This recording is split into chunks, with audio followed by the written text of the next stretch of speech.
Hello everybody, welcome back to Wappleville. We got ourselves another ring wraith here on Philbeast. This one's from Navarette Studios. And remember, I wanted to do more of a wintry type of thing on this, so we'll probably do, I think I want to do a lighter color Philbeast on this. We're doing all the darker stuff.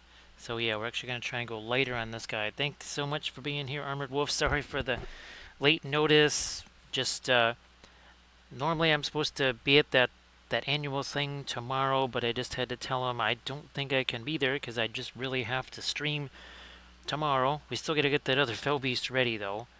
I think this is what. Oh yeah, that's right. This was also part of that tutorial video that's going up on the Patreon page there. I'm gonna actually try a cooler yellow light source here. We'll see if that works out. No idea if it will, but I'm just gonna start by doing something like this. Emphasize. Well, that's really that's mostly the fluoro yellow right there. Yeah, not sure if it's all gonna work out. We will see what happens. Maybe I'll get a little bit more of the Indian yellow in there, like so. Now, thanks again for prepping those. It's been so crazy. At least, well, those curio files, I guess thanks to Valfira, I found out that they actually came in today. So I was trying to figure out how to actually get to those files. They didn't make it super easy. Hey there, Junamojo, how you doing? Let's see. Well, still a happy Friday here, but happy Friday/Saturday to everybody. The Junamojo, hope that you do it well. You know what? I think I'm gonna put a little bit of that out over here too. Maybe not a ton with the glow here. Again, who knows? We might change this as we go along. Not sure. We'll figure it out. It's been very, very, very busy here, Junamojo, for sure. I think this is the 9th Wraith that we've done. We did a we did a Balrog. We did a dragon, a cave dragon for our Moria army. We even did the Watcher in the water. So it's been lots and lots of big guys. That's for sure. Some really big dudes. Now, let me see what happens when we get this going. Junamujo, now, not sure if you had a chance to do a whole lot of painting stuff this last week or so. Well, that changes it pretty significantly there. So this is we haven't really tried this color of object source lighting before, so it should be interesting. Oh, geez, let me get this side. What are we doing there? We need to get both sides. I'm going to actually back away to more of the yellow again here. Yeah, there's definitely been a lot of Mondays, Junamanjo. It's been a Monday festival for sure. Sorry that you've had well, what would you say, an excess share of Mondays.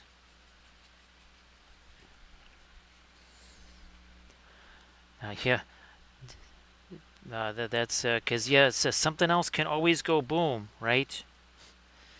Something else can always explode. Sometimes that's all you can do is just kind of say, "Oh, all right," and, admit that Monday has been victorious, and just try and salvage what's left. Hey there, Blades. Sorry I couldn't join you on the stream earlier. Everybody please give Blades a follow. And of course, Blades, I hope that you had a blast on that stream again. Sorry I couldn't join you there. There's just been a little too much chaos these last several days here. Even the stream here, I was fighting to try and get ready. I thought maybe by 9:35 I might be able to start streaming. I think, well, the wild card, one of the wild cards tonight was trying to message the folks again. I usually, like that thing I was telling you about, will I have to be there tomorrow? I really would have wanted to have been, but there's just no way I can get stuff ready for the upcoming week and also be doing that. Okay, here, let me get a little bit more, just the Indian yellow here. But Blades, if you want to share anything in the chat, please go ahead. So Juno, yeah, we've painted a bunch of these. Well, let me see if I can reach the guy that we painted last night. So this is the one that we did last night. Now that one is from Medusa Project, so a little different from what we're doing now.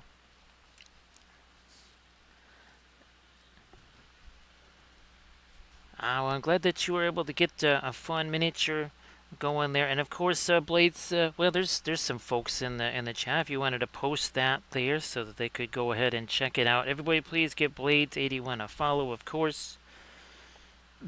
So Blades, thank you so much for joining us here. Nice to see you too there, Russian Blue. So everybody, please check out the Insta link that Blades just shared. So Russian Blue, I hope that you're doing super well. And again, happy Friday to you, or Saturday for some folks. And yeah, Russian Blue, if you want to share something in the chat, please go ahead and do that.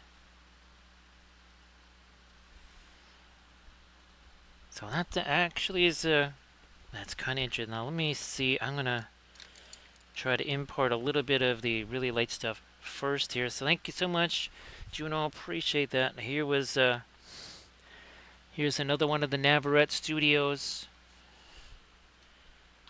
Here's another one. Again, I do believe this is the 9th one. Again, plus the dragon, plus the Balrog, plus the Watcher in the Water. This is the, not the Dark Marshal, that is the Knight of Umbar. I just want to put this in here. I want to see how light can we make this straight away. Where are we at here? So I can make that even a little bit lighter, which is good. That means I think the rest of our fill beast can also pick up some more of that light. So yeah, I'm just trying to get this into a few spots where couldn't reach with the filbert because everything here is kind of close quarters with this guy. Okay, so enough of that. Now let's move on to the rest of this stuff. Got to figure out what exactly we want to do here coloration wise. I'm going to try some of this, and some of this. Maybe a bit of this. Thanks, Juno. Appreciate that. It's been pretty wild, I have to say. All this month, been painting wraiths and phobies. Well, we did a bunch of gobos as well. Yeah, we painted a bunch of goblins. I think it might have been our Saturday stream, possibly. So everybody, please, again, check out that Insta link there that Blades just shared, and please give Blades81 a follow. And it's all been this same kind of approach, Juno, with the darker primer, doing the dry brushy stuff, then hitting them with the glazes.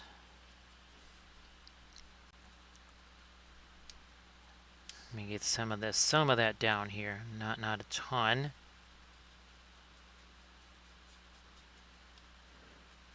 Some more of our light down here. Keep in mind that there is going to be snow and icicles and all kinds of stuff on our base down there. Let me grab some of this. And then maybe some of that.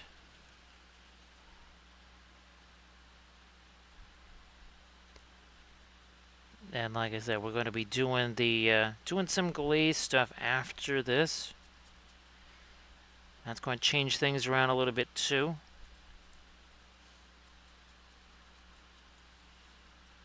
And going for a much lighter tone on this particular fell beast here. And get some of that, some more of that out here. Yeah, a little more down here for sure.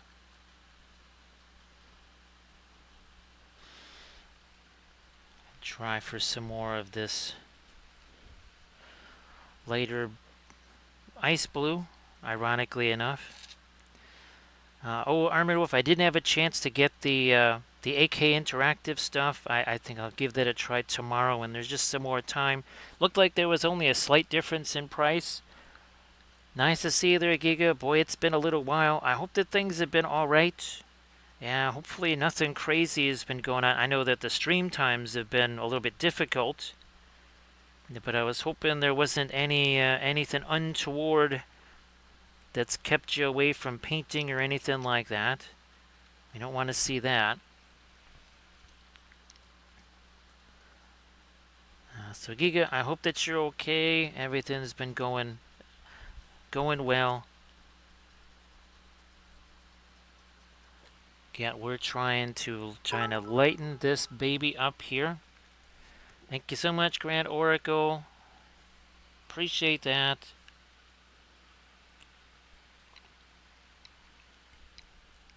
Yeah, Gigabyte, sorry that things have been later. Well, let's see. What I've been saying on the last few streams is that I was hoping when it gets to be, say, December, especially January, February, I was kind of hoping that maybe the Saturday streams could start much earlier. Maybe something more like 5 or 6 o'clock or whatever. The weekday streams, I think they're just going to have to be, well, nighttime affairs. There's just no other way around that. But maybe, just maybe, we could try and get some of the other stuff going early, like the Saturday. Gigabyte, what's funny is, let's see, well, like last night, I think I got to bed at 7:20 in the morning. So, yeah, when you're getting to work, that's just when I'm getting to sleep. So, Grand Oracle, hope that you're doing well. Grand Oracle, the curio files did come in.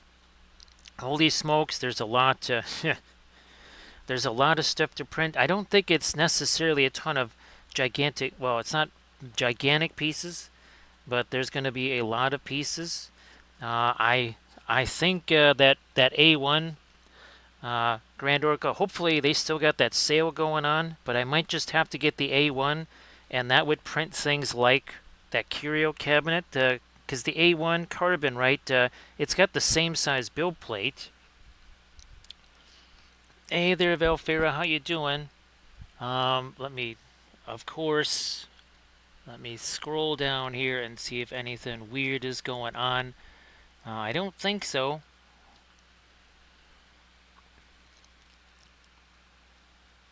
So Michael, wow, 28 gobbles, 20 skellies, and some mini minotaurs. So there shouldn't be any echo. Of course, I didn't, before I haven't changed anything, right? And it still has gone weird on things like the sound. Yeah, I definitely didn't change anything. Velfira, I was actually trying for about 9:35, so I missed that by about 25 minutes.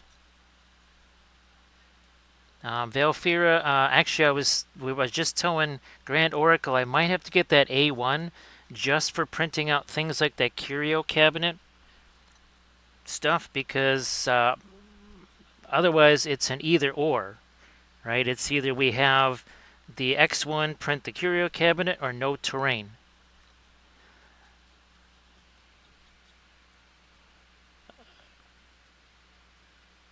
So yeah, Velfira, it shouldn't be, because nobody else has mentioned that. And again, I can double check here on this. We can look at that. No, it's just that microphone there. That's it. Yeah, so no echo, so it's definitely not me. So thanks, Juno. Appreciate that. Now, thanks, Andro. Appreciate that. So yeah, it's maybe do some refreshing there. I'm gonna keep actually going. Wait a minute. Well, okay. I meant to actually grab a larger filbert. We'll do that in a sec here. Actually, trying to make this a wee bit lighter here. So thanks for spotting those, Velfira, because I wouldn't have seen them. Like I said, I think I'm gonna maybe just have to get that A1 again. I don't know if it's still at the reduced price. Now, Grand Oracle, what is really the difference between the A1 carbon then and the X1? Is it just one is enclosed and the other one is not? Because that's the only real difference. Then A1 carbon it is, if it's still on sale. I have no idea if that sale's still going on. Yeah, thanks, Velfira. Because I saw them like, wait a minute, why is it $90? And I thought, okay, maybe it's because so many Patreons now have kind of switched to this thing where you just have to buy it, even though you're on their Patreon or whatever. So I thought, well, maybe it's one of these situations.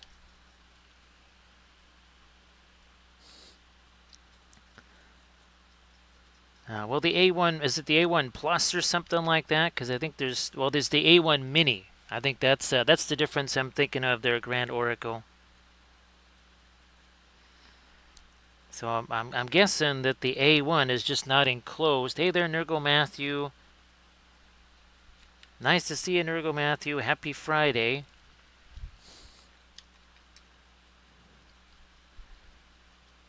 So we shall see what tomorrow will bring. Hopefully another glorious day of massive upsets.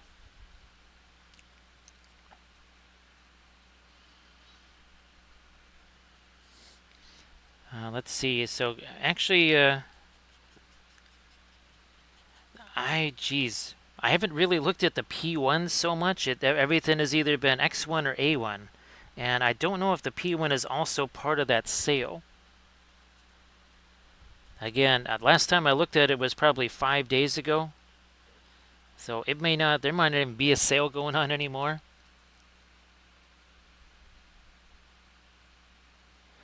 So yeah, Velfira, the X1 is definitely a true gantry style thing. Build plate doesn't go anywhere. Well, I guess it does go up and down, but only as it prints. So the P1 is 549.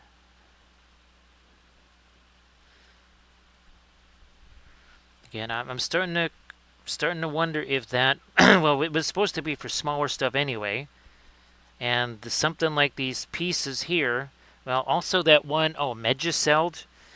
Yeah, it was this one STL file for Megicelled. It was from Printing Goes Zebron. It was, the vast majority of it was a bunch of really small pieces. Now again, I could, pile up a bunch of them on the build plate on the bamboo Carb X1, but then all of a sudden it was taking a long time. So how much time was I really saving? Hey there, Rocket. Nice to see ya.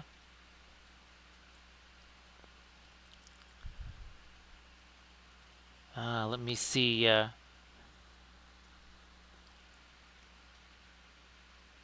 So the A1 is $2.99.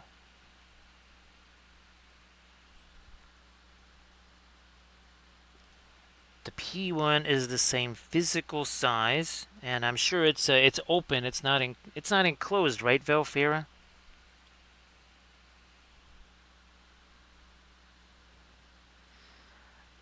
Now, of course, I think an X1 right now is, what is it, $9.99, or is it $7.99 or something like that?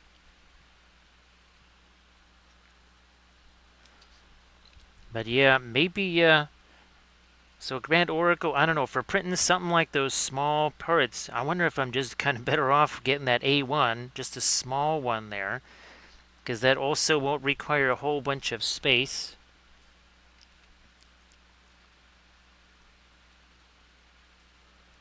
So it is about 1K. I think it's not quite as reduced, because I think maybe it's 11 or 1200 on regularly.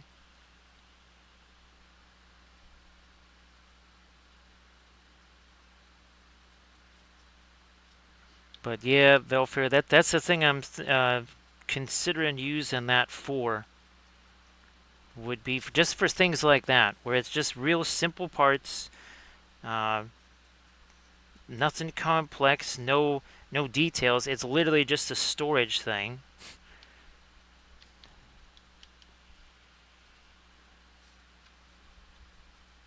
Let me get a little bit more of this down here.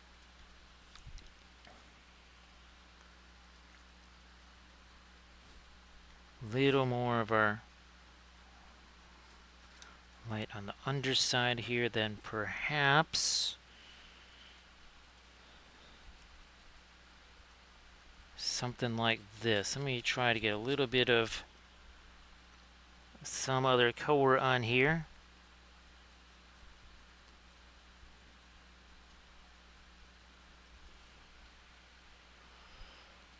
So the P1S is still enclosed.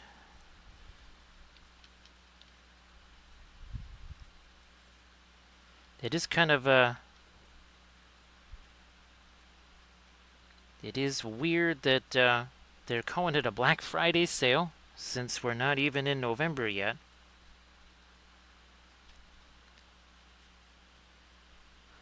So I think, yeah, now you can start to see a little bit of greenishness there.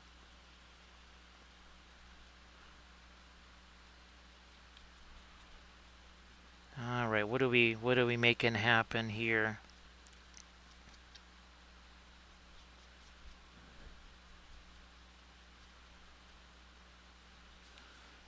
Okay, so now we've got a little bit of the greenishness happening on the underside there.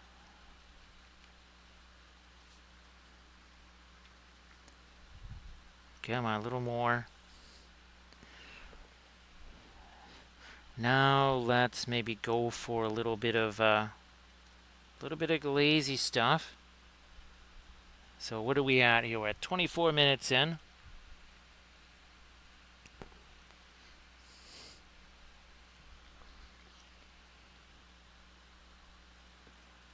Okay. Now, of course, the other consideration, the reason I had thought about, well, the another X1 is because you've got some potential extra backup parts that will be coming with that, like those build plate stickers, which are that's still definitely, I wish that was something that I knew in advance.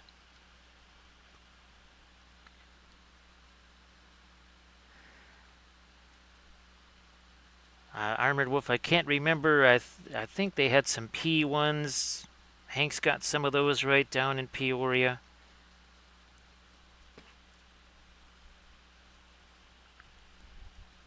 All right, let's get down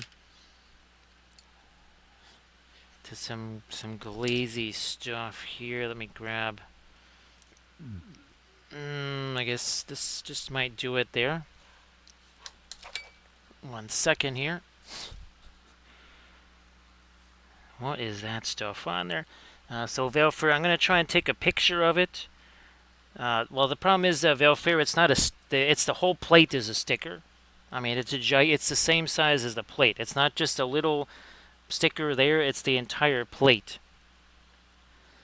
So yeah, it's the same size as the plate. That's why I didn't notice that's what it was. I was looking for a plate, and I knew that 2 of them came with it. But I was, again, it's been so long since I saw them, basically since I first opened the package, that I did not realize what that was. So yeah, now what I will try to do is take a picture of the, let me grab this. Maybe we'll put some Indanthrone blue in there.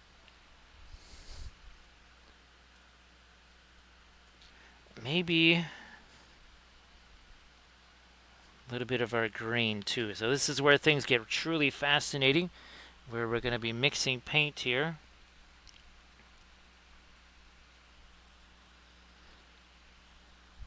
So yeah, Nurgle Matthew, that was quite the surprise to learn that. Oh yeah, they're not. It's not another build plate. It's literally just a sticker.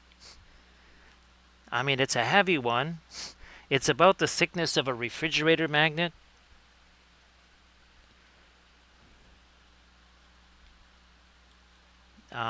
Let's just put it this way: it's not the easiest to get that to just sit down on the other one flat. Yeah, it's not terribly easy. Let me use this to kind of keep that on its side here. So Nurgle Matthew takes first crack at punnage on this stream. So Nurgle Matthew strikes first. This is it is the Wampelville Comedy Club, and it's always the mic is always open, right, Nurgle Matthew?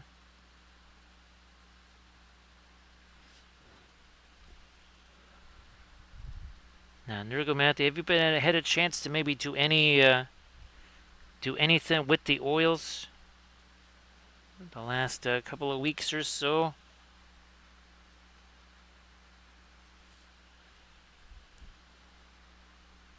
Gonna let that sink down in all these little crevices here. Boom. There you go. Just have at it. Do what you're gonna do.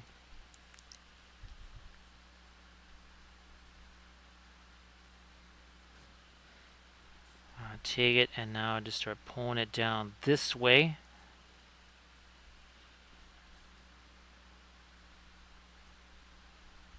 And even let it mix in with our stuff there.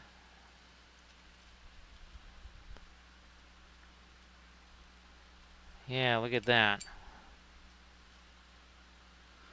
So a little different approach.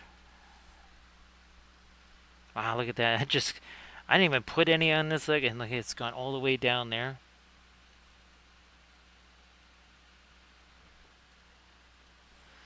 So yeah, it was really weird, Valfair, to see that and go, wait a minute, what? What is this thing?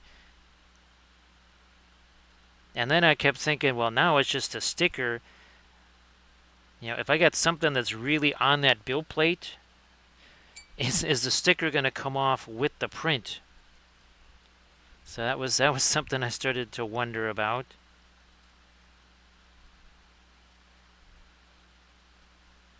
Let me just, there we go. Let me get that out here.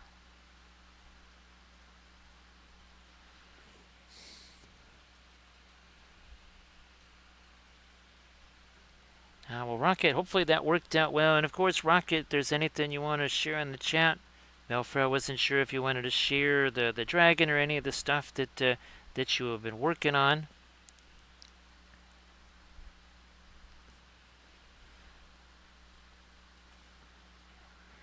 Yeah, I'm gonna let that roll down here. Because I think now I see what I want to do here. I think I see how we want to do this. Alright. Kind of revealed itself more on this set of wings than on the other one. But I think we can still make this happen. Yes, we're going to go with some. I want to have some of the markings on here. So let's not lose too much of the lighter stuff here.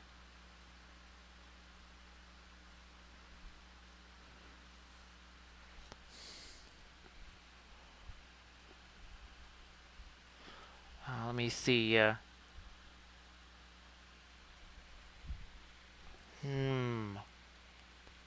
Yeah, Grand Oracle, that's always the hilarious part.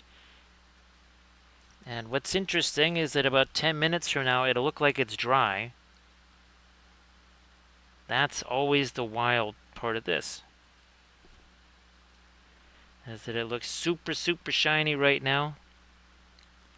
And just in a matter of minutes, well, it just won't be.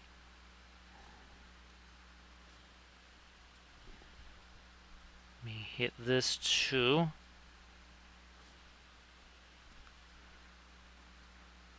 Some of that over here.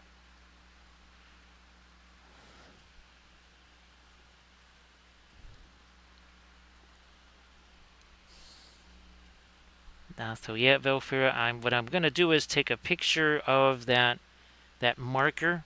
So just in case, what I could conceivably do is just put a sticker of that marker on there. So print it out, stick that on there. Don't know if that would work, but you can't buy those things. You cannot buy basically a replacement X1 carbon build plate. Can't do it. Which is really weird. That's for sure. Yeah, the Navarette Studios ones, the scalature is much more delicate than it is on the Medusa Project ones, that's for sure. No doubt about it. Yeah, let me hit this again. Same over here. Over here. I'm actually taking some of that, some of the glazy stuff, and pushing that around here.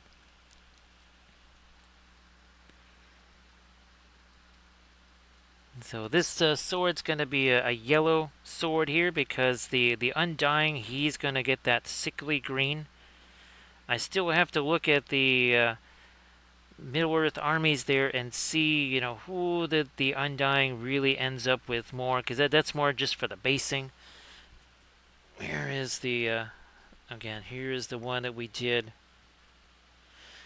And you can see how much rougher the texture is, so that's very typical for the Medusa Project Wraiths. Much heavier texture.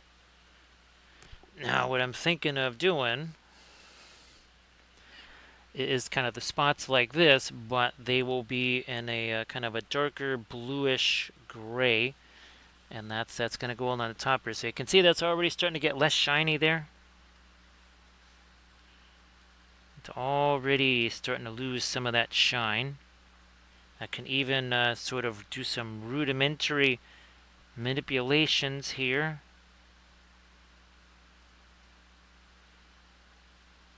Teensy bit. Might still do another round of glazy stuff on top of this, but for right now, I'm just gonna do this. You can see I'm kind of manipulating this here. I might even, where's my other, that's what I'm looking for. That is the one.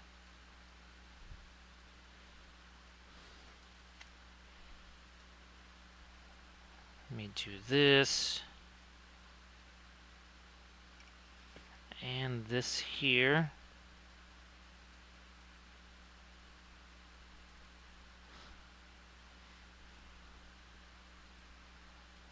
Alright, and up here. Already utilizing the blending brush, and you can see this, it's kind of losing that shininess already. And so Velphira Blue Glow is never going to be as intense. Same thing with the violet, that's what makes it a real challenge. Kind of your order of intensity is going to be orange, then magenta, then that kind of bright green, and then it starts going down from there. Any kind of blue, turquoise, whatever. It also depends on what what's going opposite of it. But the blue glow is already darker, right? Same thing with the violet stuff, because if you make that stuff too light, well, then it's just going to look like white. Whereas orange is so distinct that your brain just says fire, right? Your brain is just kind of conditioned to that. Where's my magenta one here? Where the heck is that one? It's there it is. But the magenta is kind of the same thing. It's a very intense color, so it's easy to see, but you can see the blue, not so much, right? Which is what, well, same thing for Schmandorf here. Right, the blue is just not going to be as bright because it's just inherently darker. Look at that. That's getting less and less and less shiny. Now what I'll leave that alone a little bit. I'm going to do a bit more of the pushing some of that around there. I'm going to try and lighten this up a little more on the top of the wings here. At least towards the edge. Something like that. Velphira, Armored Wolf, and I, we just noticed that when we were, it was the fluorescent colors. And we just noticed that the blue fluorescent seemed to be almost, well, again, if you mix it with some, let's say you're doing sky earth or something like that, and you mix that blue with your sky color, you'll notice it. But it's not, it doesn't have the same impact, say, as the fluorescent orange or the fluorescent magenta does, where it just hits you in the face. And it wasn't until we had those that we kind of noticed, we said, there's something going on here. The violet, the blue, those just don't have the same kind of intensity. Which is why I actually used no fluorescent blue in that Velphira last night. That was just ultramarine blue. That's it. And white. There was nothing else in there, just those things. Yeah, you wouldn't think I'd be able to do dry brushy stuff this soon, right? It's still only been 38 minutes, by the way. Yeah, it's been exactly 38 minutes since we started here.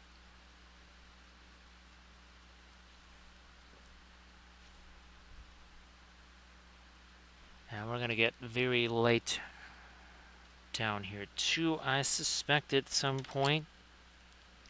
Where is... Maybe I'll use this guy here.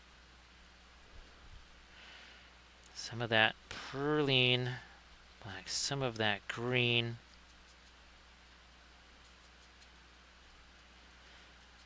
So this actually has some opaque color in it that we're sort of using as a glazy thing here.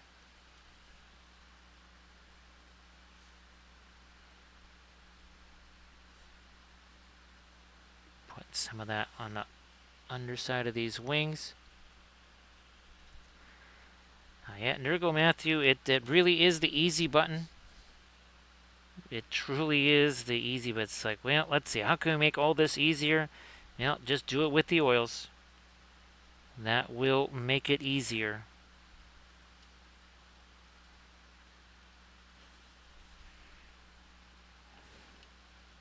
Fine, we'll hit that too. Now I'm gonna look. There you are. There you are. Gee whiz, I'm gonna have to get me some more of that fast matte white out here, aren't I? I mean, when you couple that with the fact that they're much easier on your brushes and all these other intangibles, as we like to say in sports, you just can't go wrong there. Yeah, look at this. I mean, that was super shiny just a matter of minutes ago. Now I'm doing dry brush stuff over the top of it. I find that hilarious. I really do. I'm gonna get me some more of this. There we are. So yeah, the Navarette Studios ones that just it's more of a skin texture than say a scale texture, whereas the Medusa Project ones that we're talking they're very scaly. It's that texture is super heavy by comparison.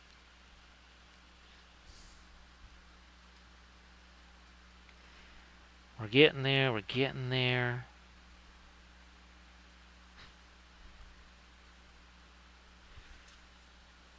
And of course, you know, the source lighting there, we established that within a matter of seconds at the start of this.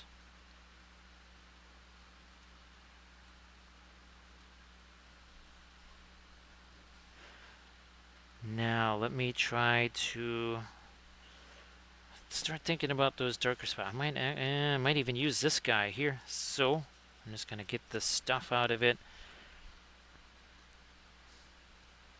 In Dancerin Blue and our Perline Blend. And let me try this. Let me try these together here. Let's try to darken up this area first. Something like that. Doing the dry brushy stuff here. More dry brushy stuff.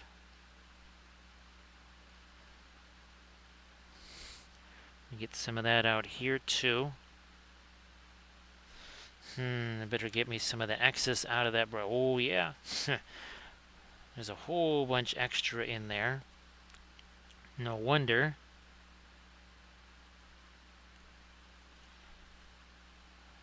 Okay, I'm just sticking with the dry brushy stuff for right now.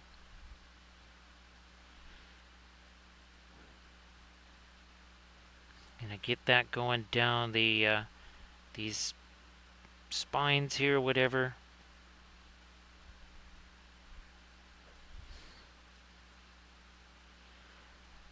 Letting all the stuff that we already have there have a chance to mix. Velfair, I was kind of hoping that, because you know you don't want the super artsy type of or technical, right? You don't want to go too deep into the weeds. Trying to make it where it's easier to understand, just well like any computer terminology or printer terminology, right? You get too heavy into that, it gets difficult to go. Okay, what exactly does that mean? You can kind of have a gist of it, but a real understand. Okay, yeah, that is what we're talking about here. So you can tell that's kind of getting a little bit darker by the. I don't know how much more I want to do that. Might have to just say, okay, that's enough. Now let's see about again maybe those some of those spots here on the wings. Also, sort of a dry brush fashion here.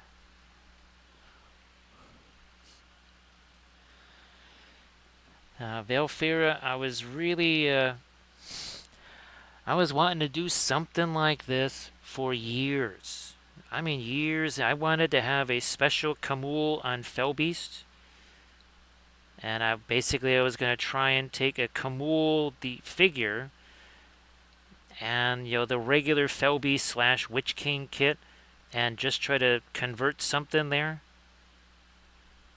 And then once I saw, well, especially the Medusa Project ones and the Navarette ones, I said, well, somebody did all that for me. Now all I got to do is just print those babies out. So yeah, we're gonna do the getting our spots going on here now.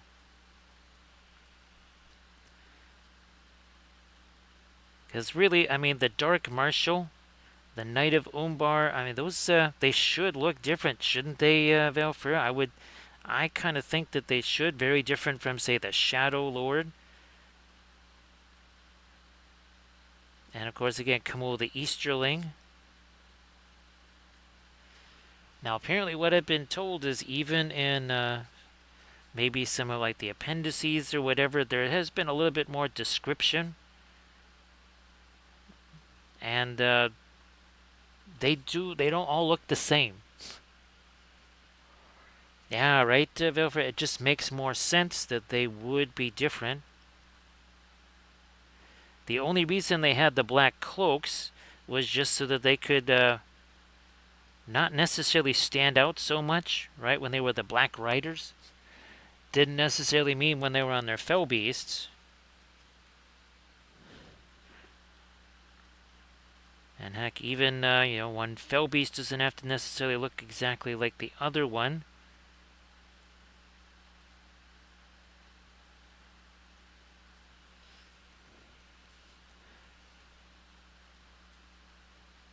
Trying to maybe make these a little less distinct. So these come out or carry out farther on the wings than, say, some of our other guys intentionally, because, well, that whole notion of making them unique, right? But yeah, it was not long ago that our wings here were just rife with liquid running around all over the place. And now we're on our second application of dry brushy stuff over the top of that. It's pretty crazy.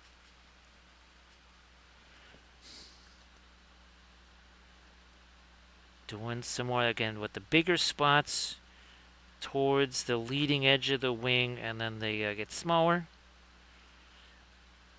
The closer we get to the trailing edge.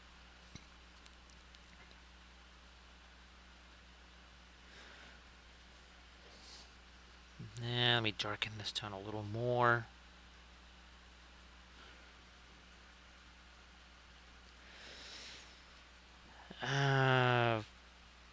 Fine. I'll grab just a tiny, tiny amount of thinner there.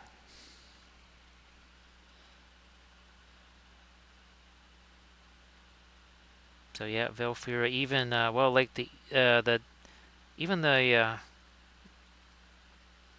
let's see, the Mumakil. I'm trying to have the Far Harad Mumakil be different than the Harad Mumakil.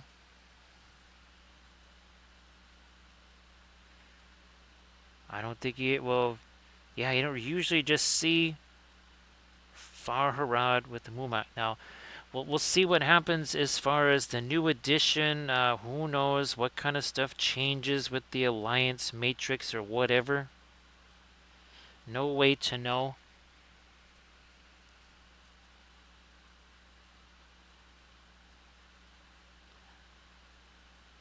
Again, I highly doubt that the new MESPG is coming out before the movies. I don't even think, well, who knows, maybe it comes out right afterwards in December. That just seems really soon. If somebody remembers what it was like with the original MESPG, you could fill me in, because I just wasn't aware of it at that time. It wasn't really more until about 2003. That's when I first saw MESPG.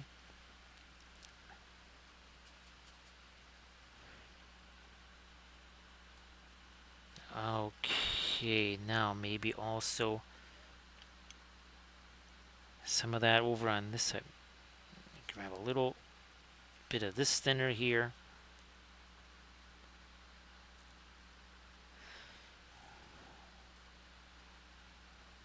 And think about some spots over on this side too. Obviously a whole lot smaller than the ones that we did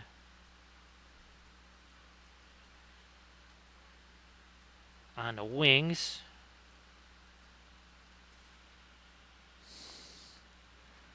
Get some of that over here too.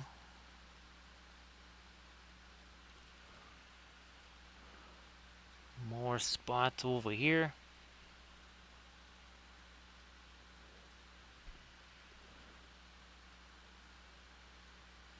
Yeah, just, well, as a comparison, the stream last night hadn't started yet. Yeah, I'm looking at 10:55. I'm pretty sure that last night's stream started after 11. That was most definitely not the intention.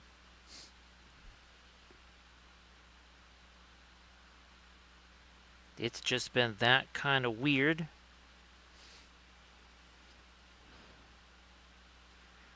Now these I'm going to hit them kind of after the fact here with the dry brushy stuff. That's what we did with the spots on the other Fell Beast.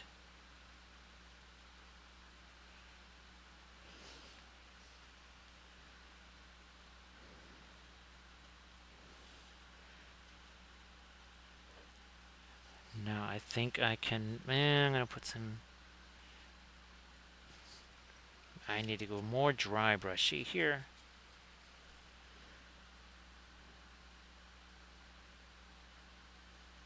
Get a few more of those in here. Let me just take some more paint out of that brush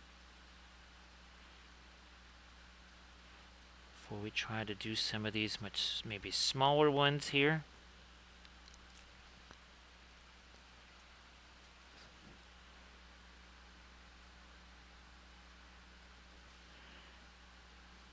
So that's almost going to the edge of the wing here. Let me.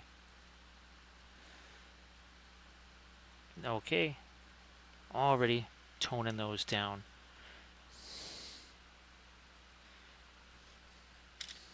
I'm going to grab this brush, this one here. So a little bit of the indent room, but there's my green again.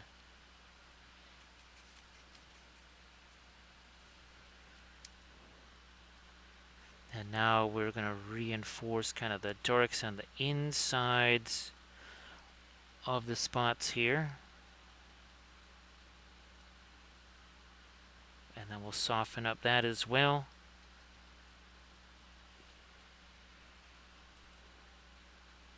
Bingo. There.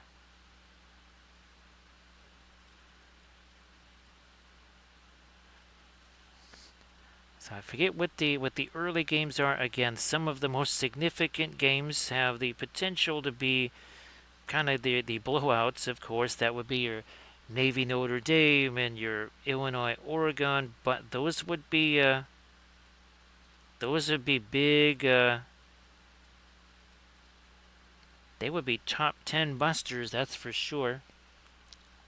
I see that the top 4 teams in the college playoff, I think they all get a bye.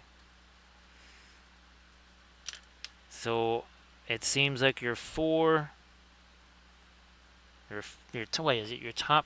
4 teams of the Power 5 or something like that, those get the automatic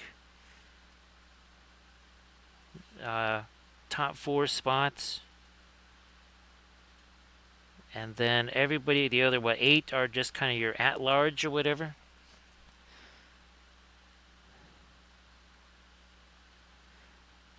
That I don't know how kind of the dynamics of that final 8 go.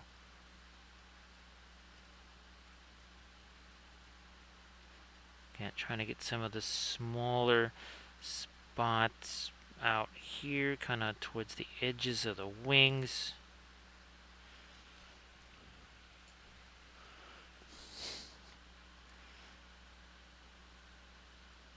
more of the smaller ones here too.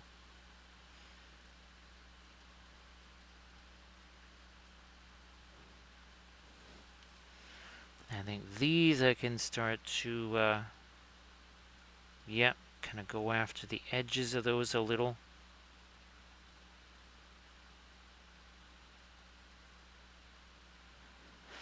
Either that, or we might, who knows, maybe we'll take more of those away when we come back with our lighter stuff. We'll see how it goes.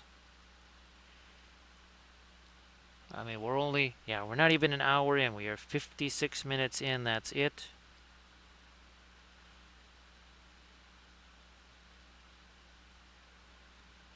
Yeah, we'll definitely come back with our lighter stuff here. And again, kind of tone down and create a little more area in between the spots here, I think.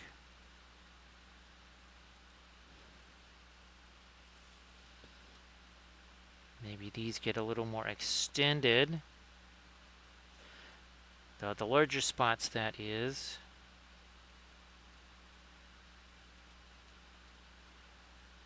Also, well, the edges are softened even more.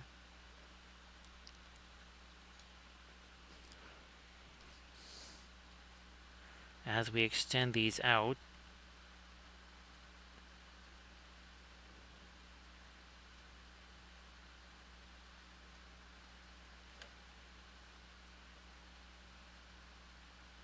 Extend that out further too. Come on, a little more. There we go.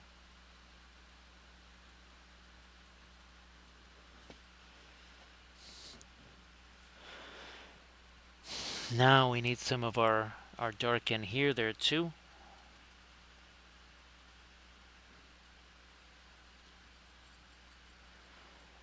Hey there, Elite. Nice to see ya.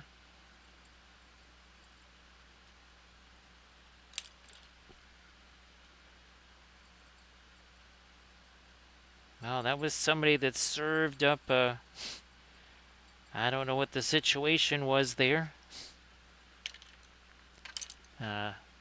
Emphasis, of course, definitely on the college gridiron here. But Elite is our dugout reporter. So Elite, thanks for covering the World Series for us, because again, this is the Wampelville Sports Network. We cover the news before it is news. You know, we got to have reporters all over covering all the different sports. Elite, well, normally Elite, you're in charge of sumo. That's usually your purview there, but we need somebody covering the World Series, so you are a designated World Series reporter there.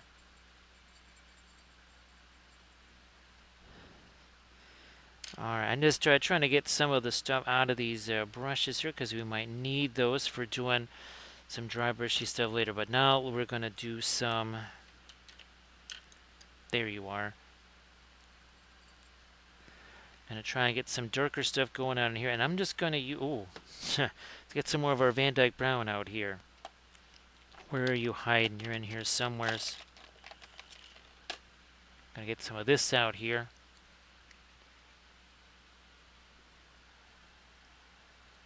That's some of the Williamsburg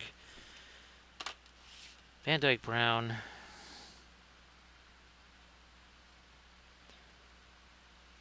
Don't need a ton of it here, so this might even be enough. Look at that.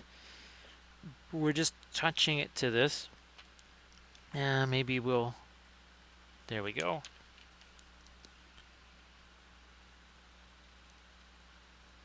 There we are. Where we at? There we are.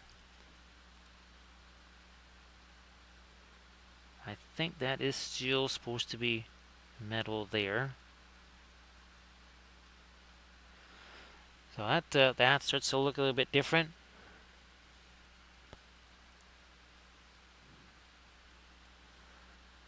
We already have a decent amount of dark over it. Wow, that actually continued. That actually went up and over. Seriously, I put it over here. It went up and over the top and down into here. That's hilarious. I mean, that's what we would kind of expect from our oils there. It's just, it's always wild to see it. It's just kind of like the film noirs, right, Valfira?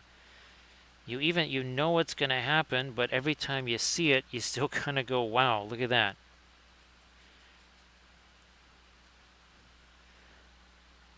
Trying to hit the Wraith here. Not just dark, but something kind of more on the neutral side. Well, there goes our fluoro yellow. We're going to have to replace that. That's alright.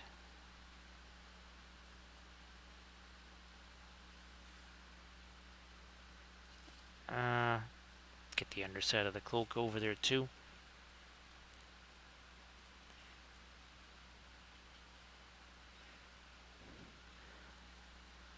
This chain.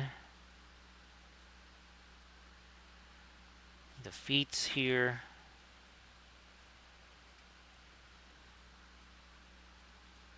Come on, there we go. Now up here too, I'm gonna get some of this dark going here. Again, that is the Van Dyke Brown. A little bit of the Mars Black in there even too.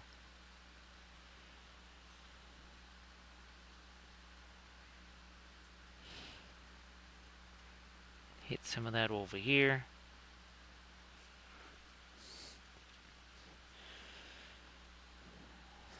I'm going to take some of that mixed with this, and we're going to do another round of glazy stuff here.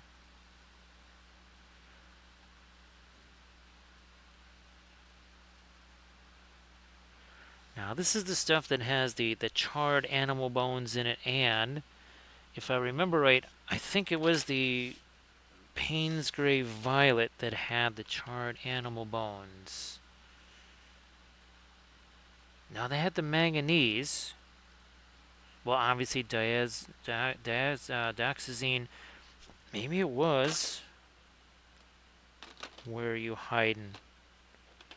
Where are you at there? Yeah. So maybe that's a secret to the Williamsburg Payne's Gray is the same. Well, of course, it also has some oxide in there. So that is it. That is very different from your other Payne's Grays. That's for sure.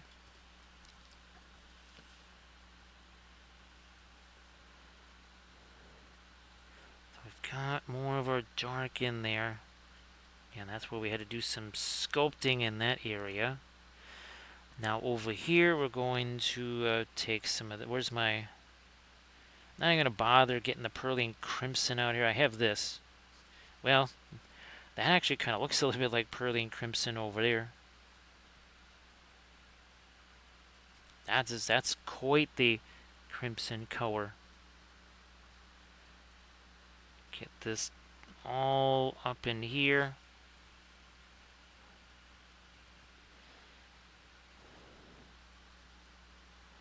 Well, I hope so, Nurgle Matthew.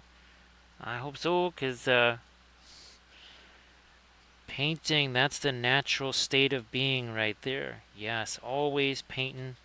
Now, these trees, they got to be darker, because if we want to do all the snow and icicle and stuff, so essentially, this is kind of what we're doing here. Right, so this eventually going to end up being like that. It's we have no snowy wraiths. So this one going to be a snowy wraith here. Now we're starting to hit these trees. These are Make It Epic basing trees here.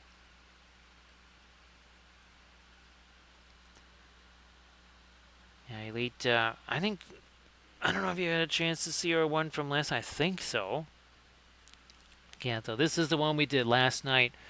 And that was actually ultramarine blue on the glow there. This is from Medusa Project. Again, that was painted last night, and I'm handling that, and oh, look at that. See, there's no paint on my hand. Yeah, Nergomath. Well, a whole bunch of that waits for me. Once we're done here, holy smokes. Yeah, so when I hit end on the stream, let's say it does, even let's say if it ends at 3 or something like that, I'm still not getting to bed till after 7. So we've got activities that need to be done long after the stream.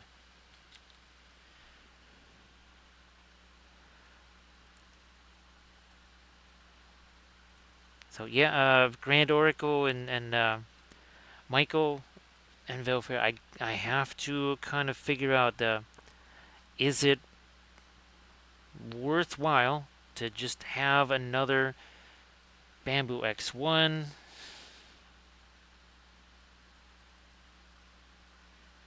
Then of course, where's it gonna go? And then of course now you have to start designating, right, which one is which. Because actually, Armored Wolf, did the USB thing ever work? Sorry, I knew there was something. We were so focused on the those other build plates and stuff that you had gotten in the vats. I wasn't sure if finally the USB drive had finally worked.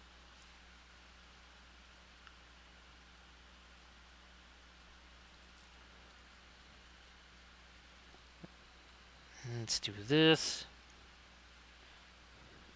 So yeah, Armored Wolf. I'm just using the one that comes with it.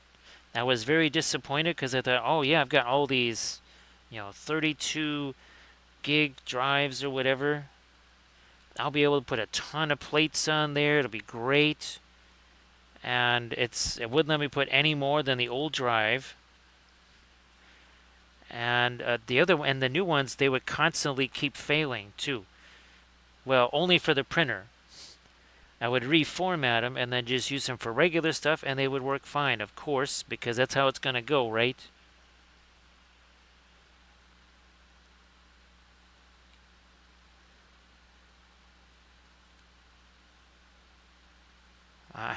Are we going to have the Christmas Wraith? See what I did there? See what I did there? We're going to have the Christmas Wraith. And Rudolph, the red-nosed fell beast. Let me get some rusty colors going on. Well, this is the only part up here.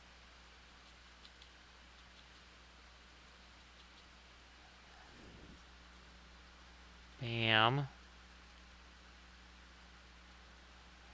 Still doing the glazy stuff here.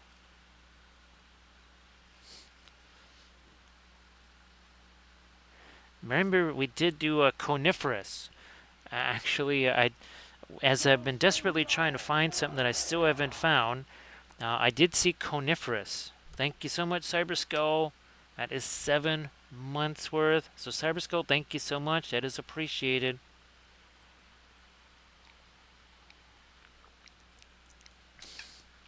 So thank you so much, Cyberskull. And I hope that you are also doing very well. Great to see you, of course.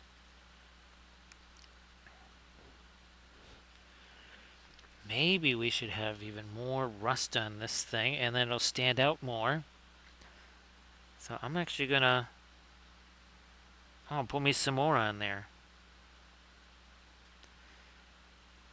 I thought of almost making it copper too. Thanks, Cyberskull. Appreciate that. Thank you so much. I hope that it also is. I hope that it's also helpful.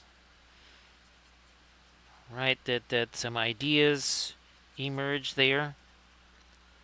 Maybe some solutions too. Maybe some things that have been kind of difficult or whatever, whether it's basing or painting or something like that. And hopefully some of this just say, yeah, there's that might just be a solution. Oh, and by the way, 1 hour 10 minutes ago, this said no paint on it at all. Yeah, that's what we did here. No paint on this baby. So Cyberskull. Oh, also too, if there's something that you wanted to post in the chat there, please go ahead.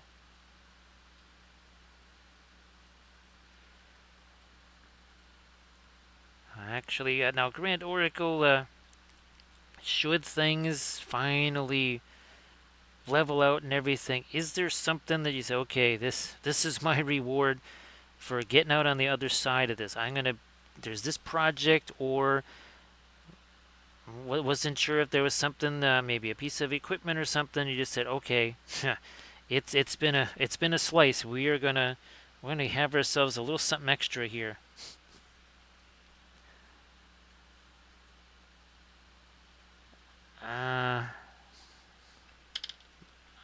What can we use as a blending? This one might be better here. So we're just gonna do that. Just gonna a little tap tap tap like usual here.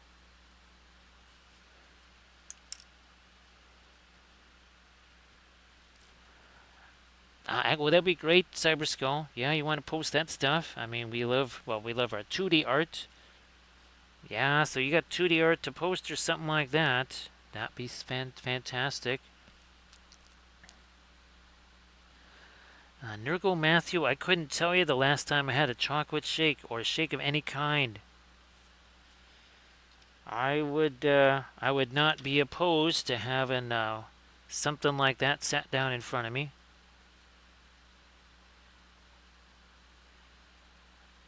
I wonder, well, where are we going here? Let me grab some of this here. We are going to try and, there we go, a little bit more of our director. Where's my brush for spreading this out?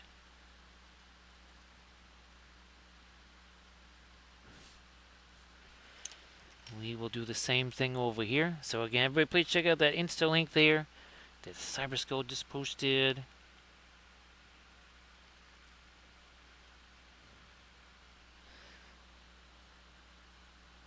Well, Grand Oracle, hopefully you can hang on to the things that you really want to keep working on and make happen.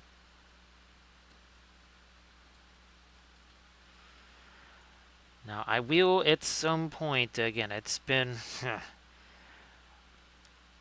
I wish that Squarespace thing was a whole lot easier to do, but I gotta try and get that thing figured out so that we can have that website going. And eventually that is a place where some of the figures that I maybe used as teaching aids in the past that are kind of maybe a little bit, or we've got more of them, or there's doubles of them or something like that, might be throwing those out there. Since now, instead of having to do the whole separate credit card thing and everything, you can just link them to your PayPal or whatever.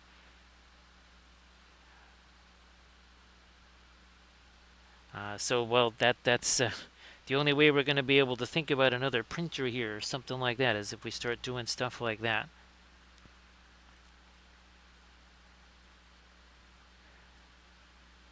Because, well, I don't know about sending Felbies. I'm just thinking miniatures that are pretty solid that I think could survive being sent somewhere.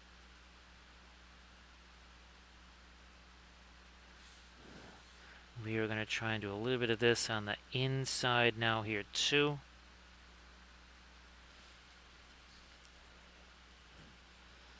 So thanks Armored Wolf for posting a link to the Patreon page. We just did our latest video. Where did that go? It's way over here. That's our latest video, the Chia tank there. Also gonna move this out here. So that was pretty wild. It was what, a 3-part series there. We did primer painting. We also we did some weathering too. Where's my small? But there you are. Look at that. We're a whole 1 hour 15 minutes in. It's like we've been painting this thing forever. Let me get some of these spots going in here. A little more paint on that brush. Okay, fine. A little bit of thinner.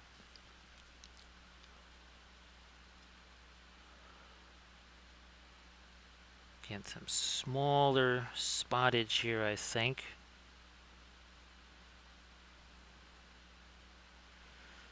Nifty thing is, if we say, no, we're not a fan of that, we can just basically take that away.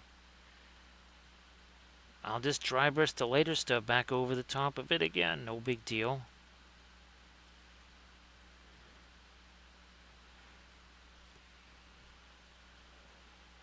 Yeah, we'll be coming back in to tone those spots down. And probably going to come back in with... Which brush would be a good one? Let me see. Ah, that's the one I'm looking for.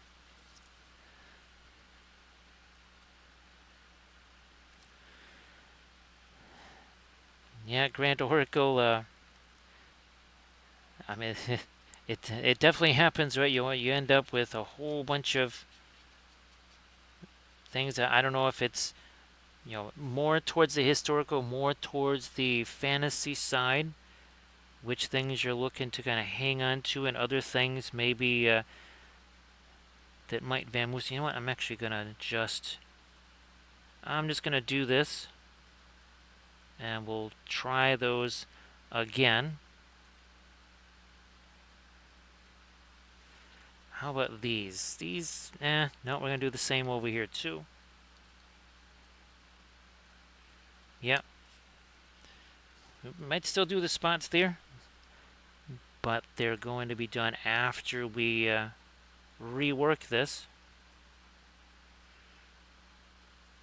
Mostly because I want this to be as light as possible. And it would be easier to do that without the spots in the way. So spots are going to go away for now, at least in that area.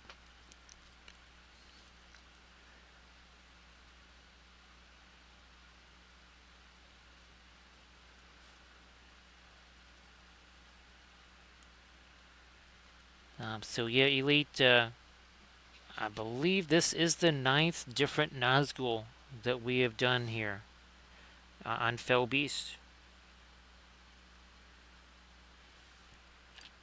We did the, well, 2 versions of the Knight of Umbar.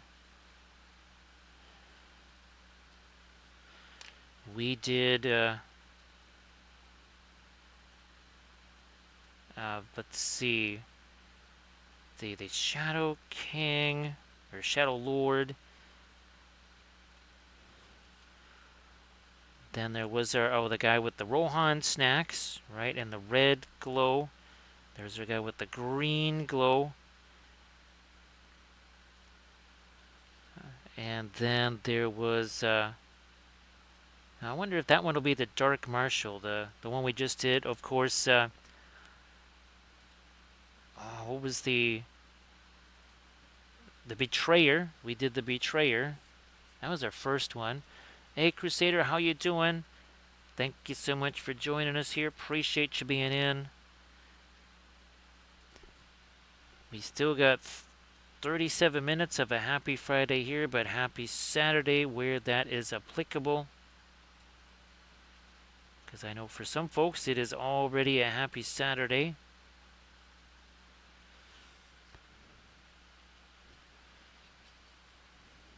So yeah, don't mind taking out the spots there to be able to rework some of this stuff here. See if I can get this down under here too. Because remember, that's all going to have snow on that base there, so it's going to be more like this. So imagine that base looking more like this. So that's why we have all this reflected light up onto our fell beast here. So Elite, that's going to be... oh, where did that go? Here it is.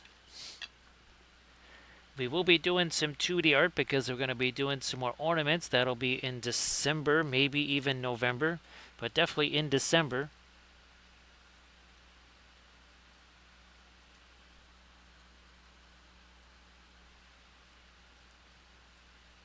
So, Papa, how you doing? Great to see you. Now, look at this here. Again, caress the brush. Don't crush the brush. Do you see us with that death grip on the brush? Definitely not. No death grip on that brush. Caress the brush. Do not crush the brush.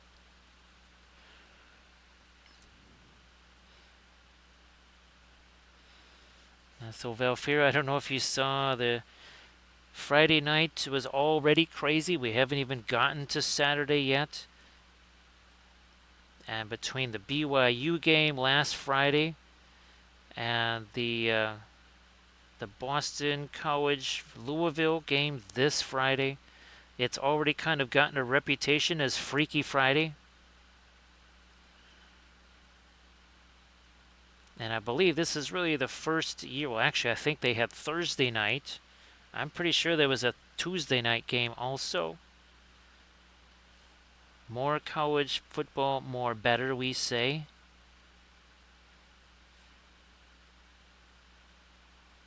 And of course, it's all covered here on the Wapelville Sports Network.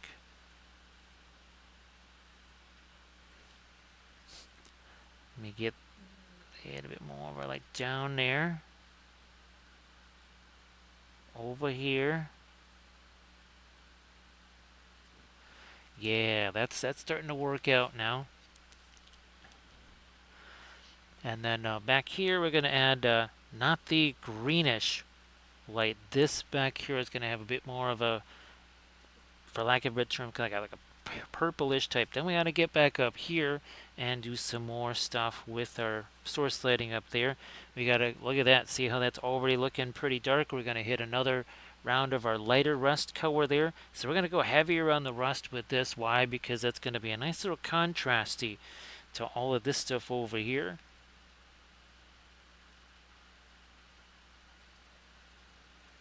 Now, Elite, it's actually less true now. Because in the old days, as soon as a team lost, you were done. Because essentially the only way that you were going to, well, get to the championship game is if you were undefeated, which generally meant 12-0. But now you've got extra games, like the conference championship games. Although I don't know, they might not be doing those in this new regime. So the new college playoff format went from 4 to 12. Essentially, your Power 5 conference, well, the winner of the Big Ten, the winner of the SEC, the winner of the Pac-12, or the Big 12, let me see, and I think, the ACC, I think those guys get automatic buys. They are automatically in, and they get a first round bye.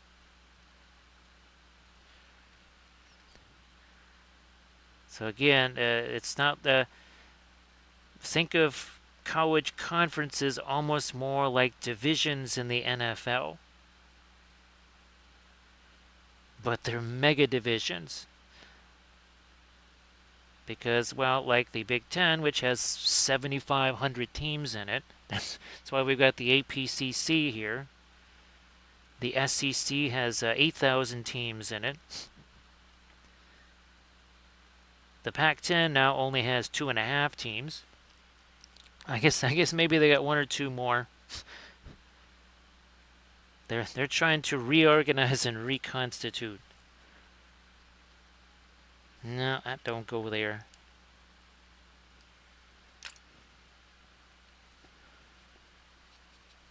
I'm going back to my fastmat right over here. Come on, there we go.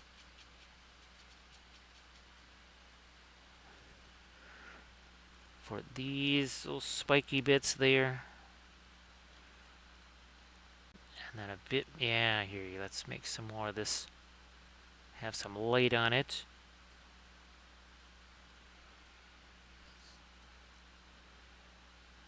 So basically, Navy and Army, if they should end up undefeated, Well, first they face each other, I think, in their conference championship game, but then they would also face each other in the Army-Navy game. So again, you've got tradition and rivalry, which in many cases can supersede everything else. Whereas the NFL, rivalries and all that, that's kind of sadly a thing of the past. There's no real rivalries anymore. That kind of went out the window years ago.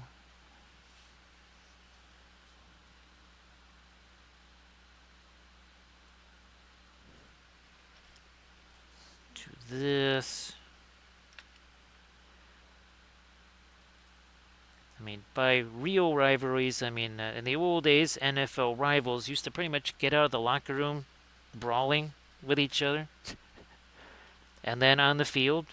And then as they were trying to get off the field. And then after the, yeah, it was a whole different story.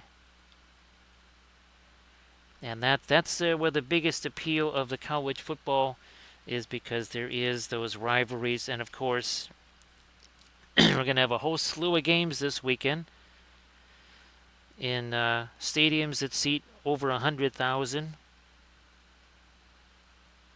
And I mean comfortably over 100,000. Getting more of our light here down on the bottom of our fill beast.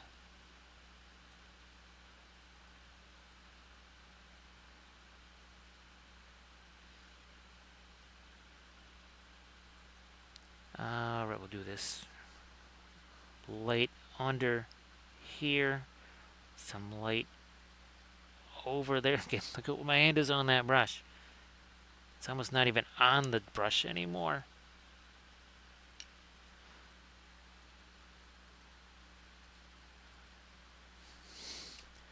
Swing it over this way. Gonna hit some more of our light stuff down here.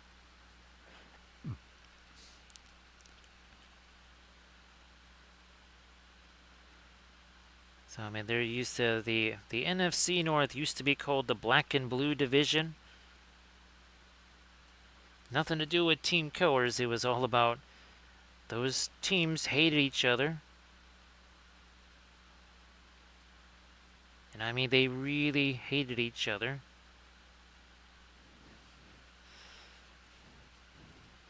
We need some more of this over here. So just what we did over there, we are gonna swing around over to this side.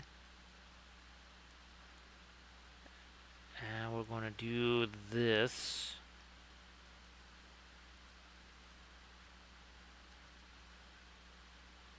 Yeah, there we go. I think another aspect of it too is in the NFL, the players rule. The coaches just kind of serve the players, whereas in college it's very much the opposite. The coach is essentially God. So there tends to be a little bit more discipline. Now that's again another area where I had to do some sculpting there to make that edge mesh together. Hey there, Roland.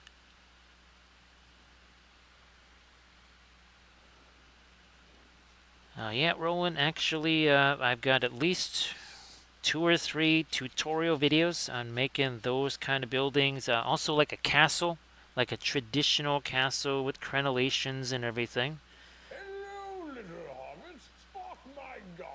I have a number of those videos, and also making basically a kind of typical village style house. Thank you so much, Orochi. I appreciate that. Okay, this is just getting ridiculous. Every time I show up, these guys have all these sweet rides. I try to ride a bird. Bird gets mad. I try to ride a horse. Horse gets mad. It's like, you think we really like these guys on our back? We get shot because they're on there. It's like, yeah, that's kind of rough. I think you should just ditch him and go fly somewhere else. Thank you so much for that follow. Appreciate that.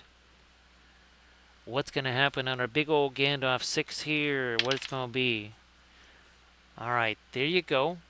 Not a bad roll. So thank you so much, Roshi. Appreciate that. Yeah, Elite, sometimes even that's not a big deal because then they just switch teams in the off season. And the next thing you know, it's, well, wait a second. And I think there was a case of that too. There is somebody that was, I mean, practically like a Super Bowl MVP that then literally went to the team that lost or something like that. Now, the transfer portal in college has led to, shall we say, some rivals going to, like Alabama players going to Auburn or something like that. So that is starting to happen a little bit more with the portal thing, I have to say.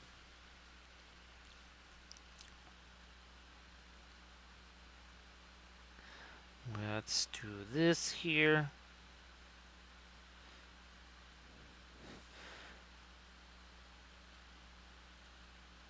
Yeah, well, we'll see who the representative from the NFC is going to be. I do not think it's going to be Minnesota or Green Bay or the Bears, sadly.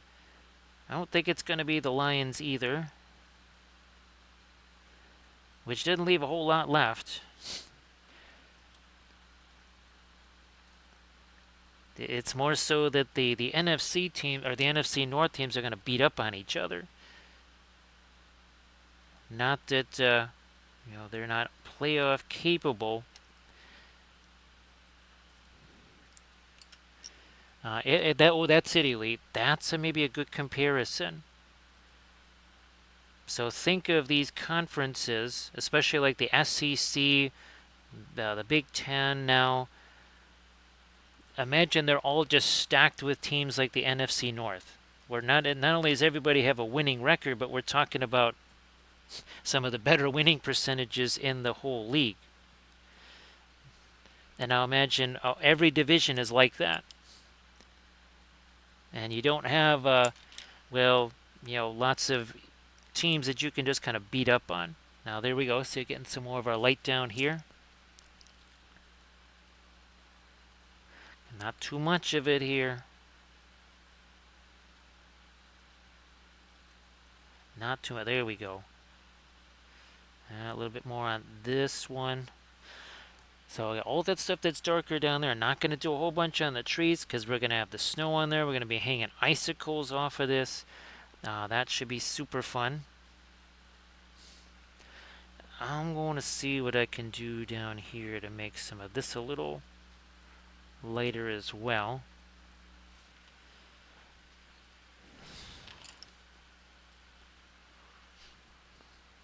Might have to get me some more of my fast matte white out here. Well, definitely will, eventually. Now as we get closer to our snow here, maybe this gets even lighter here.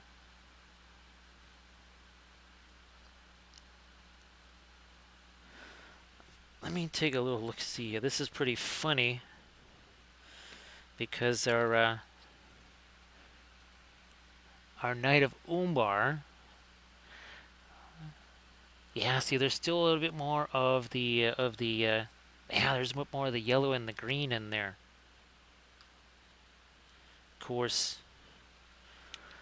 speaking of our green, there was our phthalo green. Nazgul right there. Maybe that should be the Durmalik or something.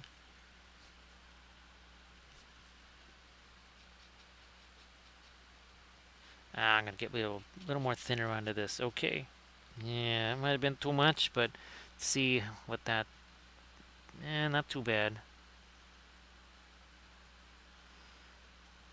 Try and lighten you up a little bit. Maybe on this side too.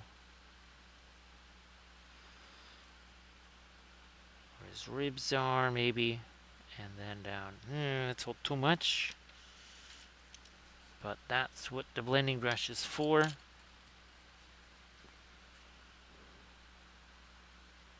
There we go.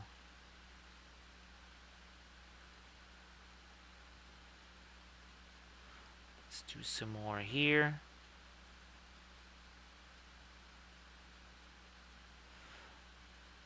Catch a little more light on the inner portion of that wing.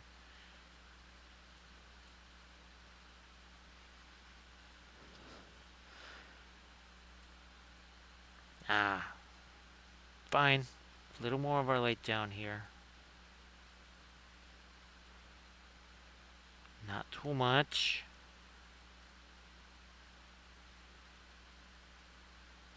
Like I said, we'll come back with maybe some spots in there I kind of like it right now without them. Let me grab this brush here. I'm going to try and go a little lighter here with our rust. Oof, okay, that's too much. That was way too much of the Mars Yellow Deep. Let's try this. Doesn't have to be super glazy.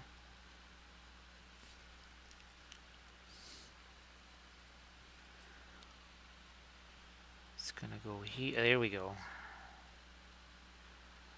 Onto this your chain.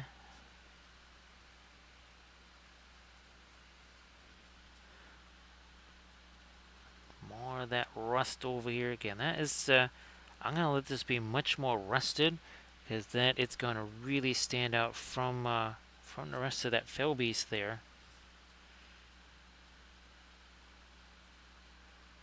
I do need to get some lighter stuff on the chompers here, though. Oh, geez, we never did any rusty stuff over on that side. Again, more with the lighter rust here.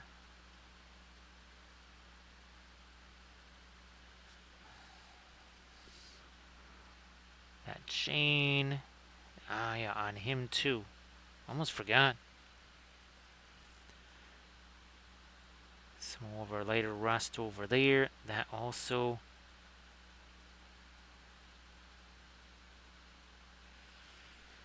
Alrighty. I'm gonna get. That's dicey. I can only put a little tiny dot there. Oh yeah, that's right. My fluorescent yellow got zonked by my glaze stuff finding its way in there. That's alright. Alright, teeth time. He's got some super long teeths here. Holy smokes, compared to the other ones.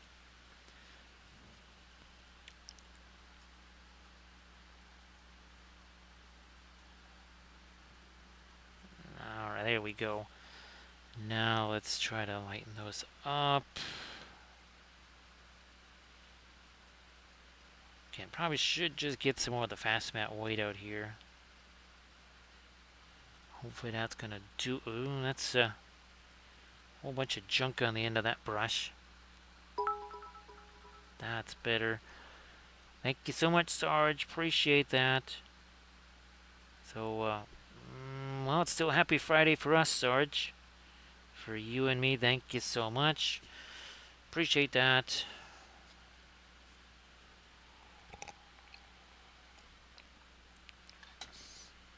So, Sarge, hopefully everything is reasonably manageable right now.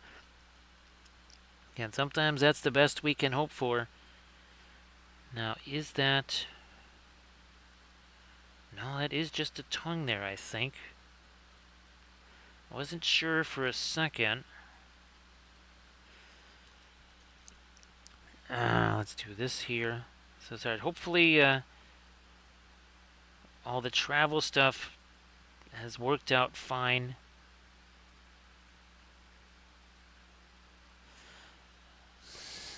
Where is my... I'm just going to mix those together. And then we'll hit this thing. Like so. maybe a little touch of it over there and down there too. So thanks, Sarge. Appreciate that. So we got ourselves another one of our Nazgul. I'm going to grab a little bit of that scarlet over there. Trying to make an even lighter rust color.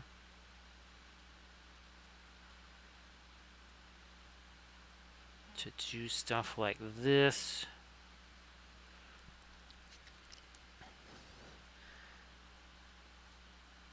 There we go. Not quite rusticles there, but nice little deposits of rust instead of only just in the recesses.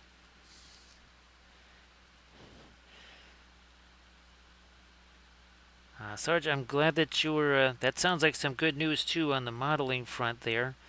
And now, Sarge, I haven't had a chance to snag that frost stuff from 8K Interactive yet. I'll just see if I can't try to get some of that after the stream here.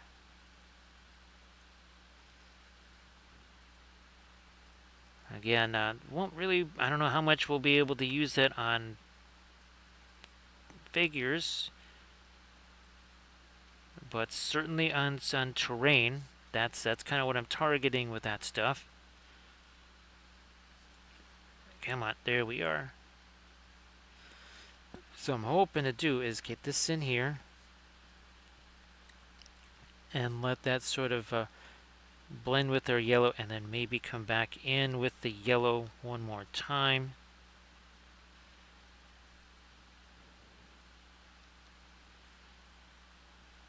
Okay, there. Now those are a little bit softer edges on that. That was kind of not making a whole bunch of sense there. Much better.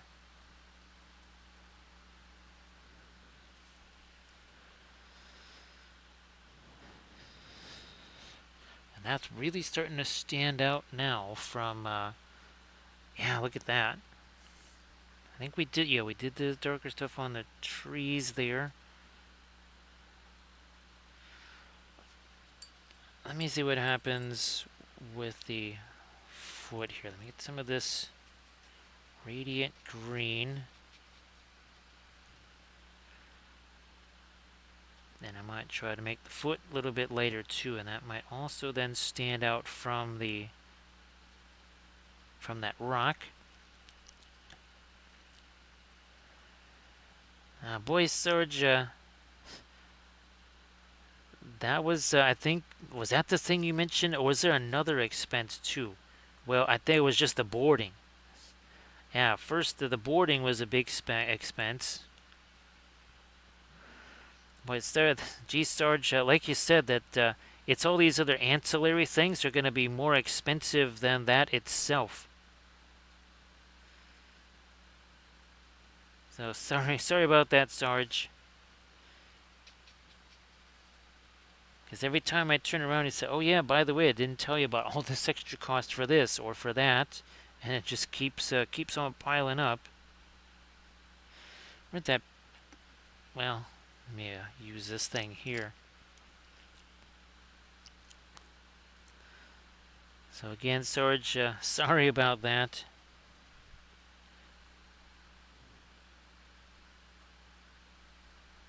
Work some of this in here. Yep. Also over here. And now let's go even. Fine, I'll just use our not radiant indigo. It's not like I'm ever going to be handling that there. But we do need to make at least the toes lighter. The talons, those might be darkened up again, but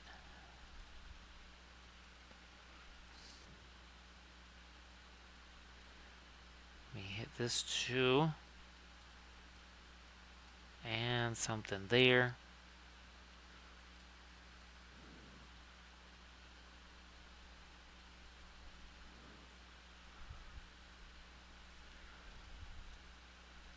You know what? I'm gonna maybe work some of that light down in here, and like I said, we might come back and rework some of the spots, but now we're gonna maybe try some stuff up here too, I think,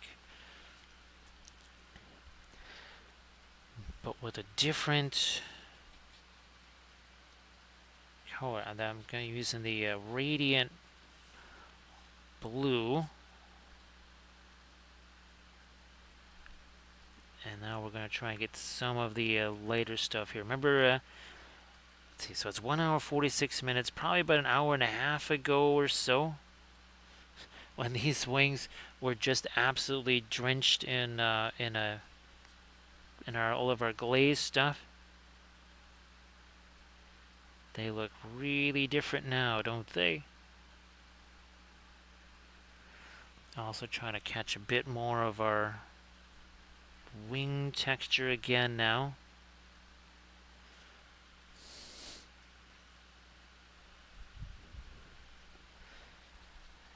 Yeah, Sarge, and I do understand, you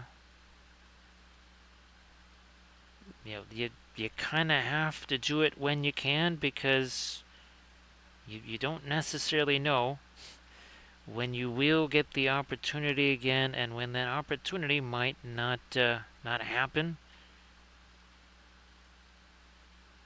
So I can understand trying to work it in is as difficult as it is.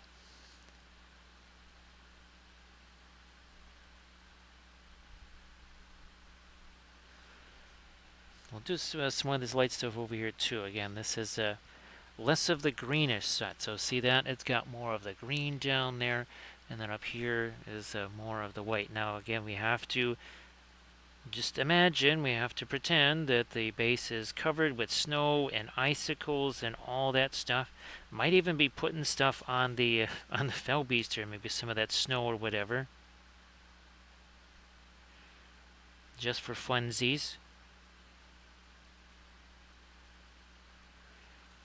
And what we're talking about, again, is something like this. Again, just imagine that base more like this. And again, icicles hanging off of the trees, too. Thank goodness, Storage. I'm glad that, like you say, it's nice that there's actually something in there for a change. And I really do hope that when the Panzer project is done, and if you wanted to share any of the Insta photos of that, I know there's been so many different challenges with that along the way.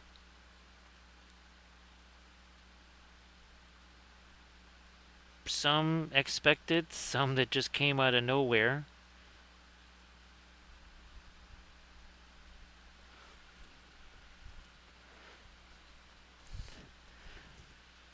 Let me... don't know if I want to do these yet, because I might need to actually stick my hand on there to be able to mess around with some of that. We also have to start getting in on that cloak, and I will be using some of the warmer grays there. So probably the Van Dyke Brown mixed with our fast matte white, or maybe the ice blue.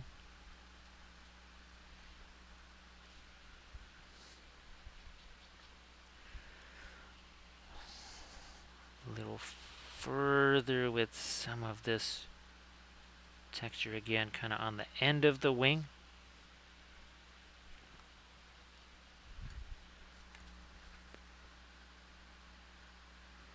Let me work some of this in over here. Up here now, a little thinner, little bit of thinner. Not oh jeebus, there's a bunch of paint on that brush.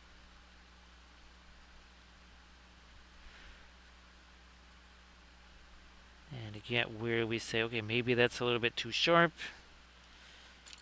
that is where we can come along with, again, a softer brush and just kind of take the edge off. That's it.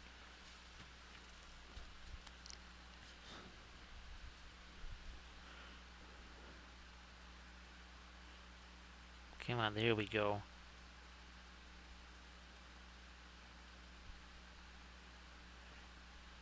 put some of it in here. Getting up to the kind of the apex of this curvature on the wing there. Now on the end.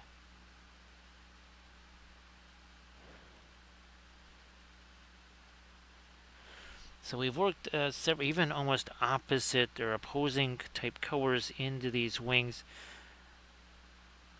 so that just kind of just sets and recedes into the background. Right? We didn't just say, okay, here's this blue. We're going to make a somewhat lighter version, then a somewhat lighter version, then a somewhat lighter version. No, in some cases we almost have some violet in there. We have some brown in there, some green in there.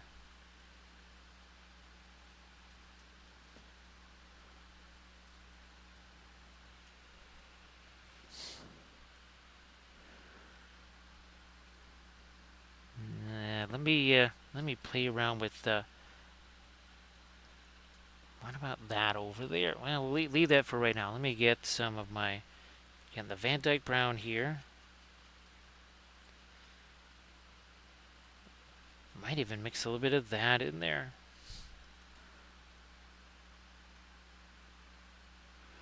That'll be good for over here, I think. Come on. To darken some of that, and a blending brush. Okay, that ended up on the floor. We'll just grab a different one.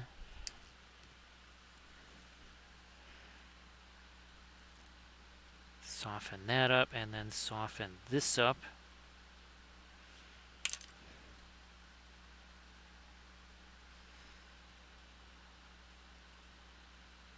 Again, that was another place where we had some edges to deal with as far as some gap filling.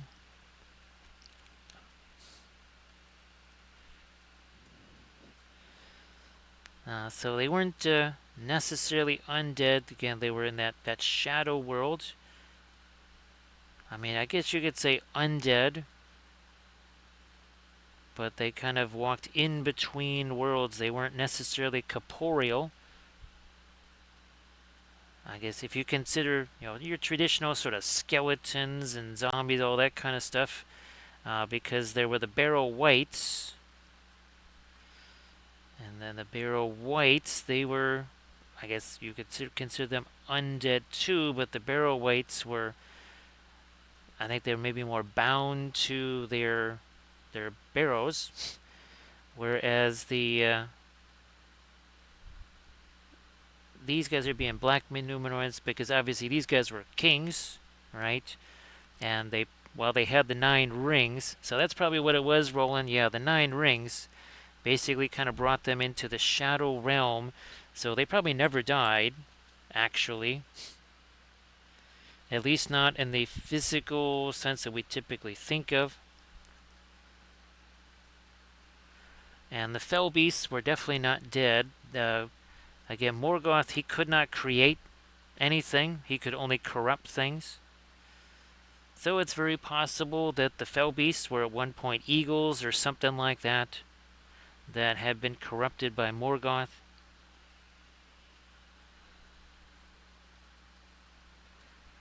So yeah, the fell beasts were most definitely alive.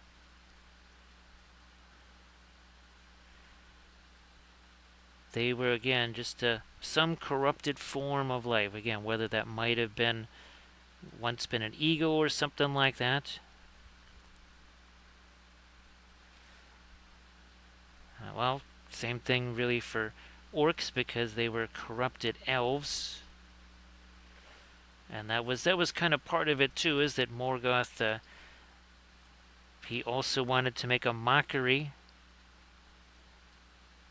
of the original creations, and the best way to do that is to take them and distort them.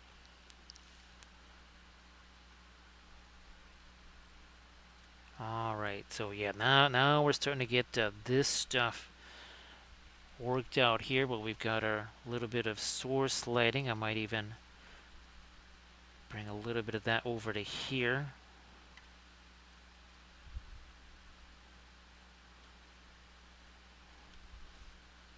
So here, then we'll come back with our lightest. I got to get some more of that on his shoulder over there. Consider this almost like the glazy stuff that we would normally do.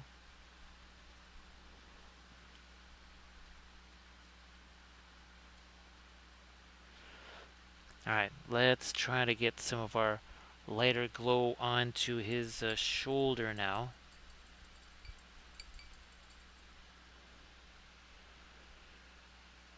So Roland, yeah, that has nothing to do with the lore. Yeah, that's unfortunately, yeah, that is if you were to put a percentage on how lore accurate it is, that would actually be less than 0. So yeah, that's unfortunately that is all completely backwards and wrong, like exponentially wrong. I mean, now obviously there was things they didn't have the rights to, but maybe instead of just kind of avoiding those things, they kind of, yeah, very unfortunate.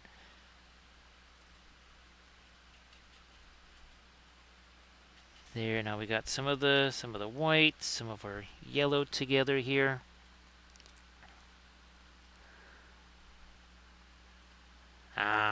Now we're getting our source lighting on here. Boy, that makes a big old difference right there. Look at that. Big time difference.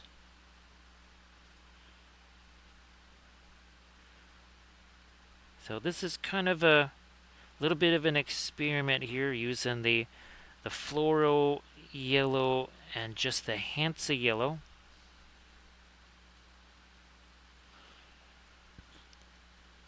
Hit this too.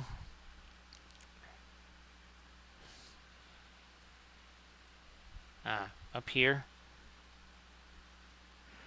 So hoping for much better things from the War of the Rohirrim.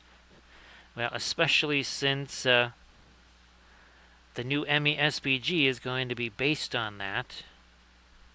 Oh, also the Hunt for Gala movies.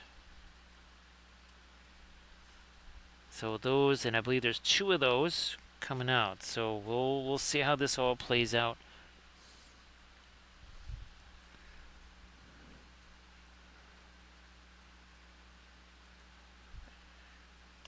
Catching some of that right on here. There we go. On that edge too. Yeah, now we're starting to see. You know what? How's about we do this? How's about we zoom in a bit while we're doing this part here?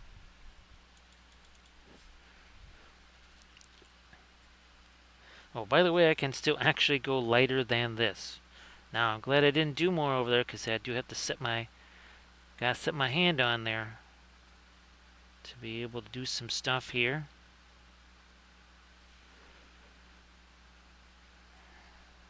Okay, maybe we'll use that as another point of balance there. Come on, all along this stuff here. We got to get a little bit of it there.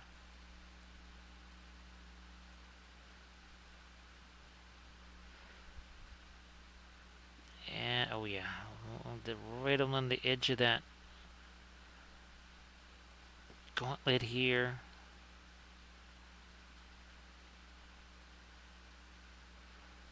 Also there.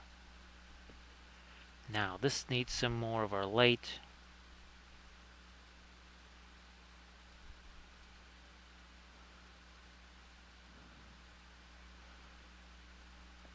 And we're going to do that too.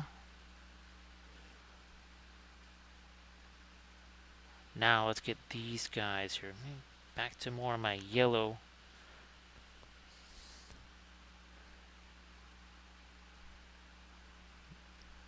Right along the edge of this armor here. I better get a little touch of thinner in that.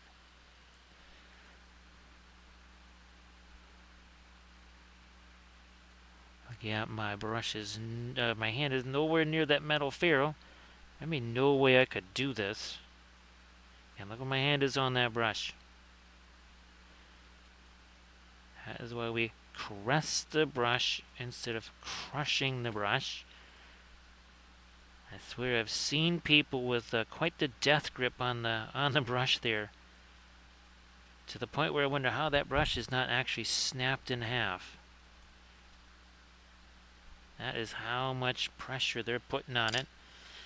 Let me see if I've got, you know what, I'm going to take this brush here.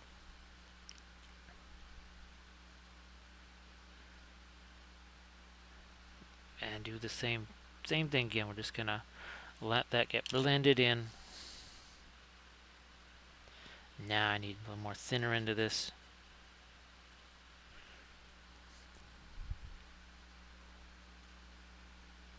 There we are. I mean, if it's going to be metal, it really does have to catch the reflections and the projections of this light here. Much like our Philbies from last night, and I'm going to have to build this kind of from the inside out, right? We're going to have to make sure that this is pretty much set however we want it, and then work our way out from there. So I have to keep setting my hand there, because you can see we got the paint on my hand, right? Now we need to catch some of these scales here with some of that light. So we took a slightly different approach on this source lighting than even the one we did last night, where we just kind of went back in and did the glazy stuff even into the OSL area. Here, not so much. We didn't really do that too much. Well, this yellow source light is so light and so delicate. All we really had to do was just kind of do some of that dry brush stuff, right, and just sort of mesh that together, as opposed to having to come in separately. Okay, here we are. Again, just trying to catch a little bit of the light on there. Got to do the same over here now. Again, this is not our lightest light either.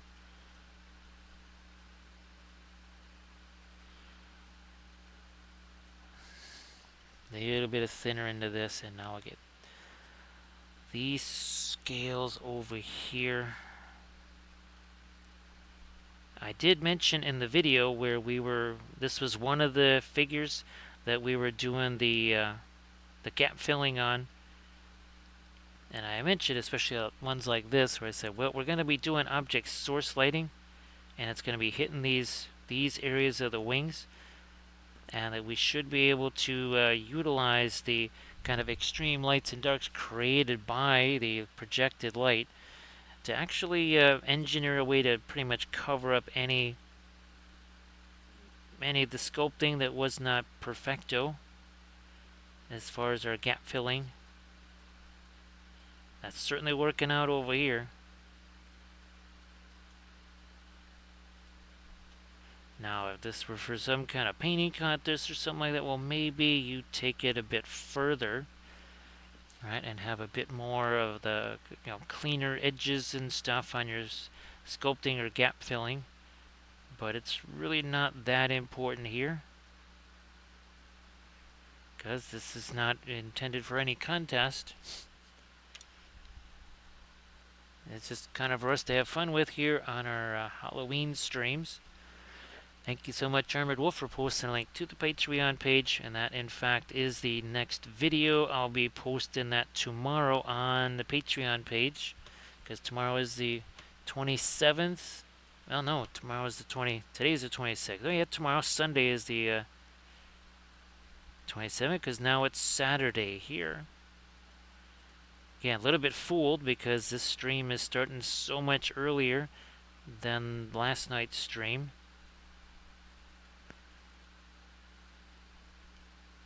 Pop some more of this in here.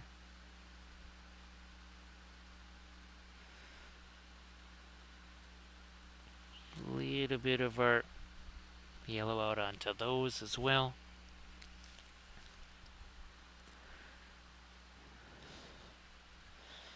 Thinner.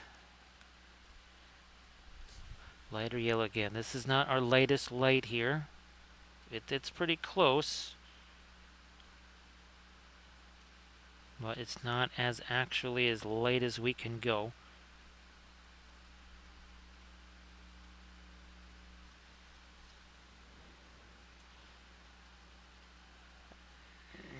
And here, catch a little light on that edge.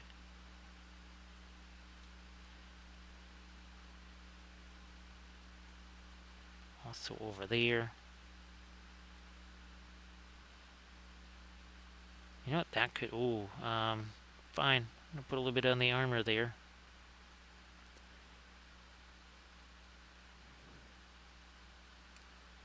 So down on here.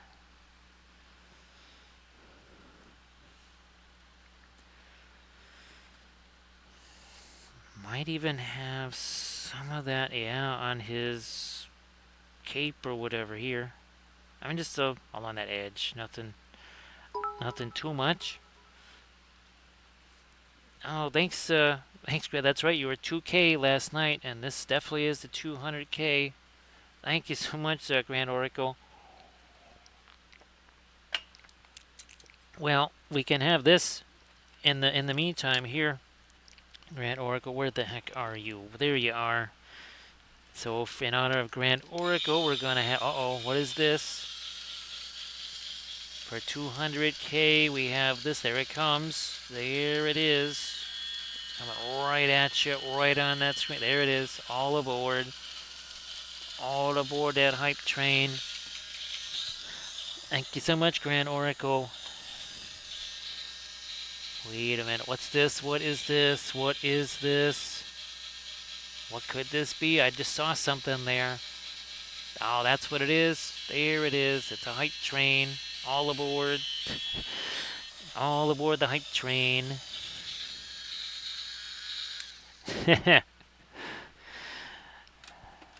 So yeah, Grand Oracle will. Well, I think it is it's the hype train cookie because we have hype train emotes, right? We just need a picture of the hype. Or is there already a hype train cookie picture? I thought there was. I wanna. Now it's been long enough since I last made those.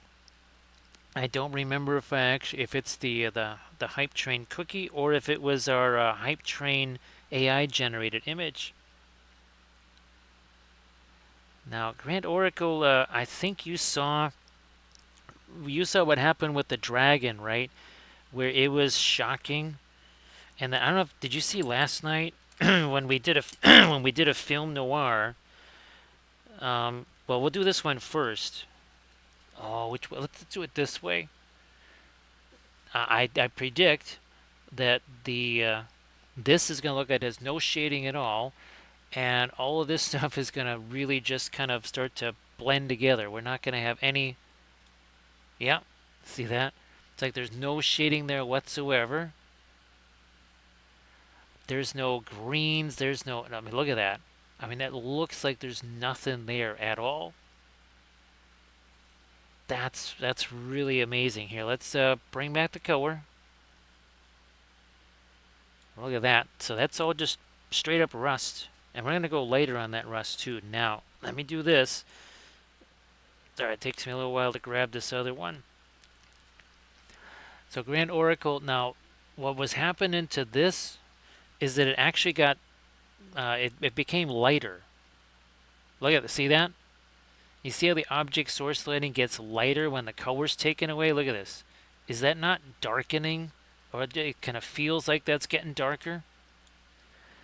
That's one of the most bizarre things that I've ever seen. You know, the stuff we saw with the other guy was kind of what we would expect. This, I don't think I've ever seen that before, Grand Oracle.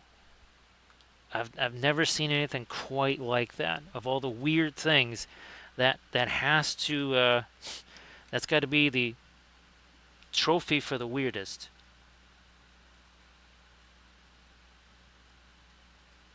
Here, let me get a little bit more of my light there.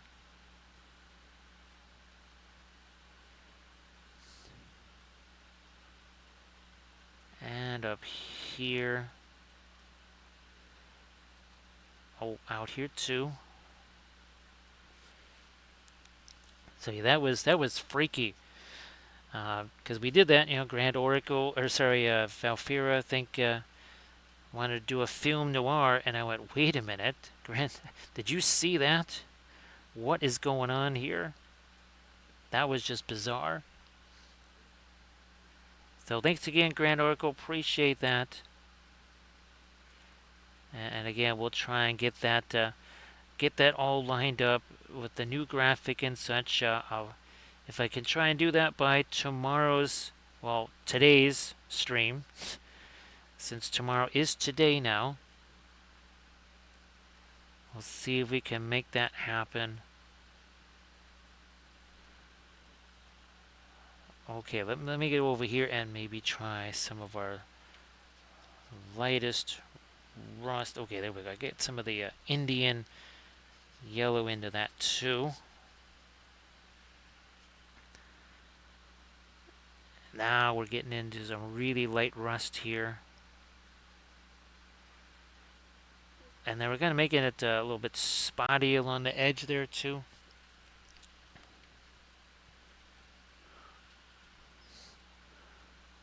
Hit some of that over here on the chains.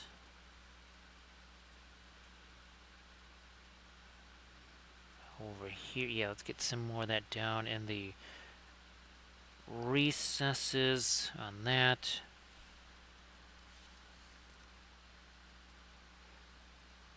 For here's some more.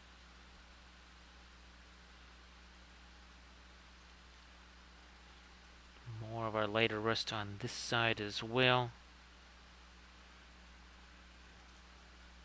Also on this.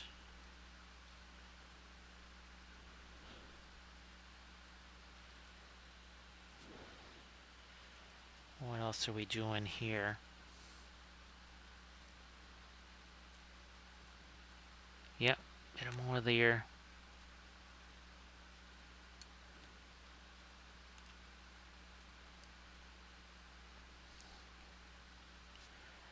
Oh, what else are we doing here? Some of that.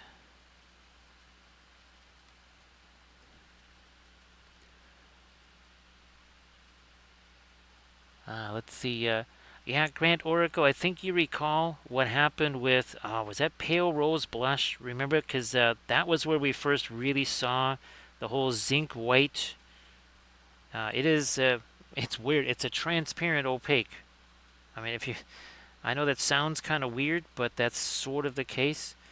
But if you check out the video that has that, what was that? The Pale Rose Blush. I don't even know if I can reach that. It's probably been pushed. Oh, here it is. Yeah, this has been used one time in one video. And I think that Pigment White 4, I believe that is zinc white.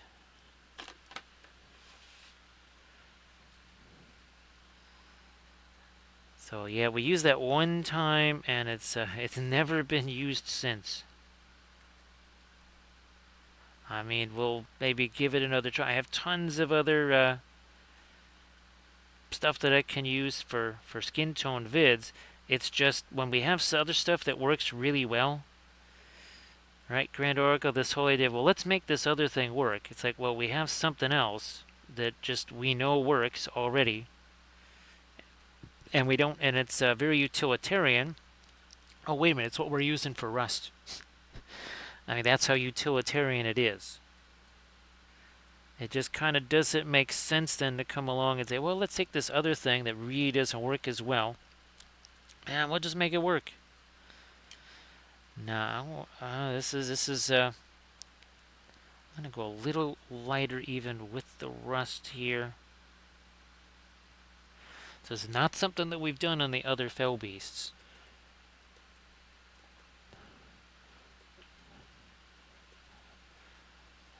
So, well, Grant Oracle, definitely let me know, what you discover there, right? Because who knows? Maybe we do find something where we say, okay, originally what we thought it's not so great for, but this other thing, it could actually be super helpful. I mean, there's been a couple of things, right, that initially, well, heck, remember Indian Yellow, I think, was one of those, where I was like, I'm not so sure about this. And then it ended up being a palette staple, right, Grand Oracle?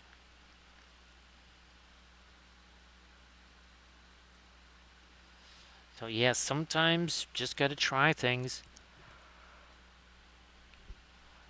and it might reveal that, well, that idea is not so good, or well, maybe that didn't work, but wow, over here, very successful. I think what was the other? Oh, well, Payne's Gray, right?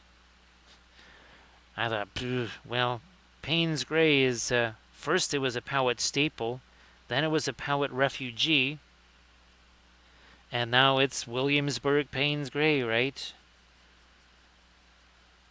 That the only reason I even had that was because somebody sent a tube of the Payne's Gray Violet. That was generously sent here. There's another color. Oh gosh, do I even? Is it easily accessible here? No, it's not the Mars Violet. It's another Williamsburg color. I don't know if it's up here. It might be in another. Ah, here it is. This. Where the heck? There we go. So this one right here. That's transparent, all right. But I was gonna try this for also another skin tone video. Well, it would be like a color theory in oils. Yeah, that was gonna be our next color theory in oils. Was maybe comparing that to some of the more opaque oxides and seeing what it could do. Maybe have a few figs, maybe something that might have. This has a ton of armor. That's why. Like, why can I do so much rusty stuff on this when I just couldn't do it on other ones? Because most of the other ones didn't have this much armor on them. Certainly didn't have a big old chain. Yeah. Also, too, we can do much more with the blue on this guy. Because again, we want that wintry snow stuff happening on there as well. Oh, wait a minute, maybe not too close to where the teeths are, because then it's just gonna look like the teeths.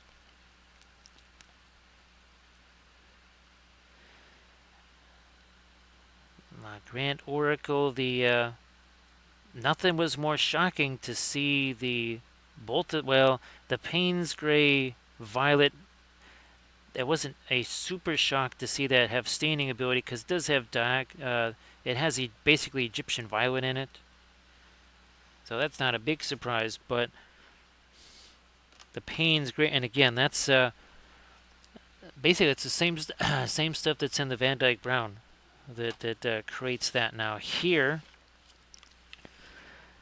well, there is Pigment Red 101, synthetic iron oxide. That's hilarious. It's almost like this is a hyped up burnt sienna.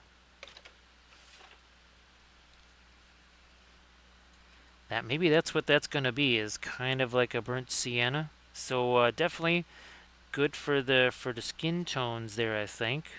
Potentially. We'll also see how shiny that ends up being. Okay, so there we are. Now we're starting to get some nice little rusty stuff happening here on this.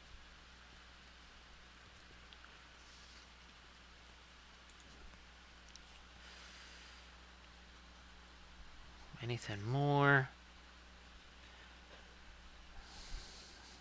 This is sort of yellow anyways. Alright, so we need to get a little more of the lighter stuff on that cloak. Back over here to this stuff. That's, there we go. There we are. Just gonna, again, that's just a dry brush thing. That is not, that's not a regular kind of standard sort of acrylic application there. This is very much a dry brush. You noticed I didn't mix all kinds of colors here, right? Because guess what's happening? This is all mixing on the figure. This is my palette here. miniature becomes my palette. It only makes sense. Find a little bit more of my light on that. Scumble this in.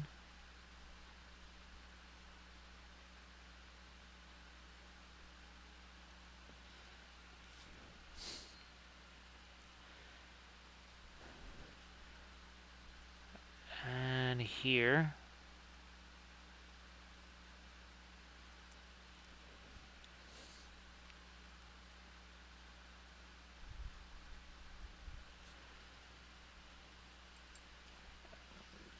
I want to... You know what? First I might... No, let me do the lighter stuff, then we'll restore the edges there. Okay, good. I already have my fast mat weighed out here. Okay, we need a little bit of thinner in that.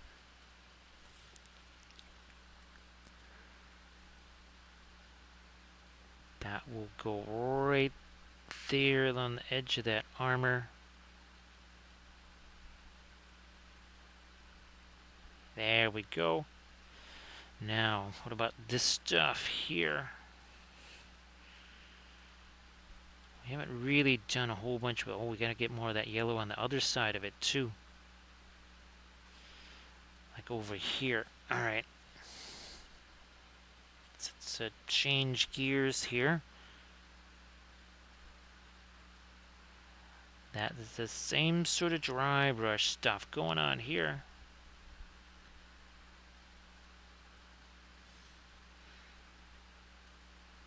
Same on that. Now, let me see if I can get back into here and really tighten up some of these. Some of these edges here. I gotta go with the darker stuff now, though. Van Dyke Brown might just do that trick here. Swing him around. This is another one. There we go. Reconstitute that roof. There's a big old something hanging off of that.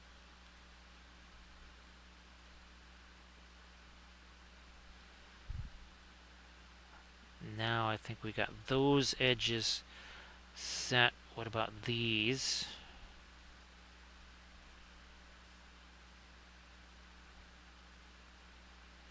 Possibly even a little bit of this dry brushed onto the armor plates out here. Might even darken this up a little. Hey, that's Van Dyke Brown. That is not black. That is just Van Dyke Brown that, once again, I'm just kind of dry brushing out there.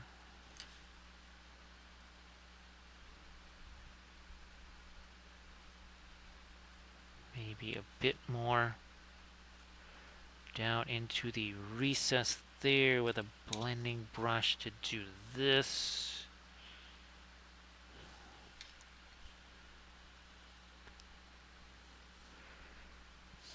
Another edge to rescue here.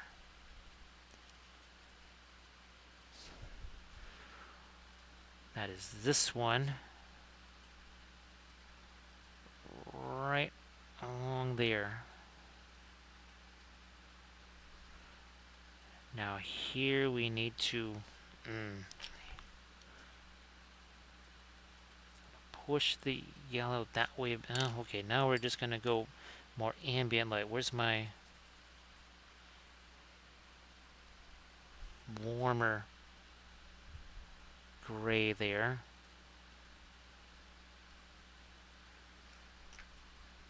Now we need to get some kind of a gray on this here. It can't just all be entirely rust. I'm gonna just try and once again dry brush a little bit of some gray color over the top of that so that there's some kind of metal here. I mean, the rust would be scraped away in some areas. That is kind of the hilarious part about the rust is that it's weathered away. Yes, rust gets weathered. Who would have your weathering gets weathered? Who would have thunk it? Now what I might do here is I might go refresh the medicine super quick here. And I shall be back un momento. Don't go anywheres. Also gonna grab me a cough drop or two. Yes, we shall be back. Just a second. Again, don't go anywhere. We'll be right back.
So here we go.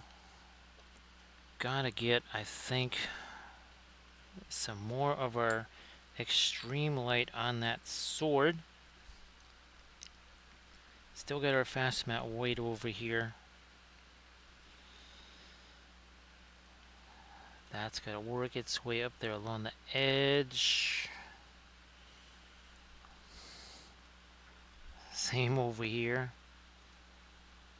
There we go. That's a really, really, really, really, really narrow blade. So not a whole lot of room for error there. I'm going to throw in a little bit more of the lighter yellow there. Oh yeah, the that guy from last night, boy, did he have some seriously heavy texture on that cloak of his. Holy smokes. I've never seen on a 28 mil fig that much texture sculpted in.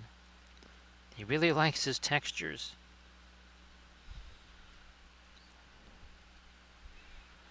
Again, all of the Navarette Studios ones, the scale texture is much more delicate. Let me catch a little more of the light on the end of his claw, talon, whatever.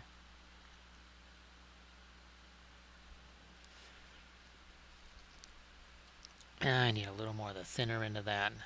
Just again, breaking down the fast matte white. It is getting mixed with a little bit of our yellow, just a tiny bit of it.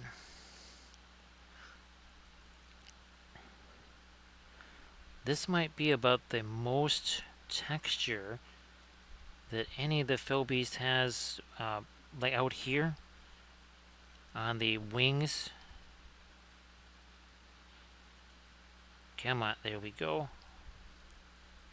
I'm just trying this little row here.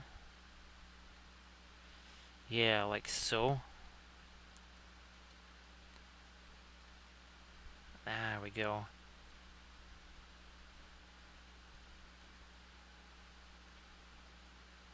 And here. So say we all. Hey there, Drexia. How you doing? Thanks so much, Drexia. Appreciate that. So Drexia, hopefully the message came through, and that should be all of the latest, links there. So thanks, Drexia. Happy Saturday. I hope that you're doing really well. And again, hopefully the message came through, all the links and such. So appreciate that. And Drexia, I hope again that you're doing super well. Of course, if there's anything that you've been working on that you wanted to share in the chat or whatever, please go ahead.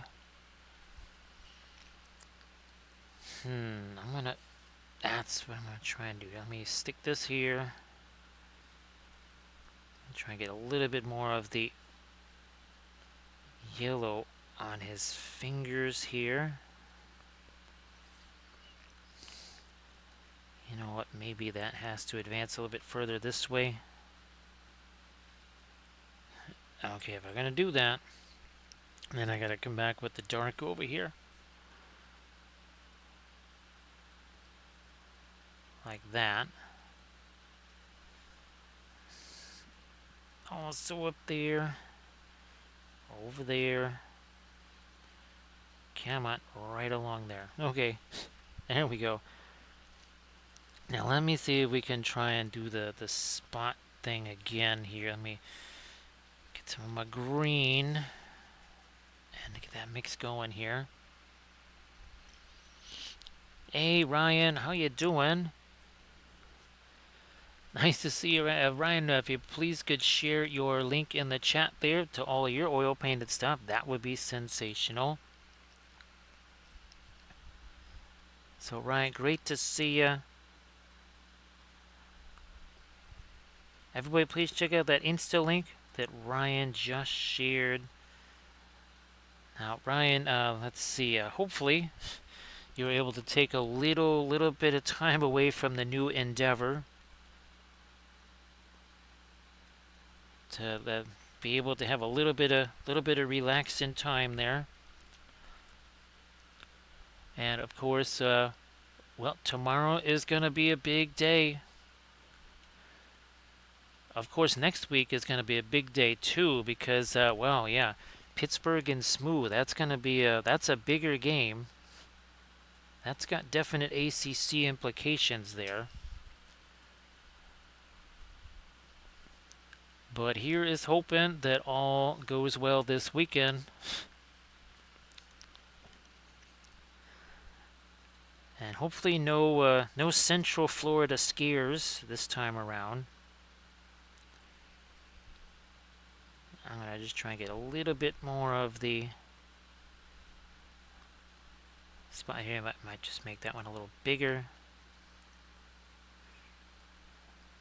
And then we'll have these start to get smaller as we work our way out here.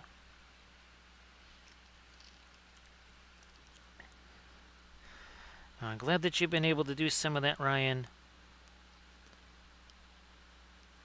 Oh, let me have at this with our blending brush. There we go. Now let's try a little bit of that over here. Because if that doesn't translate well, if it breaks up too much of our shape, I'll just, I already got rid of those spots once. I can do that again.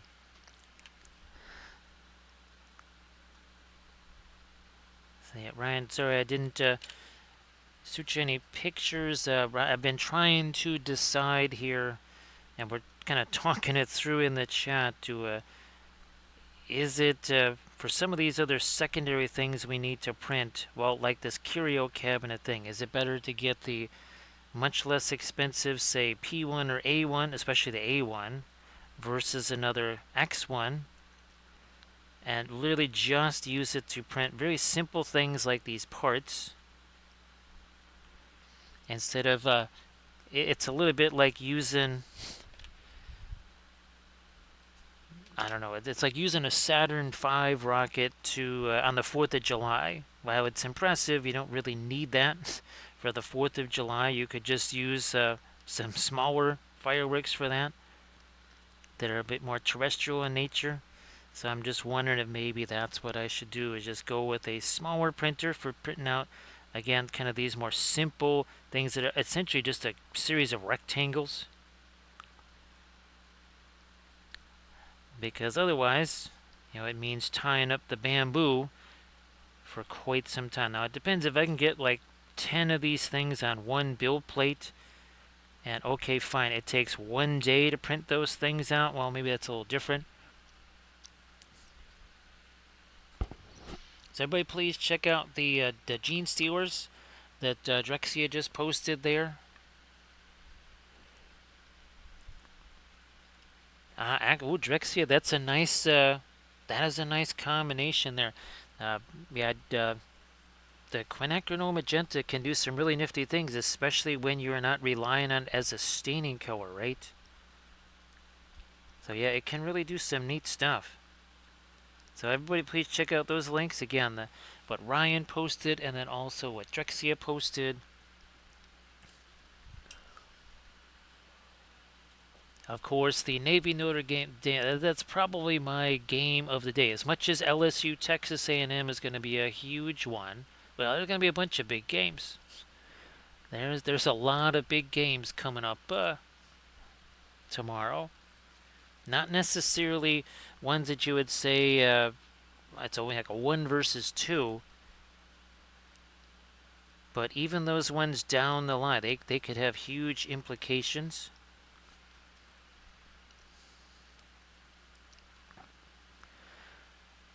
So Landrasta, yeah, I'll shoot you some messages on that. I'm gonna just kind of take a look at what the prices are, and I also want to just at least put the because that thing came in, the files came in for that Kickstarter, and I'm just gonna throw those on the bill in the slicer, and go, okay, fine. Or, well, it also depends too if that sale was still going, because that might have ended already. Drexy, yeah, the cadmiums, they're just, it's weird to think of them as too dull, but they're definitely too warm, so they kind of make more like a brown, right, Drexia? You know what we haven't done yet? I'm going to get rid of that one. We're going to try maybe this brush here. And I'm just going to hit these with a little bit of there. Okay. And most of these are already pretty much where we needed them to be. It was just those one or two where we had dry brushed some of the letters. So, okay, well, we're good to go then here. Don't have to do quite as much of that as I thought I was going to have to. Drexia, boy, I'm trying to think the last time I used any of the cadmium reds. I mean, outside of just in a color theory and oils as a comparison, it's been a long time. Real long time.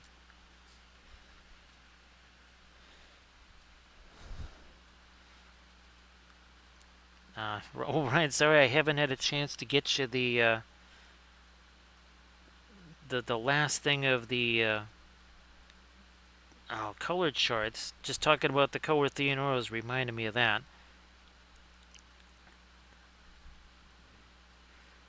I wonder what it would have been like photographing those in the new photo booth. Which, speaking of which, I need to get back to that to try and see if I can put some of the spray paint on some of those backdrops. I gotta do that.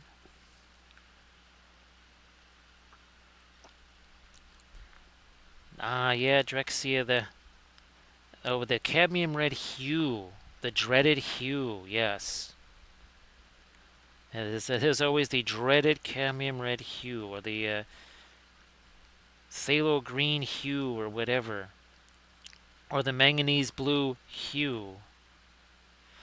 I mean, yes, that does cut down on the cost significantly. There is that.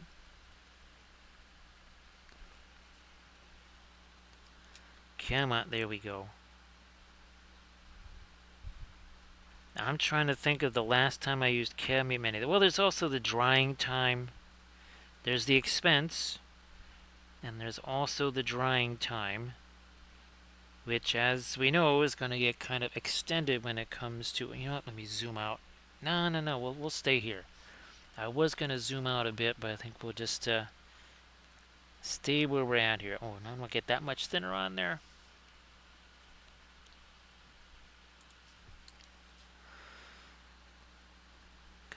These guys don't have any kind of an edge on them whatsoever, so they're looking a little bit soft. We don't want that.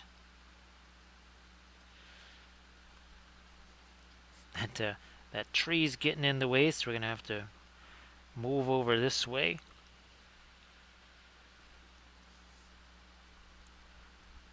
There we go.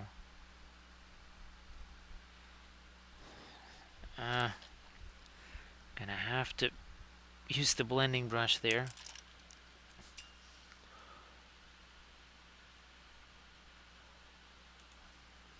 Now, Landrest, I remember when somebody, they actually, because I would pick them up and I'd say, you're going to notice how much heavier these tubes are, and it's still just 37 mil. And they actually weighed them, and they said, well, it weighs like 5-10% less. And he said, basically they're saying, did I get ripped off? Because why, they're all 37 milliliter tubes, but why does this one weigh more? And I said, is that one cadmium? And he said, yeah. And I said, that's why it's a Series 4, because it weighs a ton.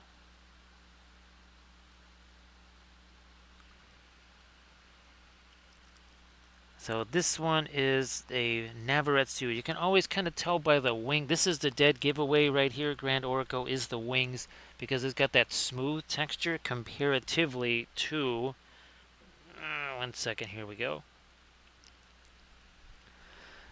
So when you see super rough texture like that, and also the Navarette wings tend to be extended, his wings tend to be folded. Now, obviously, the folded wings, when it comes to playability, might be a plus there, for obvious reasons. Now, I've got one more Navarette Studios. That's the one we're hopefully going to be painting tomorrow. And that one is going to be, that's going to be our Nurgle Wraith. So think a really putrid kind of green, lots of almost like a scaveny type skin tone. Yeah. Oh, well, that wasn't helpful. But there's the blending brush, which is helpful. I can't even reach them. But think of our Skaven project that we did, the army painting series. Yeah, that's the Fell Beast is going to have kind of almost like a rotting skin color type thing.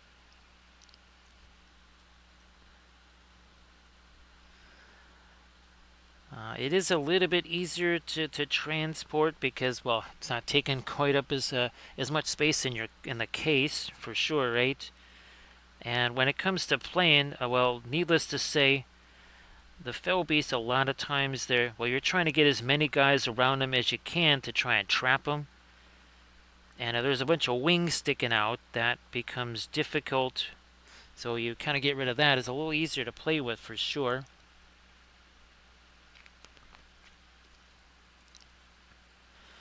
Yeah, Drexy, it's been kind of fun. Here we got a little bit more of the yellow right there. And while speaking of yellow, this is the first time I've comboed the fluorescent yellow with regular yellow to do something like this. Thank you so much, Otto. Everybody please give Otto 40k a follow. So Otto, thank you so much for the raid. We are continuing with our Fell Beast extravaganza. This is Fell Beast number 9. Believe it or not, at the start of October, it had been a long time since we painted a Fell Beast in Nazgul, and now we've added 9 more. And this one's number 9. I'm going to zoom out a bit so you can see more of it. There you go. And we're doing a different object source lighting on each one. So here's another Navarette Studios one. So you can see a little bit different lighting on that one, a different theme there. Here is another one. Again, a different theme there, a different type of lighting. Also, again, a Navarette Studios one. Now, last night, we did this one. This one is from Medusa Project. So that was last night's Fell Beast right there. Hey, Sector X, nice to see ya. Happy Saturday. Here's another one. This one also from Navarette Studios with more of a nautical theme.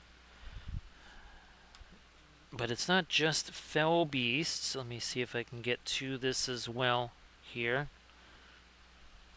There. So we also painted a couple of things for our Moria army. We did a Balrog. We did this dragon here with, oh, look at his little dwarf buddies right there, just hanging out. And then let me see if I can grab this here. We did the Watcher in the water. Also very fun. Thank you so much, Otto. Appreciate that. And again, everybody please give Otto 40k a follow. And Otto, if you wanted to share anything in the chat, please go ahead. Yeah, please go ahead and share anything in the chat. Oh, now by the way, this base is going to get all kinds of snow and ice effects. That's why we have the lighter color Fell Beast here, because he's kind of be like a winter Fell Beast. So yeah, think of this base and the trees covered like this with our snow and ice. As I haven't had a chance to do that before, and well, I thought that could be really super fun, so we're going to do that on this one right here. So again, Otto, you want to share anything in the chat that you've been working on? And I saw that you were painting tonight. I didn't get a chance to see what you were actually working on, so yeah, I couldn't quite tell. I only had a brief second to see. So Sector X Armored Wolf got me a few links to some places where it's available. I'm going to try and get some so that we can do a video on it. Now, have you actually tried that stuff yet, Sector X? Oh, Sector X, I got to send you a message because, well, we're trying to hash out price-wise, purpose-wise, P1, A1, X1, because I don't know if I think you heard us talking about that Curio Kickstarter. Well, for printing stuff like that, that literally is just a bunch of rectangles. Ah, okay, Sector X. Yeah, you'll have to let me know how that goes. But I'm just wondering, do we get something like a cheaper A1? Or do we go all the way up to a P1? Or do we just say, fine, the X1 is cheaper, we'll get one of those? I just thought, well, for something as simple as just those curio cabinet parts, I was thinking maybe that's where we relegate something that's kind of again, a not top dollar machine for something like that. I'm going to try and get some more of my light here on the wings. I'm going to try and do some of that here. So again, Otto, thank you so much for that raid. And everybody please give Otto 40k a follow. So all of this is oil paints, by the way, so are all the other guys. Hey, Doji, how you doing? Let me see. Yeah, Sectrix. These. Well, I'm gonna put some of those parts on the X1 build plate and see. Okay, is it one of those things where I can put an entire curio cabinet on this thing, and it won't take as much time away from my regular terrain? I guess that's it. So I actually printed that one out, Grand Oracle. I want to do a whole series of videos on that. So we're talking about assembly, gap filling, because there's going to be some gap filling. There's going to be some resculpting of some parts. So the video that I just did that's going to be up tomorrow on the Patreon page, it's kind of a precursor to the Smaug video series. So it's a challenge to print that one out for sure, Grand Oracle. But I'm going to do a basing video. I actually have to print out more basing bits for it. So yeah, we're printing out more basing bits, and we'll try and do a. I actually had the bases printed out.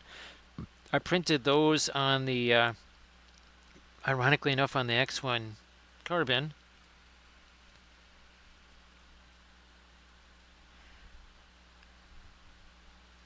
So the wings, they tend to want to distort. So again, the wings are out like this, and each wing, because of the size of Smaug, is probably 2 to 3 pieces, maybe 4 or 5, and they just have a tendency to want to buckle and do some weird things in. I mean, it's not unusual. Even these will do that. So again, we're starting to get some of the lighter things out here on the ends of these wings, because I'm not really going to be sticking my hands out there quite so often.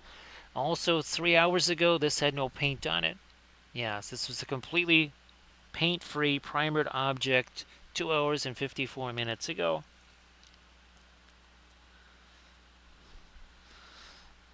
So yeah, because Armored Wolf, you've tried to print out Smaug, and well, the wings are definitely a challenge, to say the least.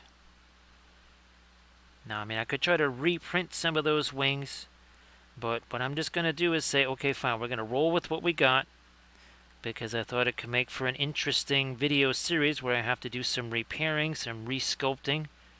Again, that's we kind of introduced it with these guys, because here there was a whole bunch of stuff that had to be fixed up in there, and you cannot see it at all. So that's all been taken care of. Grand Oracle, I also have that one printed out. I wanted to actually do that. Well, I have a perfect time to do that, Grand Oracle, because I've got those eagles printed with the nests. So yeah, we'll just have a big eagle fest. We could probably get them all painted in one week of streams. Our Monday, Friday, or Monday, Thursday, Friday, Saturday. Well, that's 4 eagles. I've got 4 eagles to paint. Yeah, we'll do 4 eagles in a week. It'll be Eagle Week. He's super tall, Grand Oracle. I mean, he's, well, it's basically like this, right? Where he's kind of on the one wing, and Radagast is sort of just perched on him, so the pose is very much like this one. The thing is, I might have to reprint the unfortunately the eagles because they might be too small. Uh, it's either that or reprint the nests, but I'm going to compare the eagles next to the GW one. I do think that the GW eagle is slightly bigger, so I might. I don't know. I just once I can see those next to some regular miniatures and such, we'll see if we want to actually go through the process of reprinting them. I was thinking of making them at least 10% bigger. It kind of depends. I also have printed out a couple of the eagles before. Do I have any of them sitting over here? Not that I can reach, unfortunately.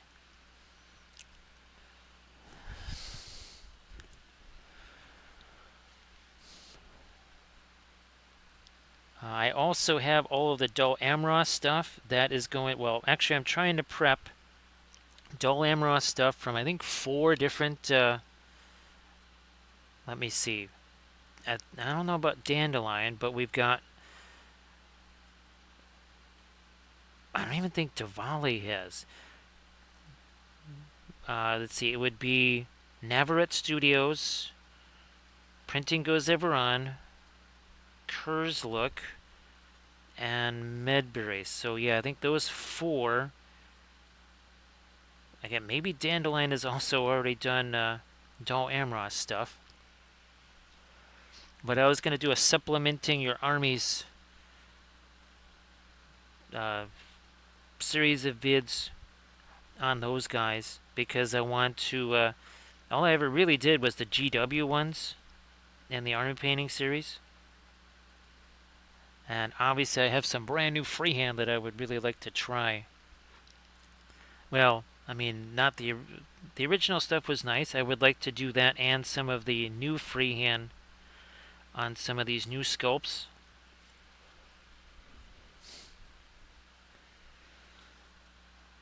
So yeah, Sectrix. I just have to. I'm not even sure if that stuff is still on sale as far as the various bamboo printers. That sale might be over already anyhow.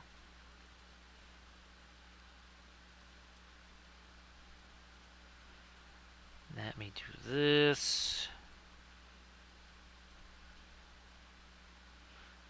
A little more of that down here.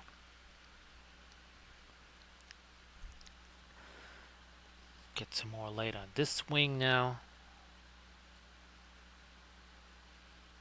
There we go. We have to do some stuff on our rock here, and I was going to do a much warmer gray for that, so probably Van Dyke Brown, even maybe some of the asphaltum mixed in for that. Now, I'm glad that sail's still going. Because I know last time when I said, okay, maybe we will go ahead and do this, then that was the day that it ended.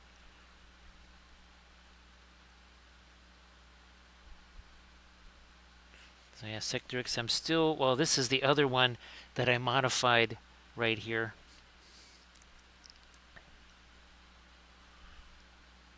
Let me get that, there we get some more of that light down in there. Now let's hit this.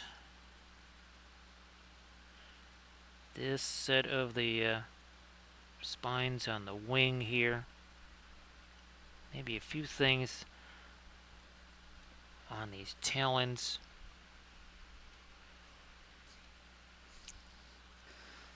So Sectrix is that way. I couldn't find it there, and I basically had to use the stickers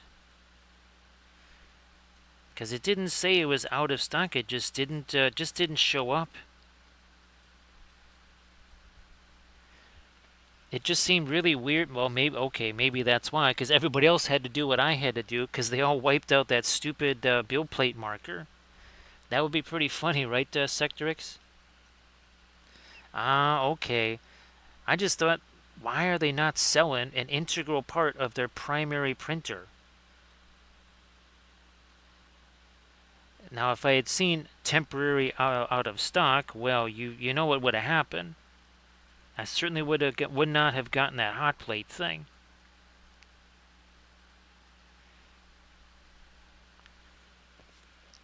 Now, of course, that's why I thought, well, if I get an X1, another one of those, then well, maybe I don't have to. Let me get a little bit of this lemon yellow into my green over here. Let me try some of that here.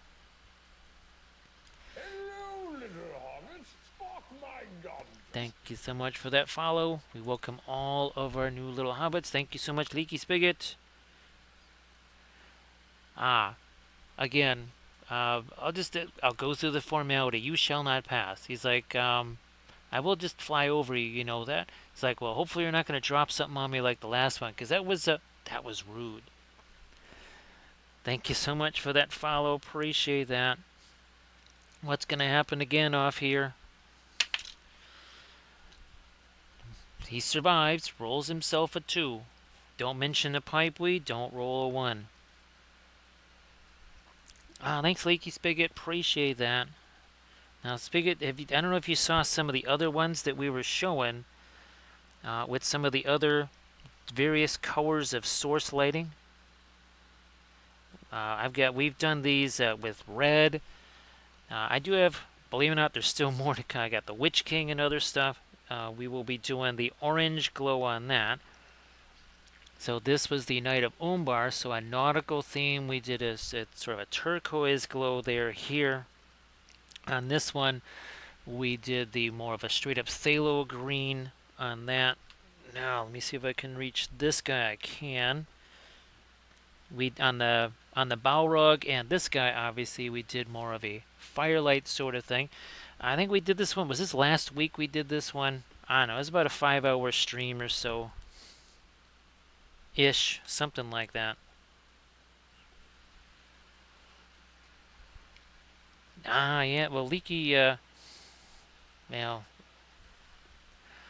this was very fun. Not necessarily object source lighting on there, but definitely with the crystals and the helmet. There are lots of translucent stuff, and of course, well, here is another batch of stuff that we did on stream. Now, where's our Shatterpoint stuff? Here it is. So even our Shatterpoint stuff, right? We love our glowy things. Where's that red glow? We also, we did do a Fell Beast with red glow, like this one right here. That was very fun. Leaky Spigot. Couple of things that starting off with it is the best way to go. This was established less than 10 minutes into the stream here. Now, also too, we got these things here, different colors, right? Now this one's pretty intense with the lighting here, but as you can see, you use this. It can at least give you a little bit of hint as to where that's going to go. Now, also too, if you have the, if you got the right color one, because they come in all different colors. You could even potentially take a picture of this Leaky Spigot. You could take a picture of that, and then, well, now you have a reference. And you can just get those on Amazon. They are dirt cheap. Usually LED balloon lights, that's what some of them are called. They can also work as lighting for buildings. Well, Leaky Spigot, you already got it. Oh, you know what I have? Let's see. There's a blue one. And here is a red one. Well, can't quite grab it like that. Let me see if I can grab one out of here. There we go. Alright, there's a red one. So yeah, you can see the different colors really have a really interesting effect. So yeah, if you got a bag of those, you're all set. You are right as rain and ready to rock. And like I said, if you take a picture, right now you don't even have to keep looking at keep turning the light on and stuff. You'll be all set. Hey, there's Surface Tension. Nice to see ya. Great to see you. Happy Saturday, Surface Tension. Drexia, actually, that block party that happened back in September, somebody came along and they were giving the kids those things, and I swear that I don't know, it was just this last week or something. We saw some kids walking around with those, and we figured they must have gotten those. Must be the ones they were giving out at the block party, and we could see them from across the street.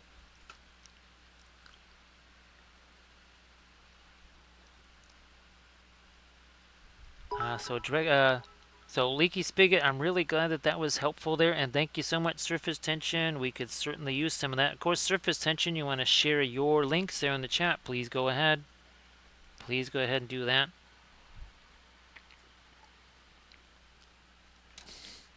And of course, the other side benefit of having those lights, wait a minute here, let me not do this. Let me get to my Instas here. Ah, there we go. Come on. Here we are. Ah, there we go. So here's the other benefit. Look at that. That's the same balloon lights. You can see our terrain. So that's kind of the daylight version. And now there's the at night, and that's just a bunch of those little lights inside the buildings. So that's a burning one. So we got a like an orangey red one, right? And there again, that's you can kind of see how neat those look. Let's put it this way: it's a heck of a lot faster and a heck of a lot quicker and cheaper and everything else than trying to wire those buildings. Because, what if you want a different color? Maybe you don't necessarily want a yellow light. What if you want to change that light up? Now all I have to do is just put a different light in there. Sorry that the bug has gotten you there, Surface Tension. So hopefully everything is all good with the dog now. No more leg injury issues or anything like that.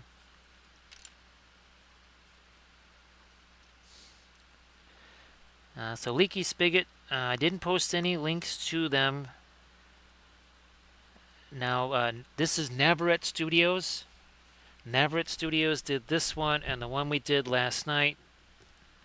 This is Medusa Project. So Medusa Project here, Navarette Studios here.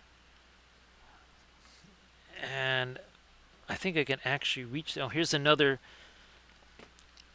So that's another Medusa Project one. And again, you can see the wings are folded, but lots more texture. So very rough texture. That's kind of a kind of a trait of the Medusa Project fell beasts.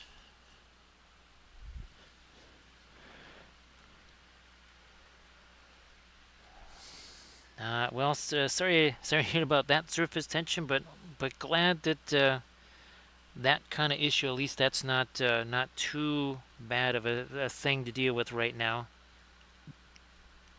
Let me see if I can get a little bit of this here. So Surface Tension, the Nazgul Fest continues as we continue to rack up more and more fell beasts. Yeah, Leaky Spigot, I mean, I did do back in the day. We actually painted this one up on stream. So that's the Witch King figure. By the way, I still have a Witch King version, I believe. Well, certainly the Medusa Project one. But we still have all the Dandelion and Middle Earth Fell Beast. I have the Printing Goes Ever On Fell Beasts. I've got the Kurzlook Fell Beasts. I think Davale did some as well. So yeah, I think we'll save those for next year, for next Halloween. Yes, we don't want to use them all up right now. We'll save those for next Halloween. I was hoping to get a chance to do like a Great Beast of Golgoroth or something like that here for October. I'll see you later, Doji. Doji, hopefully you started the day off with some fantastic bakery goods there. I'm sure that you did. And Doji, if you wanted to share your link one more time in the chat before you head out, please go ahead and do that. Fabulous oil painted miniatures by Doji, just like the fabulous oil painted miniatures by Surface Tension. So please go check those out. So one thing I can say about the Navarette Studios ones is that sometimes those you might almost want to consider doing your own supports on those. Medusa Project is you're going to have to do a lot more, shall we say, gap filling. I just literally did a video. This was featured, and that last one we did. Both of those were featured in the video as far as gap filling and resculpting and that sort of stuff. So everybody please check out that link that Doji just shared. Again, some super duper oil painted miniatures. And Doji, have a blast on that day trip. And of course, I guess, well, we'll see you. I think I'm going to actually be streaming on Saturday here, Doji. So I guess we will see it tomorrow. There was, I kind of need, unfortunately, I really should be at that other thing. But I need to also do the streaming thing. Because, well, if we want to get these other printers, we have to keep, shall we say, bringing in the green.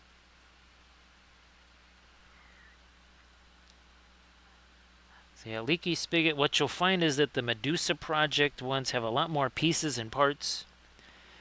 Navarette Studios tends to be wing, body, rider, head. That's almost universal on all of them. Whereas Medusa Project could be leg, head, the riders in a couple of pieces.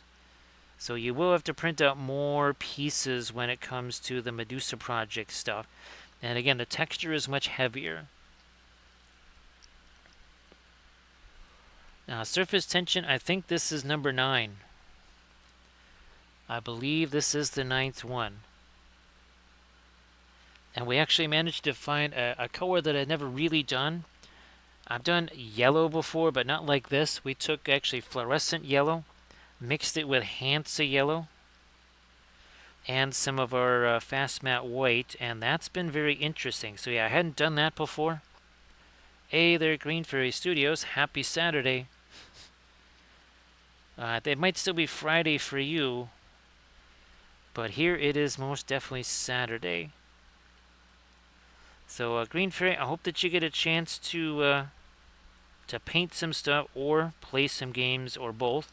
And of course, Green Fairy, if you want to share any of your Carnival stuff or your Brimstone stuff, please go ahead.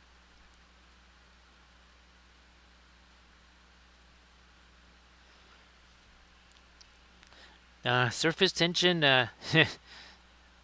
well, there's some repeats, so it's actually not the final one. I wonder if I can grab it here.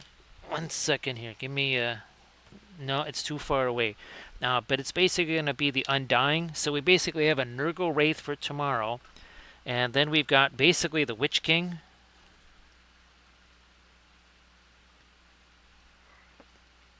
Actually, that's good to know, Surface Tension. Because I actually have... I don't know if I have Windsor Yellow. I don't know if I have Windsor Yellow, but... Oh, okay, Hansa Yellow medium. Alright, whatever. This is the fast matte stuff, Surface Tension. That's very cool, Green Fairy. That is very cool.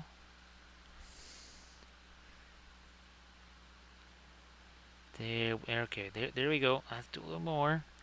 And of course, well, tomorrow we are anticipating, while we're doing all kinds of prepping for our stream and also for the Monday stream, so we might be painting the Witch King from Medusa Project on the Monday stream. Again, I just kind of parsing things out. I think that's how it's going to work. And then, of course, we will be streaming Tuesday. Alright, so I'm going to be maybe streaming that plus. And I think I'm just going to put these just on a base. I don't have time to really do the basing around them. So these are the ones that were specially sculpted. I don't think that Boomitz is going to have any time to sculpt some new ones for us before then. So we have Galadriel and Gollum. So we'll maybe paint those two and the Kathy figure on the 29th. So that would be a special Kathy birthday stream. That got a little too crazy there. It would be which king? It is this king. But of course, we all know that Kamul is best Wraith, right? Surface tension. Kamul is best Wraith, just like Pluto is best planet. Best Wraith, best planet.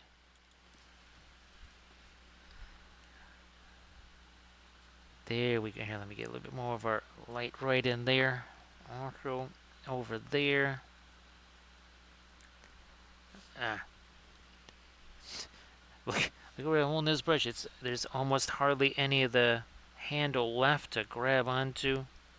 Yeah, you see that brush bouncing around at all? Nope, not at all. Caress the brush. Do not crush the brush. Yeah, Drexia, as you know, this is a pro-Pluto stream, right? Well, and it's getting to be that time, Drexia. It is getting to be that time when thoughts turn to a holiday nature and we start painting ornaments again. Yep, it's coming. It's coming soon. Ah, see? Surface tension knows. It's gonna be a planetary Christmas.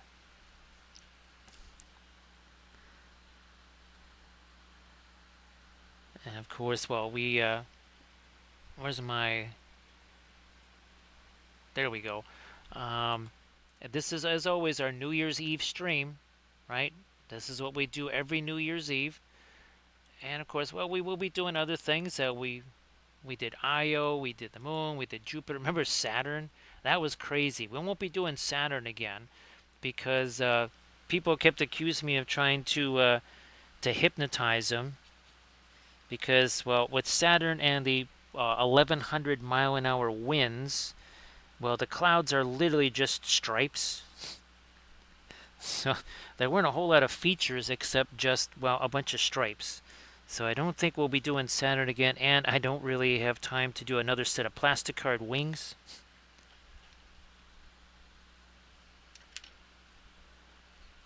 Thanks, Drexia. Io was really fun. Now, actually, Drexia, all of them they're all saved as highlights. So if you want to see any of those, yeah, they're all still, you can check those out.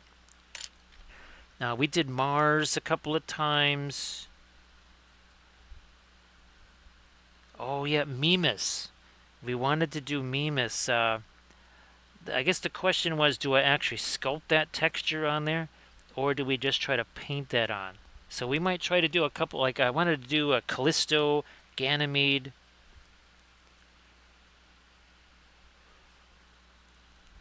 Let's see, what else did we want to do? What was the other one I was thinking about? Oh, maybe Enceladus.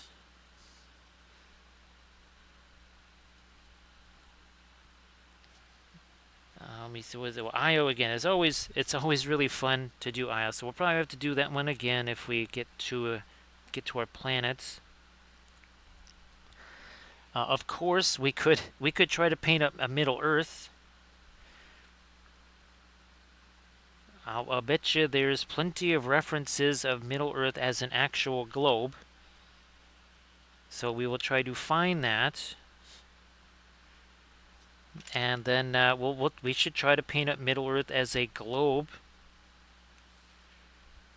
I know I did once have on my old phone as a screensaver. It was basically Middle Earth from space. So you could obviously you saw clouds. It looked very much like it was shot from orbit.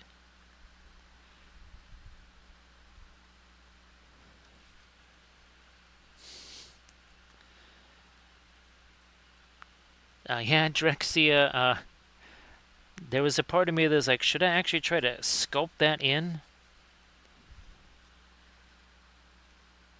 Or do we just paint that detail? It'd be really hilarious to have nothing pretty much anywhere else, right, Drexia? But then all of a sudden, boom, there's this massive crater. Now, of course, Surface tension suggests maybe doing well, sort of a mashup there. A little mashup of the solar system and Middle Earth in Mimas Tirith. Well, let me see. So we already had. Let me see. I think we already had Nurgle Matthew. He did the first punnage right there early on in the stream. So surface tension comes in later in the stream and drops down some punnage there. Again, this is the Wampelville Comedy Club. The mic is always open. Then, of course, tomorrow, the Wampelville Sports Network takes center stage. We did have our dugout reporter. Elite informed us of the first walk-off Grand Slam in World Series history. Now, of course, Elite generally covers sumo for us, so Elite's really spanning the globe for us so that we can cover our wide world of sports. Yeah, so Elite not only covers sumo but also is our baseball reporter. He'll be covering the World Series in great detail. Hey, Gunners! Happy Saturday! Welcome back. So in Gunners, the Fell Beast extravaganza continues. Yes, indeed. One fell beast after another, after another. Now, this one was fun because as far as the Navarette Studios goes, this is like the most armor on it. So, because of the color, ooh, we should do a film noir. Let's do a film noir here. Look at that. It still looks like there's nothing. It looks like there's absolutely nothing there. And it just kind of blends into everything here. So Celia there, Leaky Spigot, thank you so much for the follow, and thank you so much for being here as we bring back our color. Look at that. Look at that difference there. Leaky Spigot, again, thank you so much. And we're going to be doing our Saturday stream as usual, then Mondays. Now, Mondays are usually Armada Mondays. Eventually, we will get back to our 1/1800 scale ships right here. We also will be painting some more of our 28mm ships. So we'll be getting back to those too. So thanks, Inganes. Appreciate that. So Celia there, Lakey Spigot. Now let me grab this guy. And it's a little bit hazardous. Here, let's grab him. Now, watch what happens to the source lit area as it actually turns lighter. Look at it. See how it gets lighter? Now watch it get darker. As the blue comes back, it actually physically gets darker. It's lighter. Now it's darker again. That is freaky. Yeah, Leaky Spigot, we've done, I think I've done a dozen American ships. We're talking about 4 different carriers. We did Lexington, Enterprise, Wasp, and Essex. We actually did the Montana class, believe it or not. We did that, and we also did our Regia Marina. So we started with our Italian Navy. We will also be doing we'll be starting with the British Underwater Navy, and then we'll move on to the IJN and also the Regia Nationale. We'll do the French Navy. So ships like Jean Bart and Richelieu.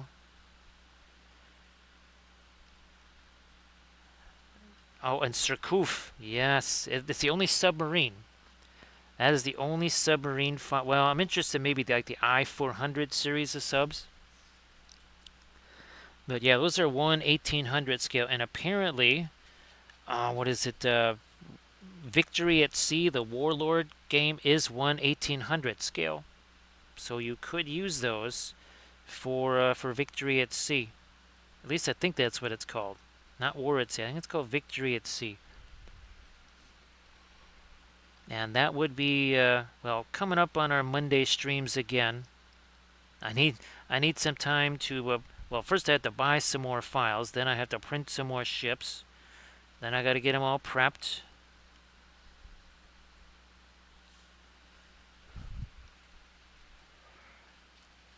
Again, this is very light, but it's not white. There is still Hello, actual little color hobbits. in this Fuck here. my guns. Speaking of white, how's about we see this guy? We haven't seen him yet as we welcome in Mr. Boombody. How you doing, Mr. Boombody? Yeah, so, you look different. It's like, well, yeah, I'm Gandalf the White. I thought you were Saruman. That's not cool, dude. He doesn't have a nifty sword like this. It's like, oh, you mean that kitchen utensil you tried to use on the Balrog? It's like, well, it is the sword of flame, you know. Then why is it blue? This is not the smartest fell beast ever. Thank you so much for that follow. What's going to happen with our big Gandalf 6 here? Oh, there we go. Again, it's as long as he doesn't mention pipeweed, that doesn't happen. No pipeweed, no ones. I'm going to zoom in here, get a little closer. Where are we at here with our...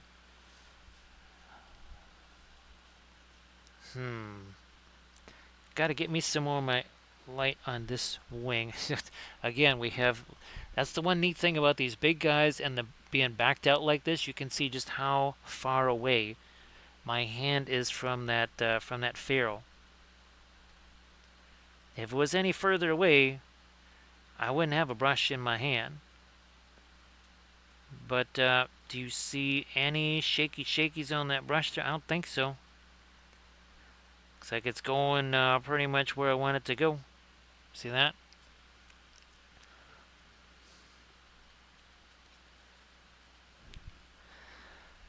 Yeah. So, well, he was watching the TV show. I think Surface Tension. That's I think that was the problem.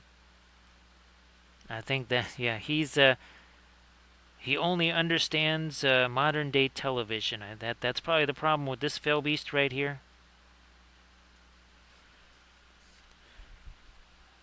And of course, Surface Tension. I do actually have a bust of Saruman. You know how we were thinking of Saruman of many colors? Well, basically Saruman in the Technicolor Dreamcoat. So that's still a possibility at some point. Now we're gonna get some of that light over here. Blending brush. Where you going? Well, we'll just use this. Any brush can be a blending brush. Now up there we got to do something, but not quite that much. Here, let's try this.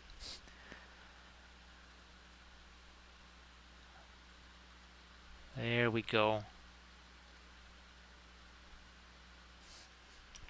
Blending brush again. See, that doesn't wipe it out completely, but what does it do? It kind of takes the edge off of that. Now that's what we're looking to do there, is just kind of, again, take the edge off.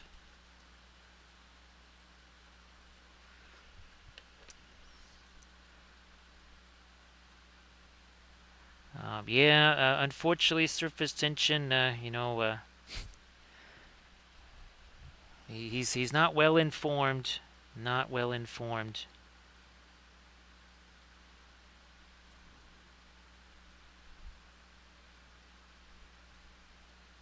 I think that'll do it for that for now, at least. Try to get a little more light on there.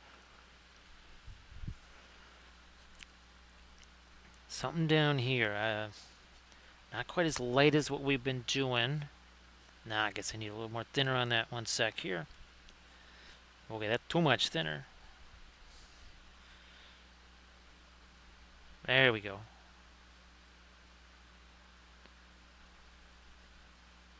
So again, the video that's going to hit on the Patreon page tomorrow has this guy, has last night's figure, that Medusa Project figure, and that was where we were covering all of the gap filling and sculpting and all the other stuff that we did on these wraiths. On was that the Nerixen? Yeah, that Nerixen large scale figure. All right, let me see if we can do some more of these smaller spots down here. Maybe another couple out here, something like that. Ah, yeah, Space Gandalf, right? Surface tension. Or Discount Gandalf. He has many names, right? You'd think it would be things like Mithrandia and all that other stuff. No. His names were Discount Gandalf, Space Gandalf, Not Gandalf. Is that going to be too dark, so I won't mess around with that anymore.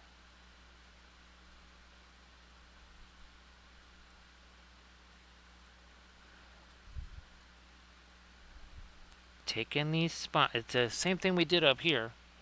Same thing we did up there with those. We're basically going after the edges of those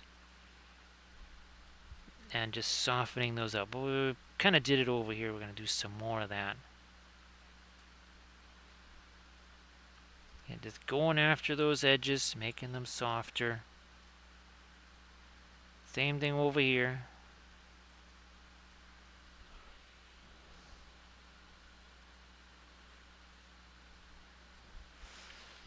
So 3.5 hours ago, right? No rust, no spots, no highlights, no glow, no nothing. And again, that's the first time that we've done a yellow glow like this. And of course, right, we have the blue kind of to oppose that.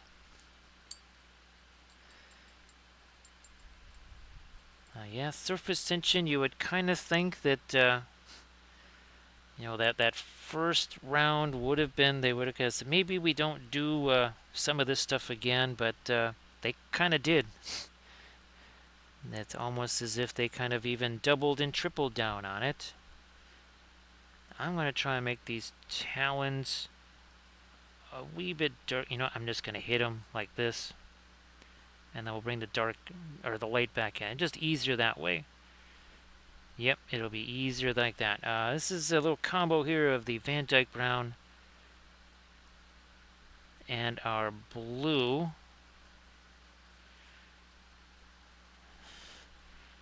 Okay, good. Those are mostly darker already up there.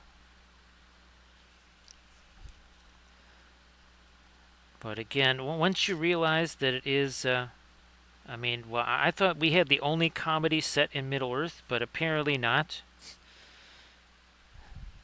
Now, of course, at least they did the, we didn't have to sue them for taking our Silly Marillion name. Because I thought that was the next thing they were going to do, was call it the Silly Marillion. And then I thought, well, now we're going to have ourselves a fracas, if that's going to be the case. Really had some fun with this rust over here. We don't usually get a chance to do that. Last time I had a chance to do this was, on those Mordor trolls.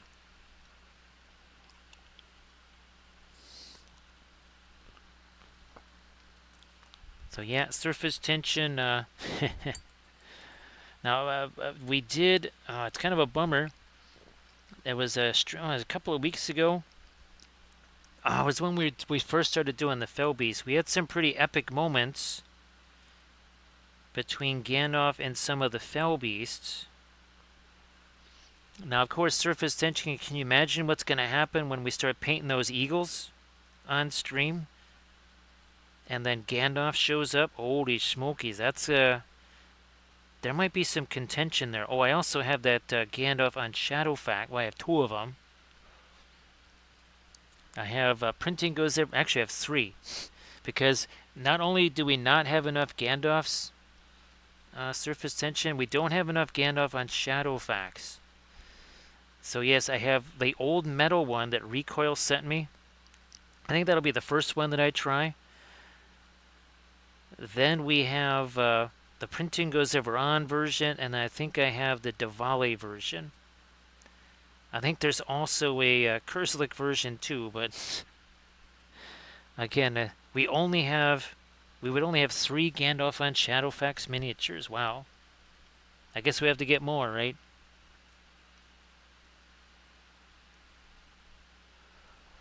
So Drexia, the Van Dyke Brown, unfortunately, well, I know it's the Book of Wapol does state respect the Umber. However, well, we kind of got away from it, but this is sort of bringing me back. I don't know if you saw the video on this one yet. So see this brown ochre? This is sort of like a supercharged burnt umber because it has iron oxide in it. So it makes it it's again, it's kind of like a burnt umber on steroids. Oh my gosh, that's right. So surface tension, what do we call that? Like the most unfortunate anacronym of all time?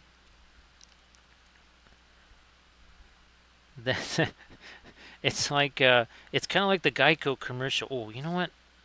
Nah, we'll just use this. Yeah, it's a bit like that Geico commercial with the caveman. And he gets really upset when they show him as a caveman.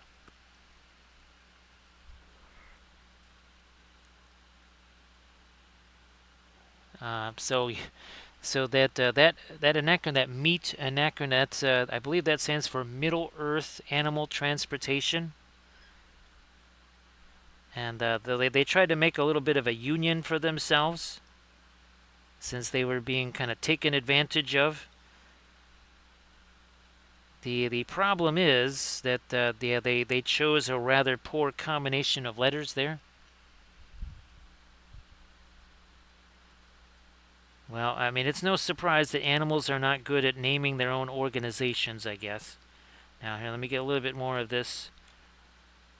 I'm just trying to warm this up slightly. So Drexia, I've started to use the umber more. Of course, that would be a nice thing to use maybe with the asphaltum for some... oh, where did that bust go? It's around here somewhere. 1 second. I know it's around here somewheres. Nope, that's not it. Is it over here? No. There it is. So like this is mostly the asphaltum here, and some of the Mars violet, but the asphaltum and the whatchamacallit, burnt umber could work well for that one too. So I might be trying to. Well, there's a couple of color theory and oils that I want to do, and I've never actually. I haven't actually done a direct comparison of that brown ochre to burnt umber. So don't be surprised if you see a video featuring that comparison. So that is one of the, I'm pretty sure that's not a color theory in oils. I think that's a painting busts video. I could be wrong, but I think that is a painting bust, not a color theory in oils. So you can check that one out. Again, those there's the Mars series of colors, so Mars red, Mars violet, Mars black, of course, and two Drexia. Here it is. This is like a supercharged yellow ochre. Look at this, iron oxide. That is the key. We've found anything that has oxides in it tends to be very opaque, somewhat matte. Look at this, even here. I mean, cobalt, yes, because it's oxides of cobalt. There's oxides, so that makes, as you can see, that is very opaque. Right? Look at how opaque that is. Normally, anything cobalt, yeah, opaque is not going to be part of the description, but in this case, it is. Again, because of those oxides. And as Grand Oracle says, unless you buy it during, say, the big winter sale, it's going to be pricey, right, Grand Oracle? Actually, Grand Oracle, I guess the next big sale on Dick Blick is going to be Black Friday, would you say?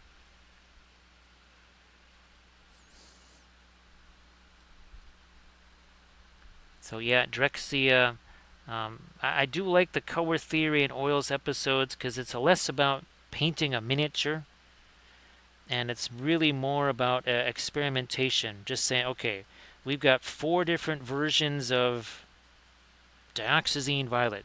Which is the best? We've got these reclaimed earth colors that we've never tried. That's where we found out that Naphthol red and Fanchon red are basically just the same thing. And we thought, okay, you have to get Naphthol red somehow. Or no, the Fanchon red, and that wasn't easy. Well, not without spending some coin.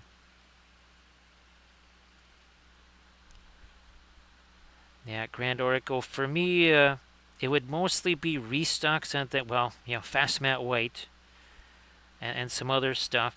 But there were a few things, not necessarily a super expensive color, but just alternatives, right? Find, okay, maybe another Indianthrin blue or another another version of quinacridone magenta or something that we can just kind of compare. I like to have at least 2, if not 3 different ones.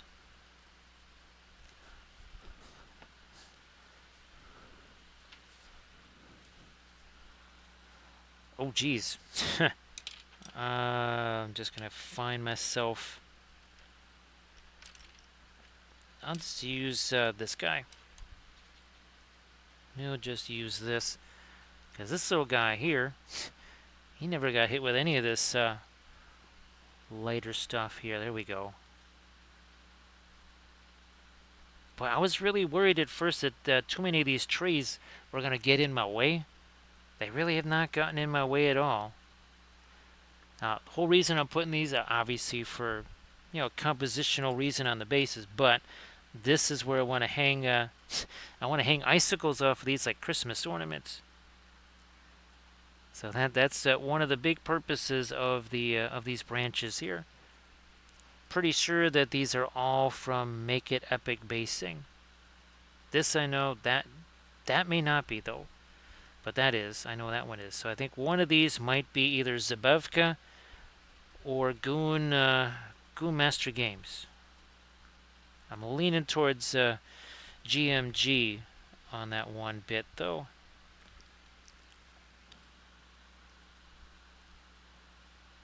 Again, find a little bit more of our light on these branches. Can't go too light on them because again, we need to get our snow. Actually, I think that same branch is this one right over here. There's that small one. That little small one is right there. There it is. And again, we will be doing the snow and ice effects on those.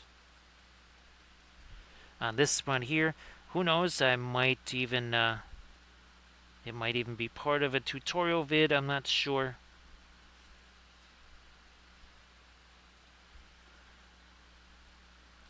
We'll be using the crushed glass snow. That is the only place you can get that is from Armored Wolf Productions.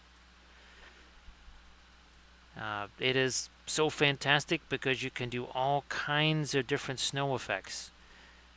The typical sort of snow stuff that you use does one and only one effect. Basically, that kind of fresh fallen snow, and not necessarily all that well.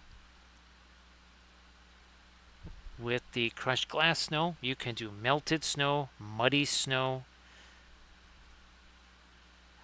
Also, when you let's say you want to have some blood effects in the snow, since it's basically a bunch of tiny little crystals, it actually sinks down into it. I actually did a video comparing your typical snow effects to the crushed glass snow with blood effects. Oh my gosh.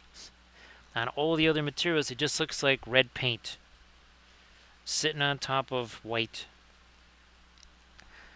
So again, that is the crushed glass snow. That is the only place you can get that is Armored Wolf Productions. So Sectorix, again, thanks for that little heads up. That if it's not listed there, it's just out of stock. It's not like they don't make them. So that would be the bamboo stuff. So if I'm going to, for sure, at least get me that build plate so that I have an extra one of those.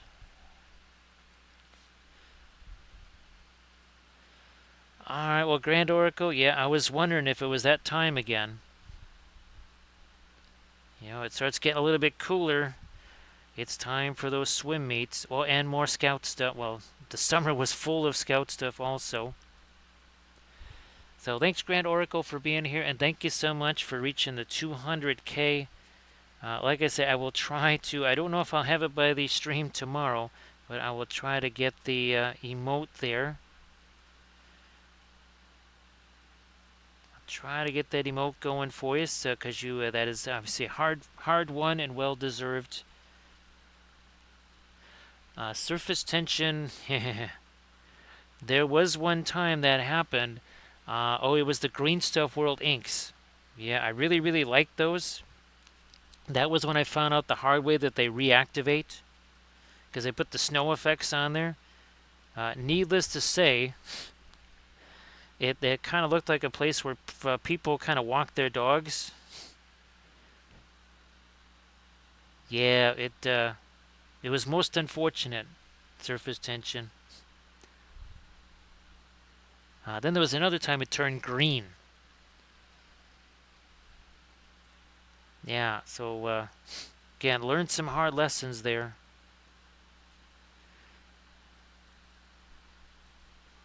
I could maybe do a little bit of lighter something on this branch down. I know you can't hardly really see that. That's another reason I'm not doing too much on that stuff. Now, on this thing here, we did want to try and get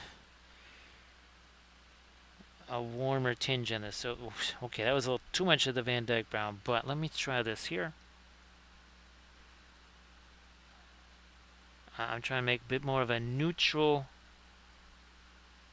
gray on this thing. Not quite so much towards the blue. Oh, and by the way, the rock here is part of the file. The branches, no, those are things that I printed and added on there. Again, those are from Make It Epic Basing. I'm not even going to bother painting that stuff. It's all going to get covered up with the snow. Now, surface tension, well, it's, as Drexia says, well, it's just orc snow. That's all. It's just orc snow. Thank you so much. Appreciate that, Wildside. You know what? We've been talking about him. I think we do have him over here somewheres. Where is he? Where are you hiding? I could swear that he's around here somewhere. We had him out here. There he is. Ah. So, what's up? It's like, aren't you the guy that's always complaining about the horse? He's like, ixnay on that. Ixnay on that. He's like, yeah. You say, boy, that white horse, he's such a pain. So what are you saying about me there? So, no, he's just making that up. He lies. I will end you. Thank you so much. Appreciate that. Yep. That's Gandalf on Shadowfax Wildside. And it gets wild. Uh-oh. I think Gandalf is just about to maybe... he's about to make a quick exit off of the back of Shadowfax right there. So thank you so much for that follow. Appreciate that, Wildside. Now, what we have to do is we have to... Remember, we just hit these with the darker stuff, the talons there. We are going to get back to some of the light on those things. We will take some of that green here. That's a radiant green. Mixing that with the Van Dyke Brown. That's over here. Swing them all the way around. Let's do this stuff over here. Not that. Like, there we go. Okay, and something there. Now we'll make this lighter. So see you later. Have a great walk there, surface tension. Have a great walk with the dog. Thanks for being here as always. Appreciate that. And well, hopefully we'll see you on Sunday. There we go. Here, here, here, little something there. Little something there. One more round of our much lighter side. I guess I'm going to have to get me some more fast mat white out here. Because, yeah, we pretty much exhausted all of that. Alright. There. And there. We'll have to, nope, the yellow's not going to reach that. But it might reach some of these. It might just reach some of those. So I'm going to take some of this. And that's just going to go over here. Yeah, something like that. Hey, Recoil, how you doing? Everybody, please give Recoil 13 a follow. So Recoil, please share all your fabulous buggies. Share them buggies. Recoil, we're going to be streaming a little bit later tonight, or is that going to be more of a Sunday, Monday type thing? Well, again, please share all those glorious buggies. So Recoil, yeah, I gotta shoot you a message. There's a bunch of little interesting things going on. There's a lot of stuff I've been printing that I think it's almost to the point where I could kind of like semi put some of it together to show you. Yeah, I think there's some stuff that I've been printing for literally for weeks now that I might be able to show you. What's going on here? Okay, fine. We'll get a little bit more of our yellow down in there.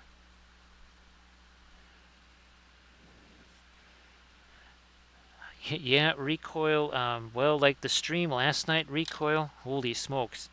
Now I didn't even start till after 11 my time. I was hoping for more like 10.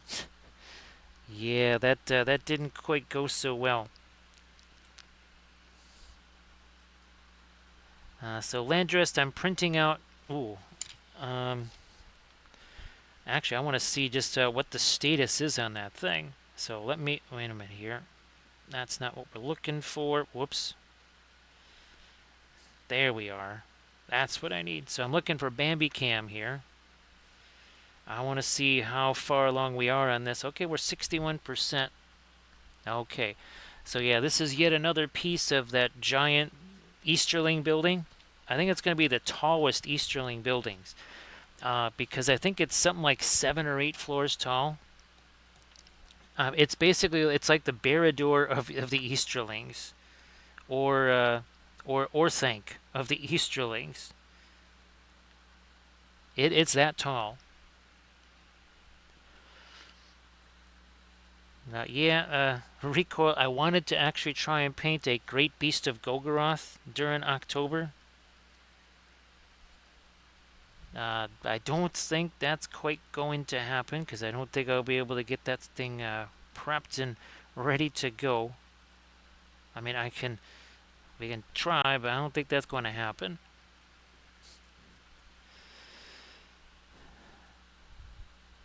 Yeah, Drexia. I don't know if you've seen the Easterling terrain Drexia, but oh my gosh. Well, I also have a big palace. You know how we've got Elrond's house? I always just call it that. Well, we have the Easterling version of Elrond's house.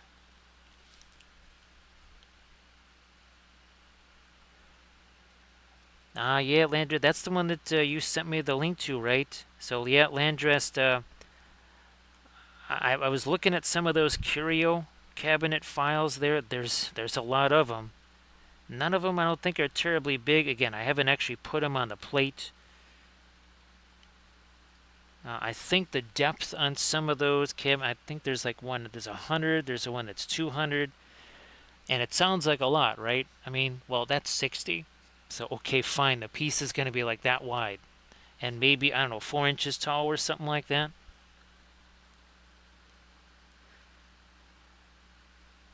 Nah, that's a little too much. That was a little too much thinner in that.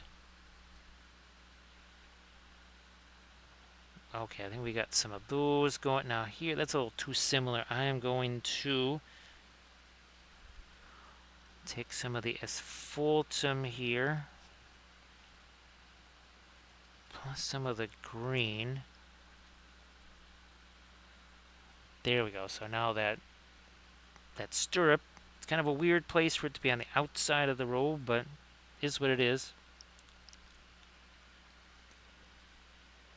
So yeah, Rico, if you wanted to share links to all of your all the buggy goodness there, please go ahead. No, that's got too much of the. Yeah, I need more of a neutral gray right here.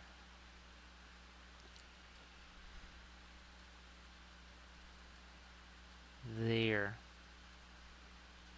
There is another Kickstarter. It was supposed to be. Remember that one that was like a big seaport? I don't think I've gotten my files for that either, which is a little disappointing. But I don't know. Maybe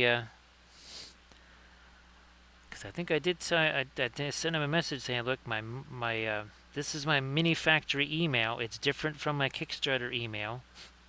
Ah, there we go. That's what I needed over here. So everybody check out that Instagram link that Recoil just shared. And please give Recoil13 a follow if you could.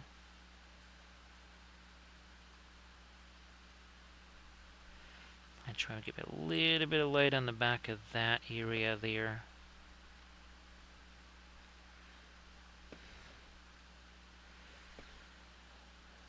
I wonder, let me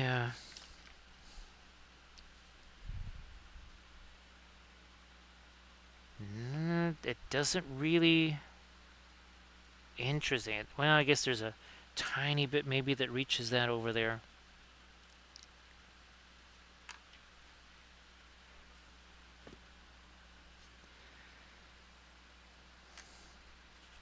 Let's do this.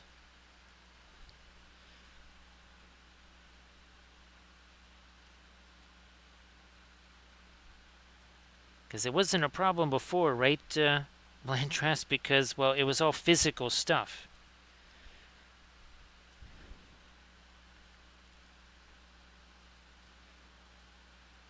So I guess I'll see if I can get onto my Kickstarter thing and change that email.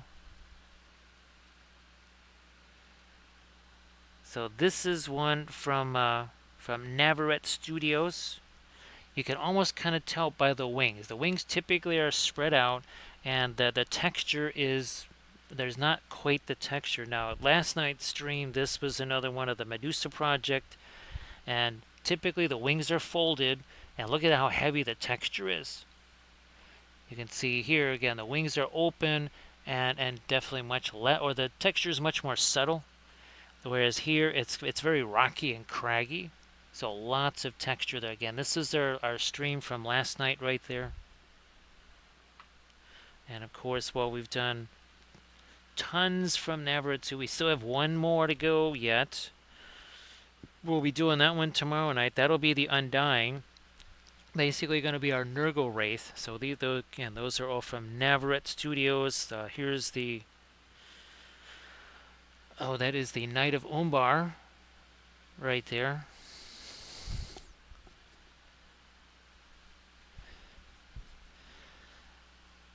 So this one right here, this will kind of give you an indication. So, see, we've got the snow effects here. This is also going to get the snow effects. Essentially, this is going to be when we're having our little battles between Lothlorien and stuff. We're gonna have, obviously, we have like a winter-themed orc army. So almost more like an Angmar type of a thing right here. So yeah, think of him with all the snowy stuff, and basically he would be he's going to be flying around and fighting in Lothlorien. Also, Recoil. Remember those eagles I was telling you about, and the eagle nests from Asgard Rising? I wanted to have a little bit of aerial combat between, say, him and the eagles. So I thought that would be really fun. Thanks so much, Armored Wolf, for posting a link to the Patreon page. And again, this and that last one you saw, so our last two streams feature some wraiths that appear in our latest tutorial video, and that was all about basically gap filling. What happens when the wings don't fit, or there's just a little seam or something like that. I took 4 different materials: green stuff, max putty, green putty, and plastic putty. And we essentially did a kind of a side-by-side comparison. How do they work? How effective they are for maybe one task or another task, or not as effective.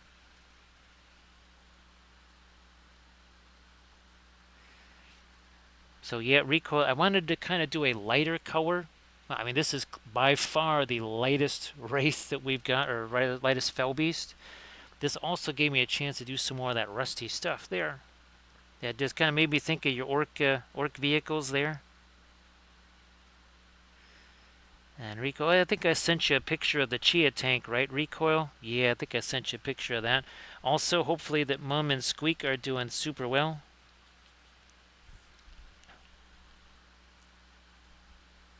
What are we doing here? Get some more of this going here. A little more there. A little more light down here. So again, 4 hours ago, this thing, no paint. None zilch. Nothing at all. Is that gonna end up being too late there? Not as late as I thought. That's good. That is good.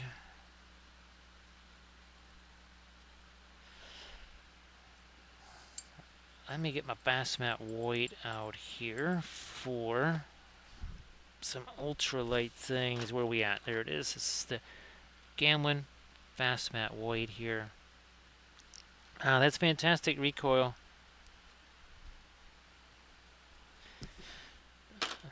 So how far along are we? Was it 67 or was it 87? Okay, so 63% there. What's weird, you can't even see it. This piece was oriented at an angle. It's just the most bizarre way that this thing actually wanted to put them out on the build plate, on an angle of all things. And of course, recoil this coming Saturday is going to be a monstrous one in college football. I think it's only week 8 or something like that, and already it's basically elimination games for some teams. So yeah, just it's going to be very intense. Really looking forward to it. So there's some teams that basically their quest for the playoffs will end this week. And of course, we cover it all here on the Wampelville Sports Network.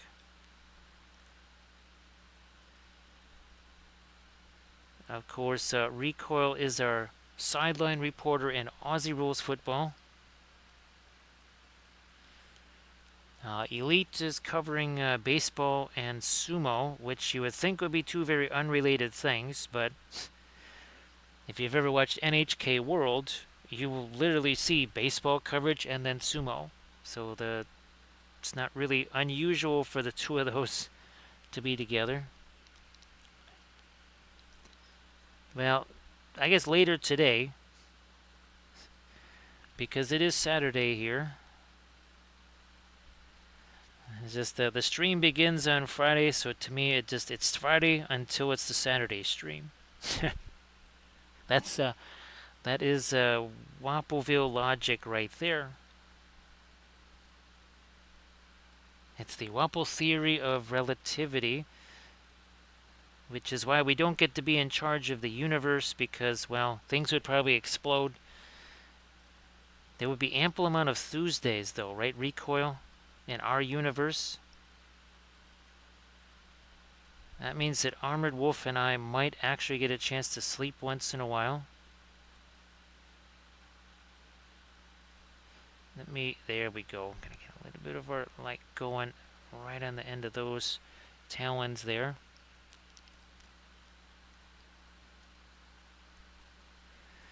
Because, yeah, recoil, well, now that it's 2:09 here, you guys are actually getting closer to Sunday. Let me see. I'm just in a few little areas that when we did get some pretty light stuff there. I'm going to try and get some lighter stuff up here now. Like so. Some lighter stuff there.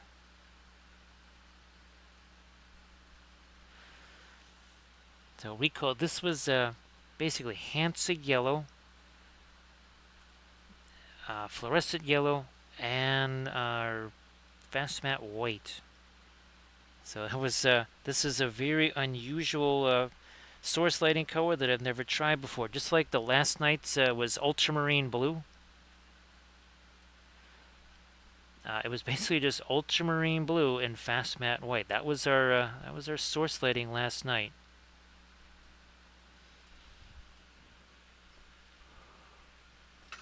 So 6:10 in the evening there.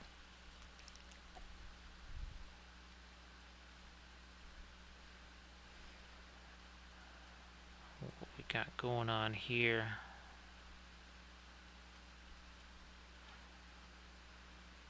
Some little dibs and dabs with their lights there.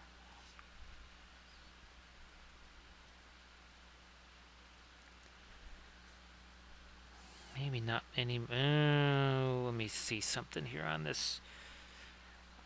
I might try if you were the again the rust has been chipped away. It's always weird recoil to think that your weathering gets weathered, right? The rust and stuff, it actually gets like chipped away or worn away, which is just kind of weird to think that.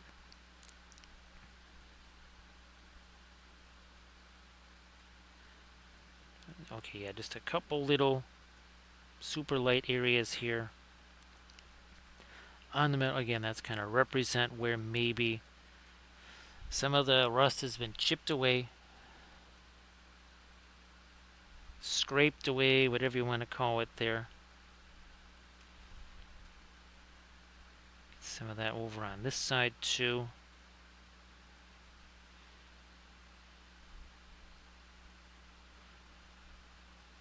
I might try a little bit more light on the chompers here too.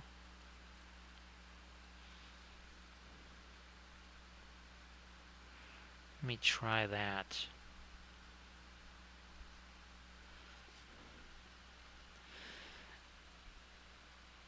Drexia actually, well, that's making me hungry. That, is it wrong, Drexia, that just got me thinking about pie?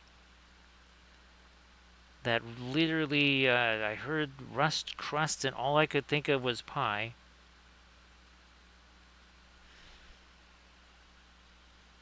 That is when you know that maybe your miniature painting kind of goes into all aspects of your life.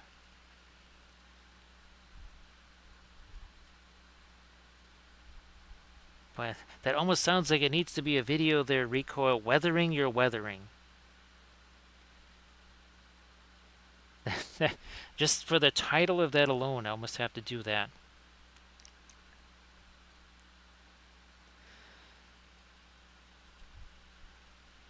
Drexy, oh, that's right. On Sunday, we will be probably distributing some of the last of the Halloween cookies.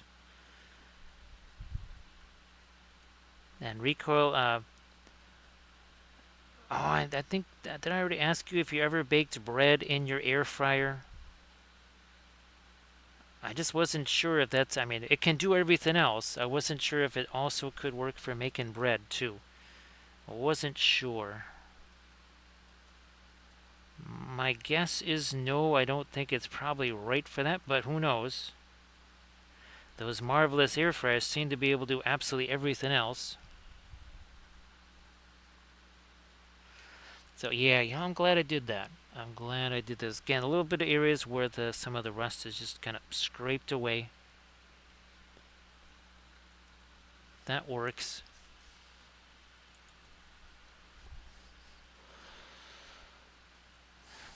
can't do too much light again on the rock or on the plants because again I want that snow to go on there. I mean even here on his foot, if I make his foot too light and then we put the snow effects there, the snow effects are going to look gray and dingy by comparison.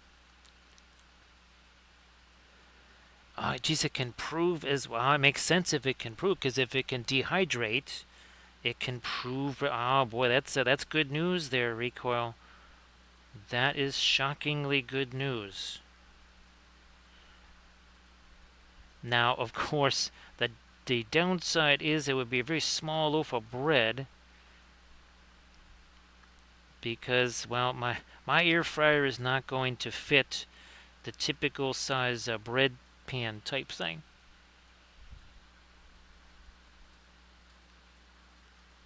I mean, we have the regular oven here, so I think we'll probably at least try the conventional way first.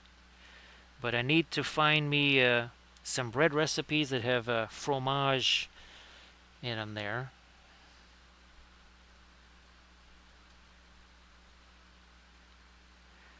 I guess the only other miracle would be that if it could make horchata. I don't think it can. But boy, if it could make horchata, that would be, man, that would be fantastic. Love me some horchata. Alright, let's get the light over here. Bottom of his foot there.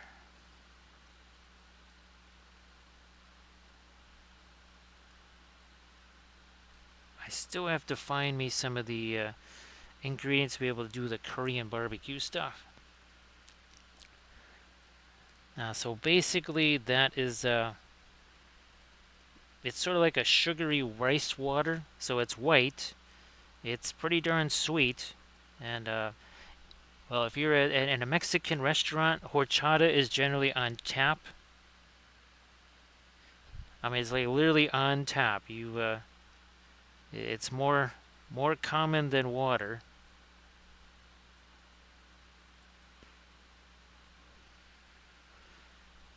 And I really, really enjoy that. See, Drexia loves the horchata. Now, I don't know if you've ever had rum chata, Drexia, but I love me some rum chata. That is fantastic stuff.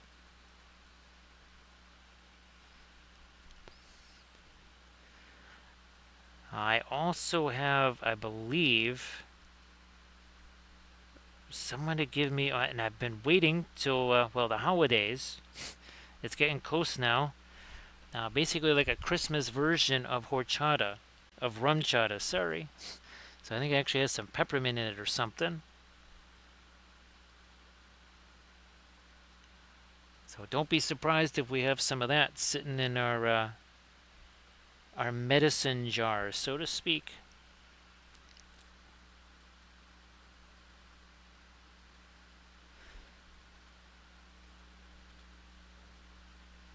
So yeah, that's basically when anytime I'm in any kind of a Mexican restaurant, whatever, I say forget the menu, forget everything else. Be sure to bring me a 2-gallon glass of horchata first before anything else happens in this place.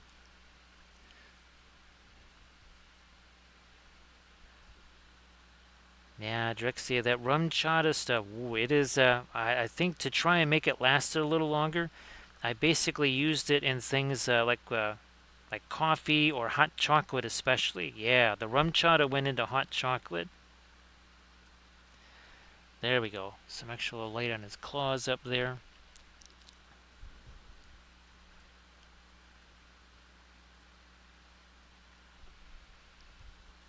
Now, I don't know if I don't think well, maybe the rum chata might be, or sorry, the horchata might be. Obviously, I don't quite know what the percentage of rum is in the rum chata. I don't really even know how they make it. All I know is that I likes it. It is the precious. More of our light stuff here.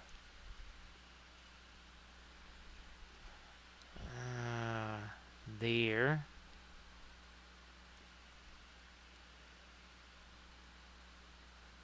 So Drexia describes it essentially as it's like it's vegan chocolate milk. Get that. There we go.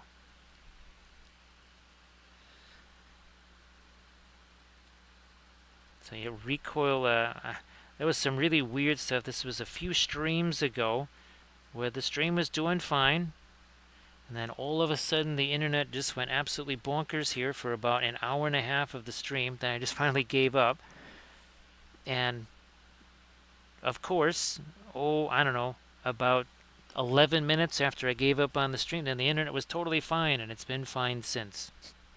I just thought you would find that hilarious.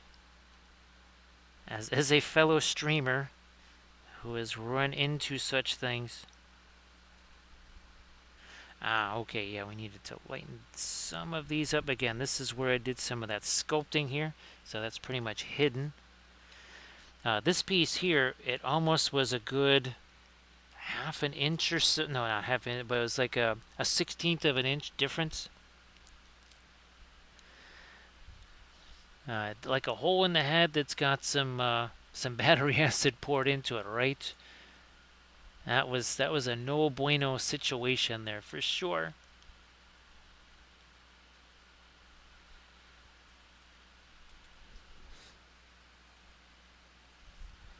Let me get a little more light right along that edge there too. There we go.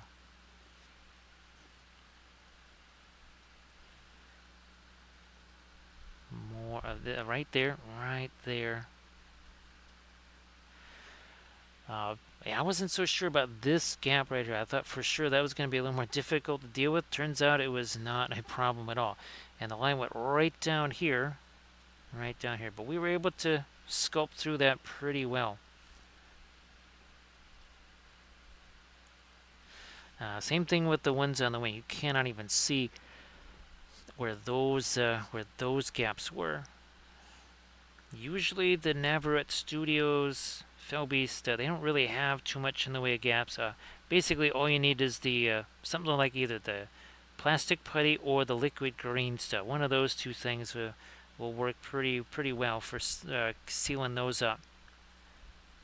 The Medusa Project stuff with that heavier texture is just not gonna quite do that job. You know what? I need to. Yep, I'm gonna get back to my darker stuff here. Van Dyke Brown should do the trick here. There we go. Also underneath there,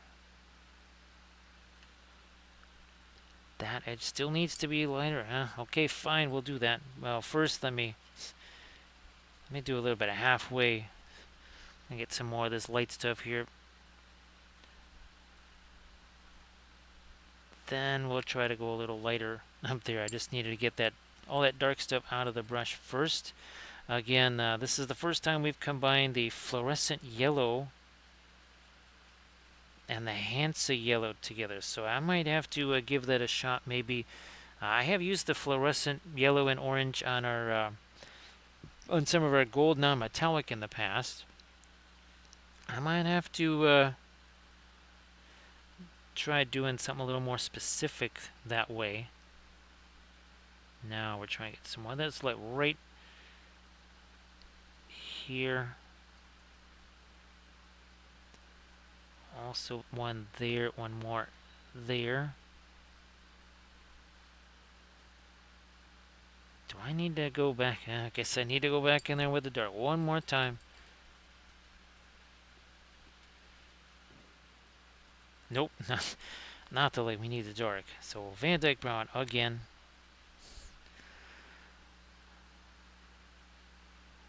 What are we looking at here? Finally, I think we got that edge sharpened as we need. Now this, I might actually darken this a little. Again, that's just the Van Dyke brown. That is not black. That is Van Dyke brown, and I want to darken that a little so that when we put the snow on there, we get a little bit extra of a contrast boost with the snow. Now that's just all going to be snow, and I was about to fill that in. If that was not going to have snow in it, I would want more dark in there, but that's all going to be snow.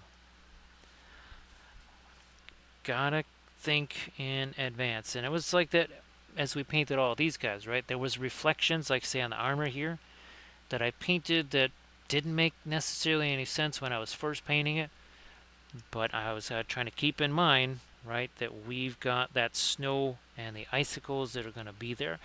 Now on these spines out here, I need to get some light on those. I think I'm going to use this brush here. And nothing terribly earth-shattering about this. We're just going to dry brush the mid-tone on here, and then we'll get some of the lighter stuff going. So first this. And boy, do the oils make this take a whole lot less time. Man. I guess, yeah, if I get too much water on that, it's not going to be terribly effective for dry brush in there. Okay, so now these talons are starting to get some more light on the end, or whatever they are, the spikes, spines.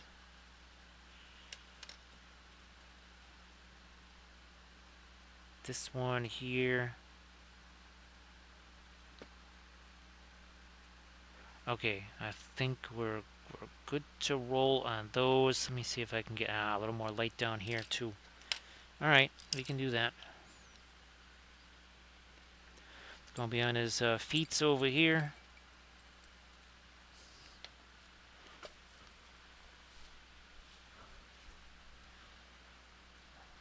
I'll roll with the fast matte white, some of our blue there.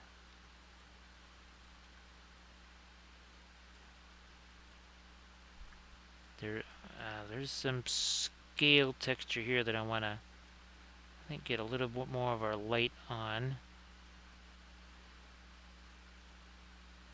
Possibly over here too. I thought about doing some markings within all of the scale stuff here, but nah.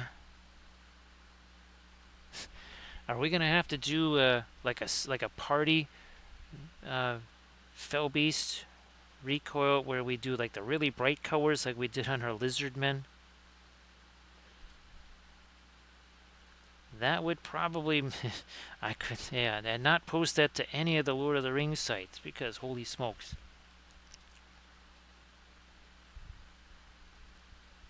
We don't need that much controversy. Alright. I'm just thinking when I posted the Rohan Royal Guard, and they said that's not the right shade of green.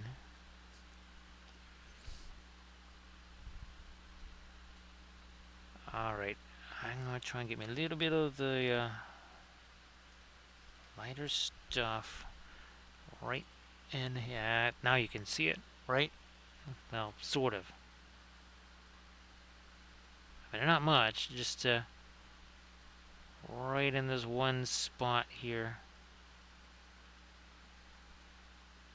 That's it. Keep it pretty simple. Yeah, recoil that. I remember I had to take that post down. And it was disappointing because those were those. It was all of the scratch. Well, not the, but the heavily converted ones. Right now, this is the Gamlin one that went with those guys.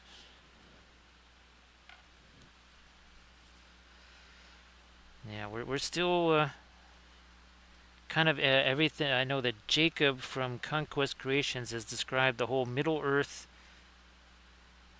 MESBG is kind of in limbo right now, because people are kind of like, well, I shouldn't really do anything new because it's all going to be new. What's the point of playing the old system now? Because there's a new system that's going to be coming in. Alright, so we drop this on her. We will take our blending brush to that. Like so.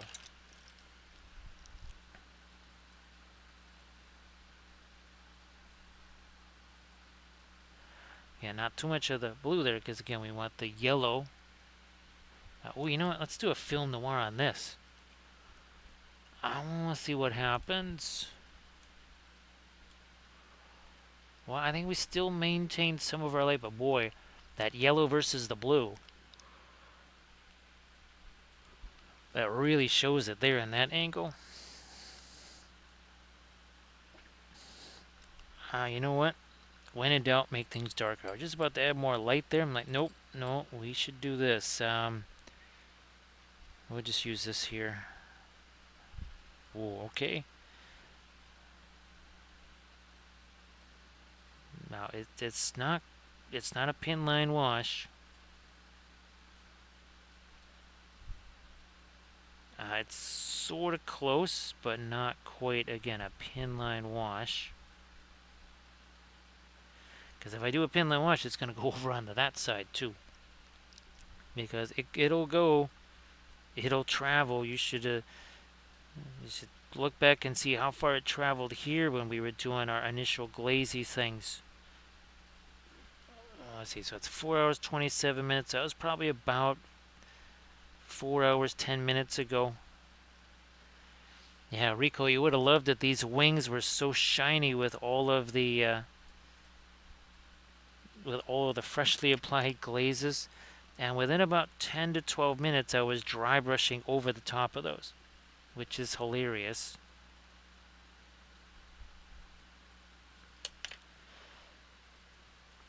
Let me get some of our black, some of the Payne's gray together to really maybe get some super dark areas on our spots here.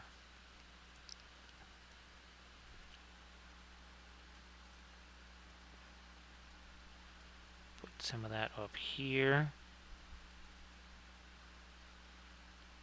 Get to darken down these spots a little. Mostly the larger ones, not so much on the small ones. I think that's another spot right there where I could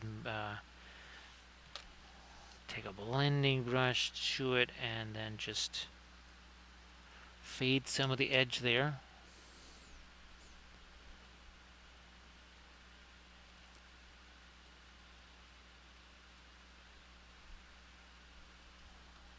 So yeah, recoil, I mean, that's why, who knows, maybe all of the specialty Nazgul might all go away. But if that's the case, then we'll just, we'll keep going with the old version. So yeah, I have no idea if most of my armies, well, you know, having lost my Tomb Kings and Lizardmen all in the same bizarre Sigmar incident there. It could very well happen. You know what, we've got a lot of the latest. I'm going to actually do a little bit of the dark here. Just a little bit of it right there.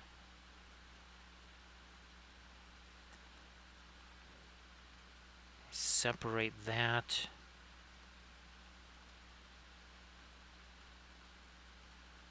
I might even, yeah, I'm going to throw a little bit of dark on the top. That's, again, I'm going to sharpen up some of these edges here.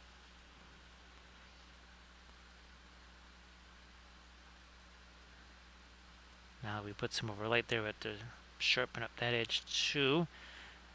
And I think there's some parts of the chain as well. I think mostly maybe on this side. Oh yeah, up here. That's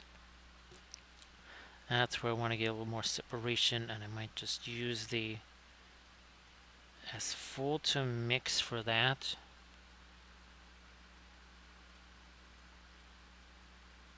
There.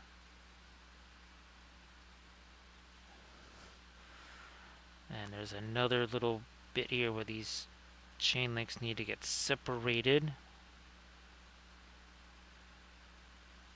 That's another place over there we go. That's where we did some of our initial dry brushing of the lighter yellow. Well, that really does help separating out those chain links. Now here,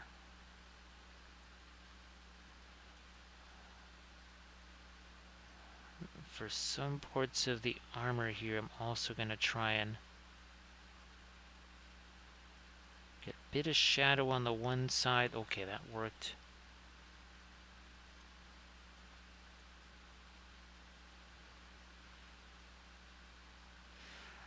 Now, recoil, I've always wanted to have basically the specialty wraiths, specialty fell beasts. Because all you ever see is, well, here's this Witch King saying, and well, now he's this. Or you see the generic one, and well, okay, he's going to be the Witch King. Well, now he's this guy. Now he's this guy. Obviously, that works for gaming purposes. Nothing wrong with that. But it's certainly when you've got armies that are all completely painted for theme, and it's like, oh, here's this generic Wraith, who's a specialty one. It kind of takes away, doesn't it?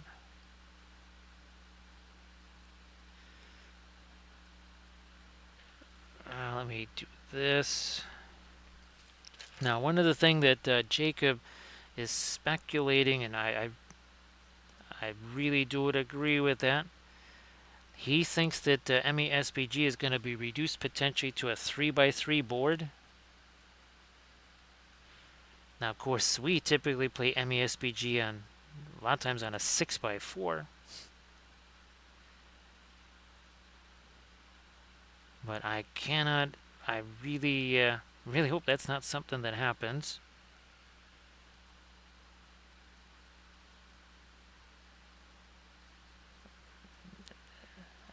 I mean, he's kind of basing that on like the promo pictures of the starter set. It's like, well, every starter set looks like it's on a tiny board, especially when it's Lord of the Rings. Let me sneak in some dark around that.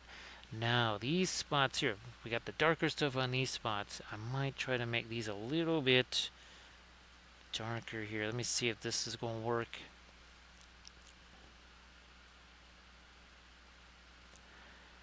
Holy smokes, recoil. That was kind of my favorite thing of them, was all the land speeder stuff. Yeah, because while Kathy's army was Dark Angels, I actually made her a scratch-built plastic card. What was the super land speeder? Whatever it was, I think it was a special characters one, right? But yeah, I made her a scratch sculpted a special land speeder for her.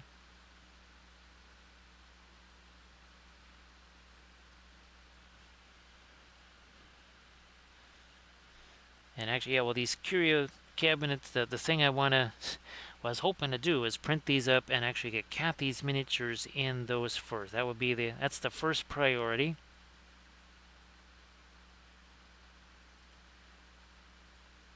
Is to get those things printed up. Now I also have to get some plexiglass. Okay, there we are. Now you can see those a little bit more.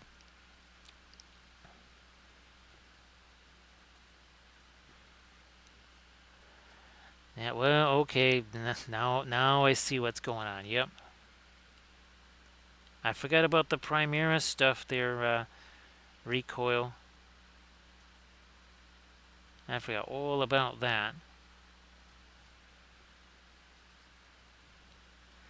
Let me get these guys a little darker down here.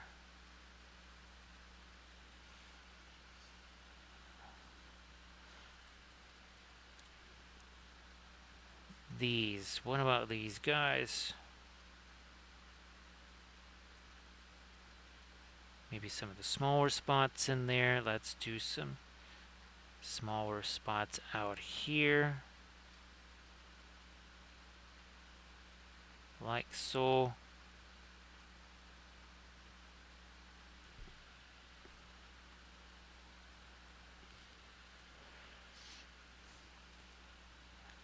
Oh, wait. Little edge on this.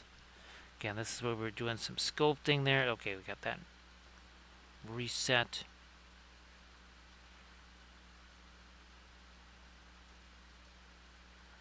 Too much thinner. More of a dry brush approach on this.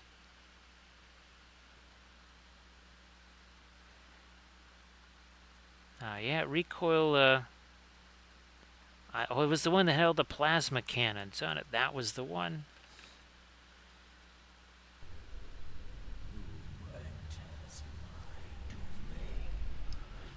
Thank you so much, Paint Hand Dan. Appreciate that. Everybody, please give Paint Hand Dan a follow. Hey there, Sakatumi. Nice to see ya. Thank you so much. So, Paint Hand, if you want to share anything in the chat that you've been working on, please go ahead. We are painting another one of our fell beasts and ring wraiths with the oil paints here. 4 hours 37 minutes ago, this had no paint on it. No object source letting, no color on the wings, no lights, no rust, nothing like that. So again, painting these with the oil paints. What was our stream last night? Oh look, more wraiths. This was our stream last night. Now this one is 3D printed from Medusa Project. This one's 3D printed from Navarette Studios. But wait, there's more. There is more because, oh, there's more Wraiths. This is our Dark Marshal. That is from Medusa Project. Little, see, a different color of source lighting on him. But wait, there's more. There's more of the Corsair of Umbar. Look at that. There he is again. A little bit of a nautical theme on him. Thank you so much for that follow. And thank you so much, Paint Hand Dan. Appreciate that. And Miss Kimet, how you doing? So you're back again. What happened to the horse? Oh, you want to know how that went? It's like, yeah, you and the horse, you don't seem to get along. It's like, you think that's bad? What do you see? Go out here. He's still after me. Thank you so much for that follow. I appreciate that. What are we going to get on our big Gandalf 6 right here? Well, he did not mention pipeweed, so he didn't roll the 1. No pipeweed, no 1. Wait, that's right. Here's another one of our fell beasts here. We've basically been painting one of these on every stream. Here's another one. This is also from Navarette Studios. Again, nice little building theme right there. Oh, thanks so much. We love doing, well, we love to do the object source lighting. Here is another one. We did a bunch of Moria stuff. We did the Balrog. We also did this lovely little dragon right here, for a little cave dragon for our Moria. Look at, got himself some dwarf buddies right there. We had a lot of fun with the base, putting a little, look at that, he's got all these little sleepy dwarf friends. Look at that. The fact that all those dwarves have turned into skeletons, well, that's neither here nor there. We also did this, I think this was our Monday stream. Yeah, we did this one on Monday. That is, oh, look at more little dwarf friends. That's the Watcher in the water. And we had a blast doing all of the water effects there. We will be adding some more. Oh, thanks so much, Miss Game Out. Appreciate that. Now, of course, we do other things too. We've done a lot of our fantasy stuff here. We've done a ton of Tomb Kings, Bretonians, and we will be getting back to our shadow pan. Oh, look at, there's source lighting on them too. Where's our red? Here he is. There's one right there.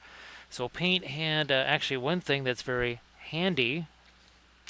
Now here's this is just one version of the lights, but let's say you want to do red source lighting. Well, you could do something like this. It tells you, here we go, right? Where does the light go? What does it look like? So you see how it's hitting that back tree and the front tree? So you could take a picture of this, and now you have a good idea of what that looks like in red or in blue or in green. I mean, there's every color. There's purple. Look, we have kind of a yellow right there. So that kind of takes the mystery out of it. Oh, thanks, Miss Came Out. Appreciate that. That was super fun, and the water was all sculpted. It was the same thing that we did here on this Night of Umbar. Let me swing him around. There we go. So you can see that's, again, that's sculpted on water, which is the very same effect as what we did here on all of our 1/1800 scale ships. So you can see it actually has depth to it. So that was the same material that we used to sculpt that. And of course, that is the same material that we use for our snow effects. We use it for the icicles. See the icicles hanging off of there. And oh, this guy, by the way, is going to get that same snow effect. Same snow effect there. Now, yeah, paint, and they're dirt cheap. They are totally dirt cheap. Now, here again, see there's heavy gloss gel used as fire. Oh, here's some more of our Moria army right there. Now, we also have our Rohan buildings. So see that kind of shiny stuff on the roof there? That is also heavy gloss gel. You painted it. Oh, it also did the fire. We built and painted that building on stream. That's and of course, well, we did a whole bunch of other ones. Right, second building, we did the windmill, the archery range, the not so great Hall of Erkenbrand. And of course, the other thing that those little lights can do, let me see if we can find our Insta here. Where are you at? Oh, okay, that got closed down. Let me see if we can find our Insta real quick here. There we go. All right. So there's that same terrain, but now we've added those same lights on the insides of the building. So there's the daylight version, and there's the nighttime version, and that's those same little lights. I like these. Now these are balloon lights. These come in again purple, green, yellow, white, all kinds of different colors. So again, everybody please give Paint Hand Dan a follow. Of course, again, Paint Hand if you want to share something in the chat. I know you just finished your stream, so you're not going to have any pictures of that right now. But you got a Discord with any work in progress things. Please go ahead and share those. We're trying to get some more of our spots going here on this guy. On his wings on the interior here. Again, using oil paints. And 4 hours, 44 minutes ago, this was just primer. There was absolutely no paint on here. There was no lighting. There was no shading. Again, no rust, nothing.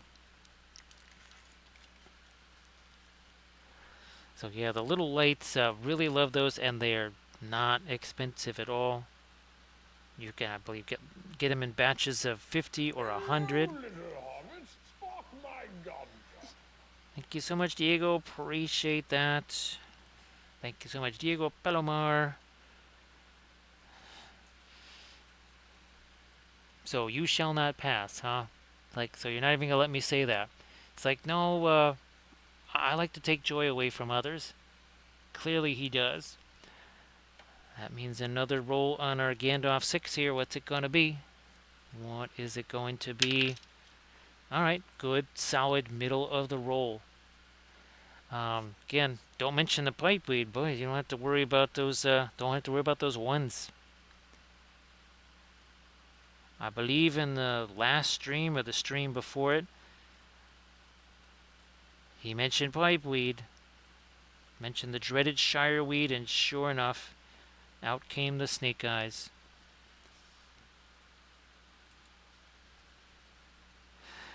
That's so Drexia. This is a. Is this a fell beast or is this a troll?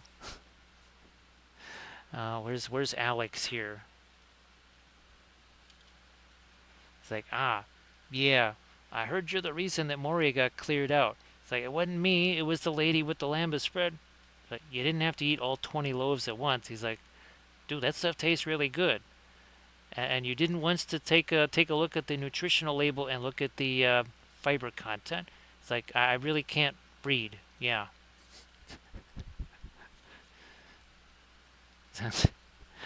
Yeah, that's sorry that you've just been introduced to the silly Marillion, as we like to call it here. A full cast of characters. Where's our Dark Queen Schmaladriel here? She's well. We have multiple Dark Queen Schmaladriels. That's right.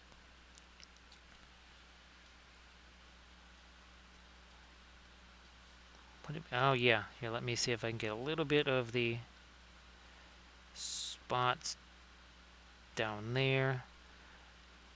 Let's carry these a little bit further so that they kind of match what's going on with that. Also, too, we're gonna have them go where our seam was at one point.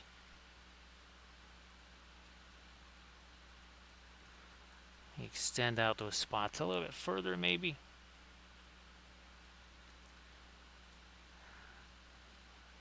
I mean, while it wouldn't take forever to paint this with the acrylics, it would take so much longer because a lot of the stuff that just kind of happened by itself here, we would have to, well, kind of do by hand. So imagine something that's mostly automated versus something where you have to do every last thing the hard way. And that would be the acrylic stuff. We prefer the easy way here in Wapelville, so we do the oil paints. Oh, and by the way, this time tomorrow it's probably going to be dry because this guy, less than 24 hours ago, I was still painting him. And as you can see, I got a hold of him here. So this was done with oils less than 24 hours ago. Oh yeah, paint hand. Definitely share the Insta. That's kind of what I'm used to actually. I don't really do the Discord thing. Eventually, I will try to get more of the Discord stuff going. Much to the chagrin of others, I don't do the Discord thing. But yeah, please go ahead and share the Insta link, because those are much shorter. Those Discord links, for whatever reason, they seem to be just like 10 miles long. Where's my blending brush? Here we go. So we see we got that kind of hard dot there. We're going to take this. Look at that. See how it just made that much softer? So paint hand, one of the things that you can do just to kind of get yourself, say, used to the oil paints is maybe something like this here. We do a bunch of these. We call them our color theory and oil series. Just these two charts. This blue, okay, yeah, that's darker, that's later. This is opaque, translucent. You can see how this almost overpowers the white. Here, this is barely a 50-50. It's almost the other way around. The white is overpowering this. This is kind of shiny. This is not. So just those two color charts show a lot of different things. And maybe for your first oil painted piece, or maybe second or third, how's about you take one light color, one dark color, and just do basically a value study, right? Also, too, maybe pick miniatures that have broader surfaces. So something like this, obviously lots of little tiny things going on. Maybe not that for your first figure. Maybe something that's got broader surface. Maybe something like this. Big old cloak. Maybe something like that could be a little bit easier for you for that first miniature. Or second or third. Now, everybody please check out that Insta link that Paint Hand just posted. And please give Paint Hand Dan a follow. I'm going to get that darker spot stuff going down into here too.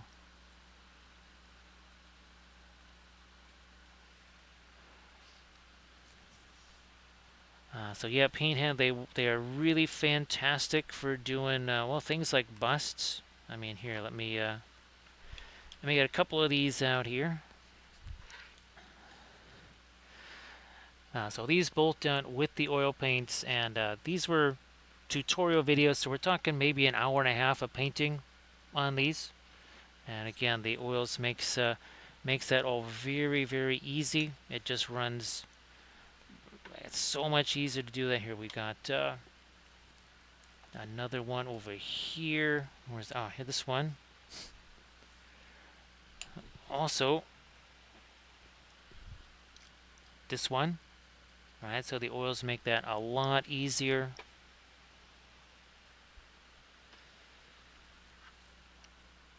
Let me see. And again, any larger scale things, also for vehicles. All right, we did that with the oils, and here's another large scale, also done with the oils right there. So again, just makes a big old cloak like that. It takes a matter of seconds to paint that with the oils. Let me see if we can. There was this one too. This one, that one was very interesting. Again, another bust done with the oils, super, super quick.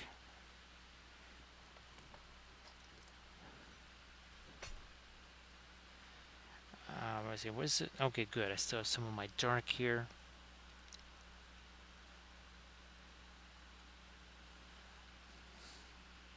Maybe we get some smaller spots all the way out here.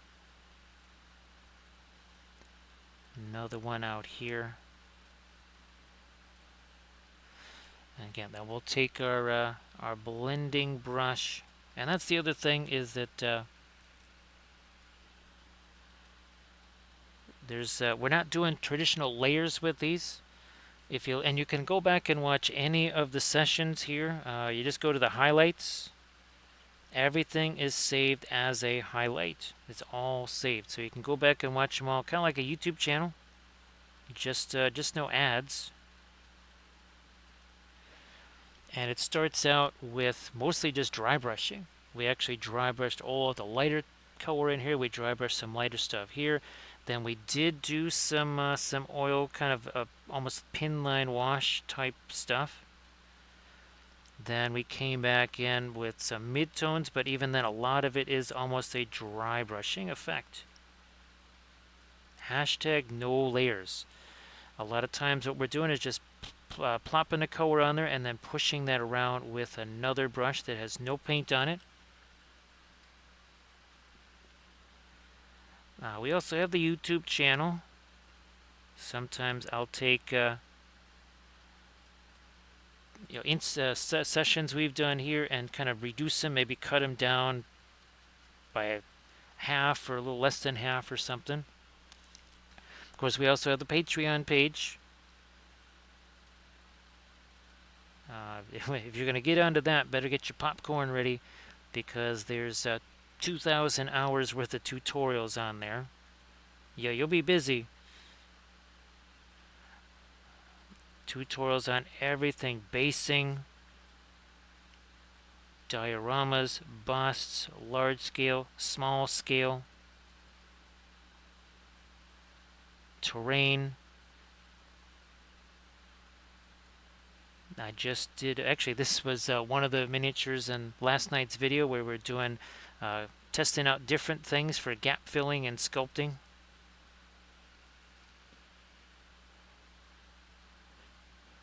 I need to get me a little more dark. We're going to separate this from the cloak a little bit here. Again, a little more dark in there. Then, maybe we were talking about the brush that has no paint on it. We do a little bit of tap, tap, tap here. So now that is it's all blended. Hashtag no layers. Now, generally, when people first start doing the oils, it can take a while for the paint to dry. That's almost kind of how you know when you're starting to figure out the oils, is when it takes less and less time to dry. So when it goes from like 2 weeks to a few days of drying time, that's when you know it's okay. I'm starting to kind of get a handle for how to utilize this. Oh, thanks, Panhand. Appreciate that. Thank you so much. So yeah, sometimes we'll take our sessions here, we'll cut those down.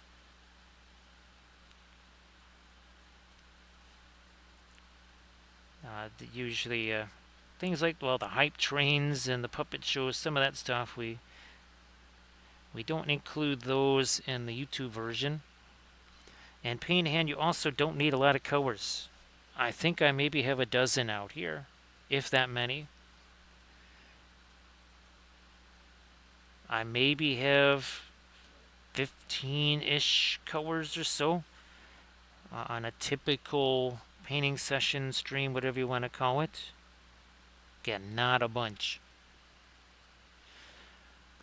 Typical colors: indigo, Van Dyke brown, Prussian blue, phthalo green, naphthol red, dioxazine violet, Indian yellow. Most of those also not super expensive colors either. Now, if you're going to get a black, Mars black is definitely the best one.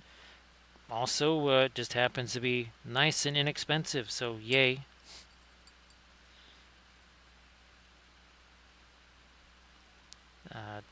Let's see. I'm trying. What are some of the other ones that we'll utilize? Well, it's things like the Mars Yellow Deep. Now, that is a basically like a supercharged yellow ochre, either Terra Rosa or Indian Red or Mars Red. Because the Terra Rosa, well, we call it the every color because it works for skin tones and also rust. Yeah, it's literally the same color that we use for both things.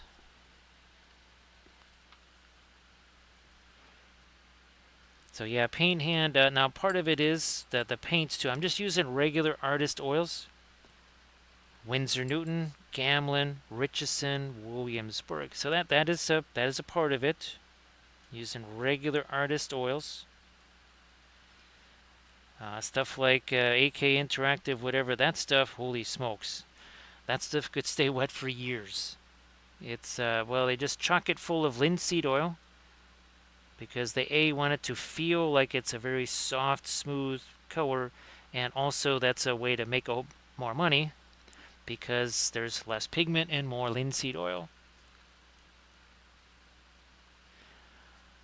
But when you look back at the start of these things, and you can see that either in the YouTube vids or in the past Twitch sessions, you'll see that it basically starts out either as a dry brush or either as just kind of like a glaze type thing and then some dry brush over the top of that. So yeah, I've never used any of the water or the oils. Yeah, I just prefer the regular oils. We also do 2D art on the channel here, of course. So here, let me get this out of here. There we go. So yeah, we do some 2D art on the channel also with the oils, and that's always a lot of fun. And even those, they basically almost start out like a watercolor.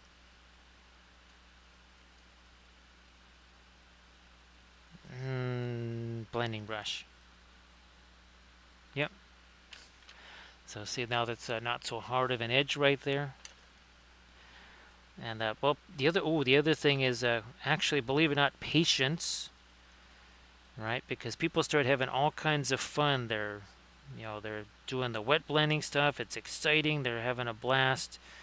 And then they just start getting a little too much paint on there. And then things start going a little bit haywire. To clean the brushes, if we don't use thinner, we use this. Oh, look, it even works for dried acrylic. Not hazardous, no vapors. Again, Winsor Newton for that. And our thinner is this. It's a high-quality, odorless thinner. Speedball is the main brand. Mona Lisa the sub-brand. And you can see that we use a vast amount of it here. Yeah, we use a water bottle cap. That's how much thinner that I use during the session. So again, the brush cleaner cleans the brushes, and we've got the thinner to do the thinning. So again, we don't need, there's no big giant vat of anything. So there's no, again, don't have to worry about any crazy vapors or something like that. I know people, they get a little bit worried, concerned about that. Fortunately, you do not have to be, because you don't need a bunch of that stuff. Now, if you're overseas or whatever, you can't get, say, the Mona Lisa. In a pinch, something like the MIG Ammo odorless thinner, it's pretty good. It still has more fragrance than the Mona Lisa does. But, I mean, it's something. It'll work. So yeah, the water washable oils, they end up being, and I've had a bunch of other folks that I know try to use those. They use them once. They go in a drawer somewhere, never to be seen again. And that's when you take it to, same thing with the AK Interactives. Once people just use regular oil paints, those AKs disappear, never to be seen again. Hey there, Full Wild. Well, like we like to say, right? Full Wild cadmium, especially cadmium red, makes it go faster. Especially the end. It comes much faster then, doesn't it?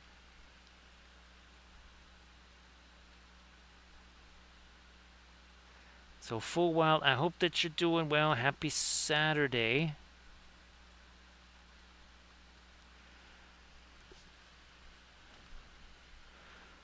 And again, 5 hours ago, this had absolutely zippo. No paint on it, no spots, no rust, no source lighting, none of those things. Didn't have any. And that's pretty much par for the course here with the oils. As the Weeping Angel says, don't blink.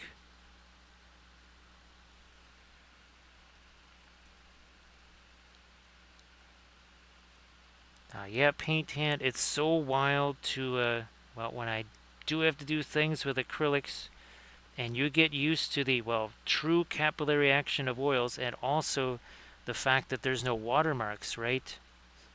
If you could see back to the beginning of this, I was just literally slapping pin line washes on the wings. It was this horrible liquid mess, which I suddenly started to control with the third brush.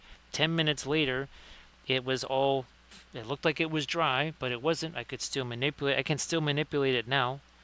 Then I started to put some dry brushy things in there. I was literally dry brushing over that stuff just a few minutes after it was hideous and just all liquid and shiny.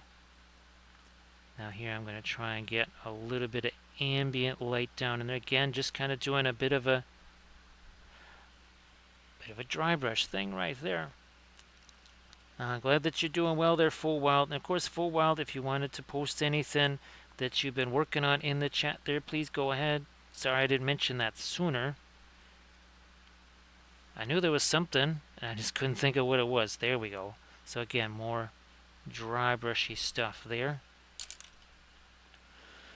Now I need to get a mid-tone that is not yellow. Let me try this. Nope, gotta be lighter. You know what? This might just do it here. Let's try the ice blue, and that's just about what I think I need over there.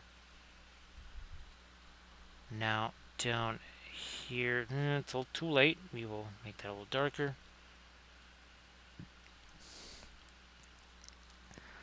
So paint hand, thank you so much.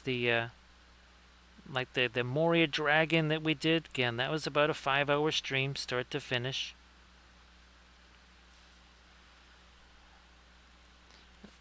Man, let's see, here's another one here that we did. This one, again, was about a 5-ish hour stream, again, from And from start to finish there, that's another version of the Knight of Umbar.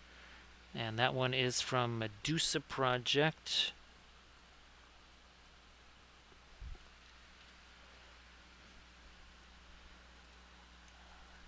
Alright, that is... I try and get a teensy bit more of that over here. Again, if we get too much of that over there. Now, let's get some rust on that. We did plenty over here. Oh, look, we're gonna use our skin tone, which is also our rust color. In you go. And even that little bit of a pinline wash effect, even at this stage. So there we go. All we have to do is just touch that, and it does its thing. It's the same deal as what we did here on the armor. You know what? Can I zoom back in again? Yes, I can. There we go. So again, all that on the armor, that's the same, has the same colors as what we use for our skin tone. The exact same stuff. It never gets old being able to say that.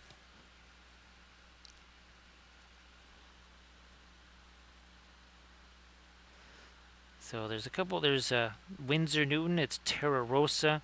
Now Mars Red is definitely more of a reddish tone. The only other thing I've seen that's really anything like Terra Rosa is the Venetian Red from Richardson. Typically, here we go. So Mars Red or something like it is definitely much more red. The Terra Rosa is much more of an orangey color. Again, that is Terra Rosa. It's basically Pigment Red 101.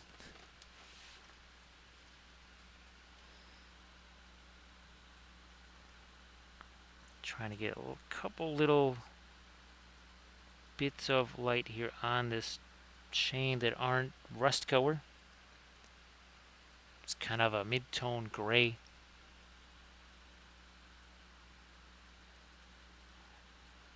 A little bit more of that up here.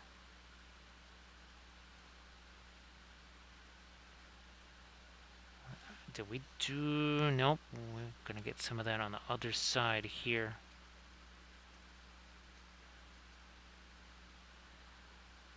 Like there. I mean, it's nice having the rust on the chain, but it can't just all be nothing but rust. We need a little something more than just that. Okay. Maybe now you can see it. I think we had it rotated where it was tough for you to see. Now here we're going to get the asphaltum. And paint that stirrup right there. I mean, really, I guess you could say this is less than 5 hours because we did have, we had the hype train. We also went to refill our medicine, as we like to call it. So a touch more light on the robe or cloak or whatever. All the while being careful not to get too light there, because that is not going to look very light. Now, also too, this is a color thing. Here, let's do a couple of film noirs. So there, yeah, you can sort of see some lighting, but it's not quite as dramatic as the yellow versus the blue. Right now here, look at that rust. See how that contrasts with the blue? All of a sudden now, look at, there's almost no shading on that armor, because most of the shading is color differences. It's not so much value differences. Let's bring it back here. And you can do this with your phone, right? Take a picture of your figure. And every phone has some kind of app that you can manipulate it in. You kill the color and you say, oh. And it does really reveal a lot about what you've got there, right? people are doing those painting contests, and usually the person tells them, "Oh, you need more contrast," and you say, "Well, what kind of contrast? Is it value contrast? Is it color contrast? Is it saturation contrast?" Because all of those things, well, those make a huge difference,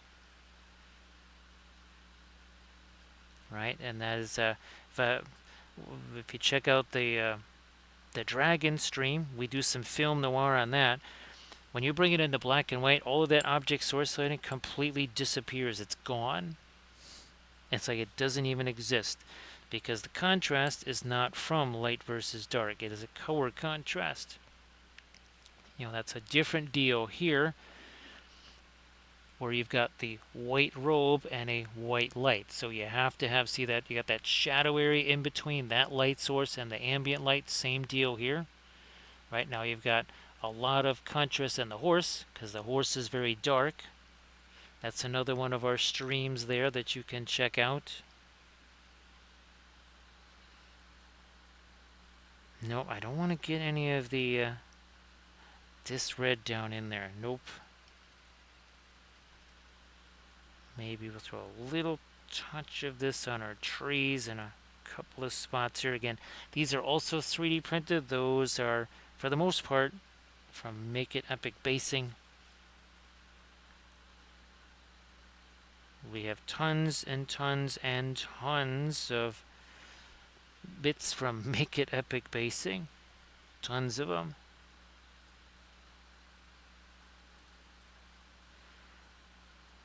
Let's throw a little bit of that red up in this tree here.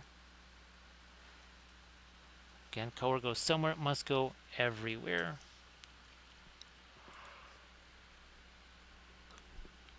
Now, down over here, I need to get me a little bit of something down in on that tail. I still have some of my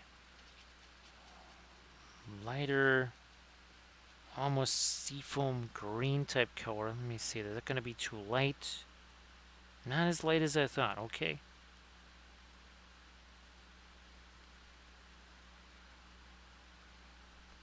This is another area where the oils are very advantageous. Yeah, that's really hard to reach that. Now I'm going to take this. And there's a little tiny paint on there, so I softened that. I put that on there and softened it up instead of having to do a whole bunch of layers down there where I can barely reach the brush in the first place. That would be a nightmare. I don't want to have to deal with that. So again, hashtag no layers.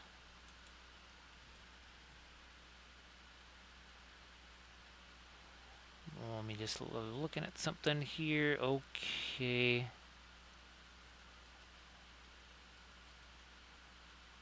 Let me see here. Okay, let's do some more light on this area. Let me just try a little bit more here.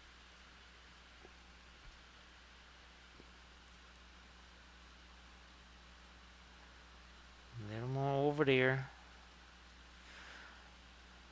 Again, this is 3D printed from Navarette Studios.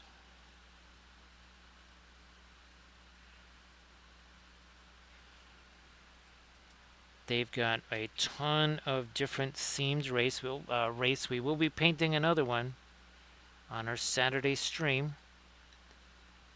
And that's basically going to be a Nurgly Wraith.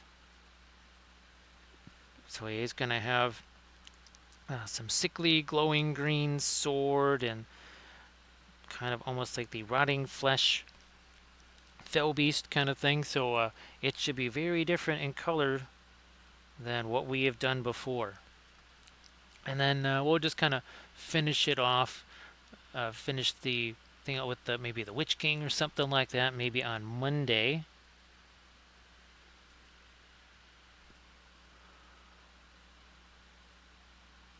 And again, on our Tuesday stream, that's the special Kathy birthday stream, we'll probably feature this one right here. And then I think that's when we will paint these special Lord of the Rings themed gummy bear sculpts that were made for us. Here's our Galadriel figure. There we go. So that's those were really fun. Thanks so much, Paint Hand Dan. Appreciate the raid. And everybody, please give Paint Hand Dan a follow if you could. It really helps helps all the channels. It's always best that we all grow our channels together. Touch more light on those scales down there.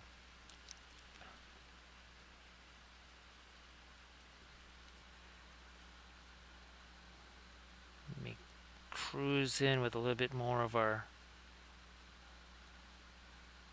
light down here on the tail. There we go. A little bit hard to get the brush down in there, which is again good that we're doing this with the oils, because all I have to do is just plop the paint on there, then potentially take that other brush, one that has no paint on it, and then just push that stuff around. No sable brushes here. Not that the oils would hurt them, because the oils are actually better for your brushes, because the paint doesn't dry in the metal ferrule. When you're doing acrylics, it's almost guaranteed that that paint's going to dry up in that ferrule. And that is a no bueno for the brush. That is no good. With the oils, well, they never get a chance to, unless you forget to clean out the brushes, they're never going to get a chance to dry in there. And that really, that does help save your brushes. I just use a series of either craft brushes or just synthetics, liner brushes, filbert brushes, and they really do the job. I'm gonna do some more of my lighter green here, I think. Okay, not too much thinner though.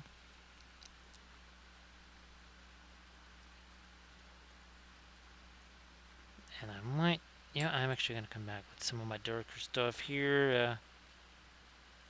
Get a little bit of that perline black. That's a dark green, by the way. That's another one of those colors that I suggest. It's only Winsor Newton makes that. It is just a Series 1, so it's a nice cheap color. Does a whole lot of nifty things too.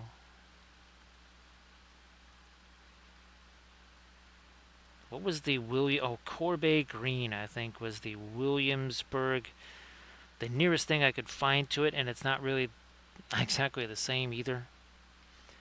That will happen with the oil paints, is that different companies, not only do they only make different colors, not the same, right? Not everybody makes Terra Rosa.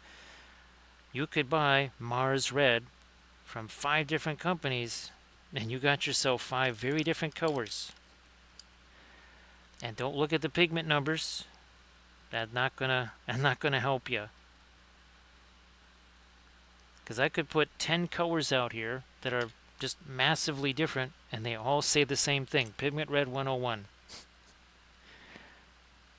Well, yeah, here we can do that very quickly, and this is basically the stuff. It's actually on the container here. So yeah, this is Pigment Red 101. And where is, oh, it's in this shell. Here we go. Yeah. The only color that's listed, those two are Pigment Red 101. Do those look anything alike? They do not. They are nowhere near the same, but they are both Pigment Red 101. In some cases, maybe the difference between Mars Red and Burnt Sienna is that it's literally cooked. Same thing with raw umber, burnt umber. Literally, it is cooked. It's still not tasty even when it's cooked. But yeah, the pigment numbers, those, you can maybe use them as a slight reference. But saying, oh look, I'll just look around for the next Pigment Red 101. Well, you'll have to have a lot of money because a whole bunch of colors have pigment red 101. So I know people like to maybe quantify things, right? Well, if I just get this one color, I'm all good. Well, unfortunately, it will not work that way.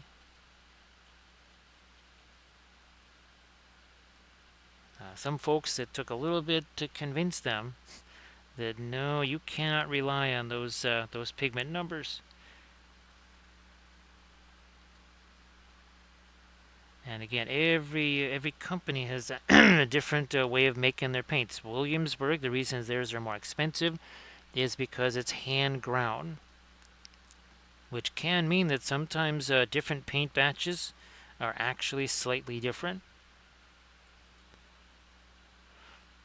But Williamsburg also has the highest pigmentation. That's another reason why they cost more, is because you're getting more paint, more actual pigment. It's sort of like the difference between, say, a hot dog and a steak. They're both meat, but one is kind of, well, scraped up from whatever's laying around, and the other one is just straight up meat. Not that we don't love our hot dogs. Love me some hot dogs, but yeah, tube steak is very different from real steak. Steak in tube form, not quite the same. I will throw a little few lights on this rock here, since that's actually not probably going to get too much snow on there.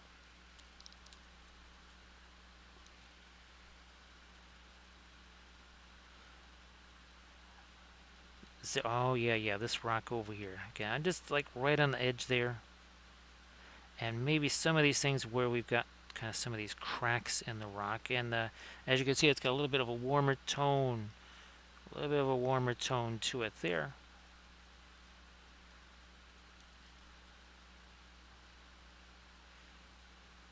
Again, we got some more little cracks in the rock. Not trying to do too much again in the way of highlighting the rocks.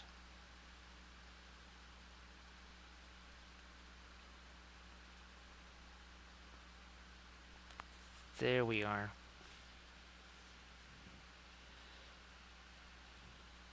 Drexia, well, you know what? If, where's the, oh yeah, here we go. Then definitely get these, right? Get these little roller guys, because then you can just, it's almost like you just tilt this above your head and you squeeze this out, and you can get the whole thing in one go. It's almost like, what is it? Oh, you can just chug that stuff down. Yeah, no sense in waiting for it to flow out of the tube slow, right, Drexia? Get that stuff squeezed out of there right fast.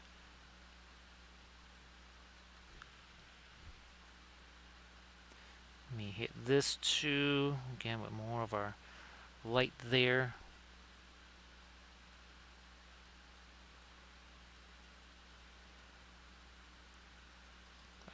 Here. Yeah, it's another little area. Oh, a nice little crack right there. That worked out well. All kidding aside, though, those they're just little cheap toothpaste squeeze things. Usually get like a batch of 6 of those on Amazon for maybe 7, 8-ish bucks or something. Those are really nice for the oils. Actually, you end up not damaging the tubes. As you saw, it just kind of sits on the table. Let me get that one back out here again. So yeah, it just, oh look, just sits right there. So yeah, this is really nice. Instead, now here sometimes I will leave them more like this, because then you can maybe see the label. However, that can start happening, right? So now it's also, sometimes you can get the very last drop out of them. It's a little bit easier to do that when you've got again those squeezy things like that.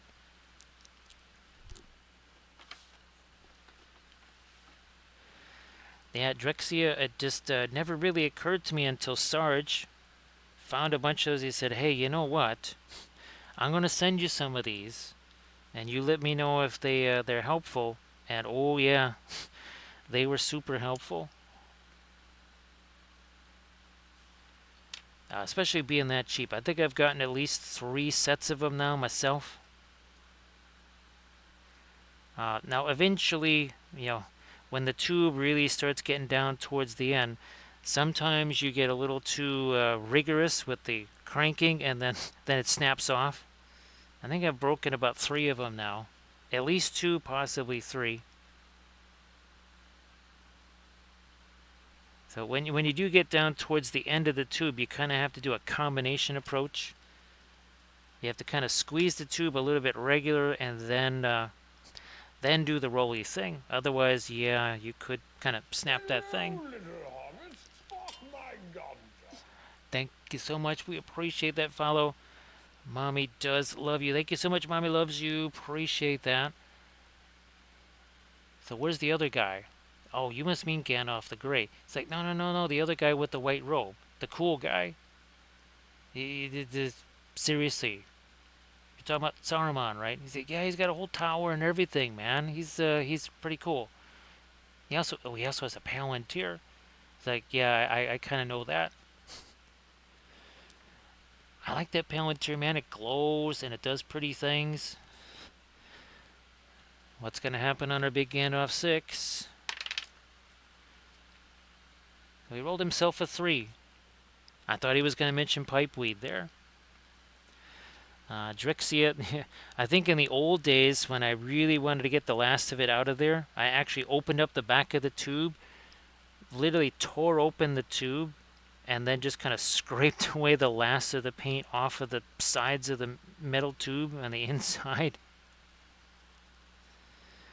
Now, that's especially if you got something like, oh, I don't know, Egyptian violet, cobalt, any cobalt color, any cadmium color. Yeah, you're trying to get that last little bit out of there. Here, I'm just trying to get this last little bit of light in here again. That is where we did some quickie little sculpting right there.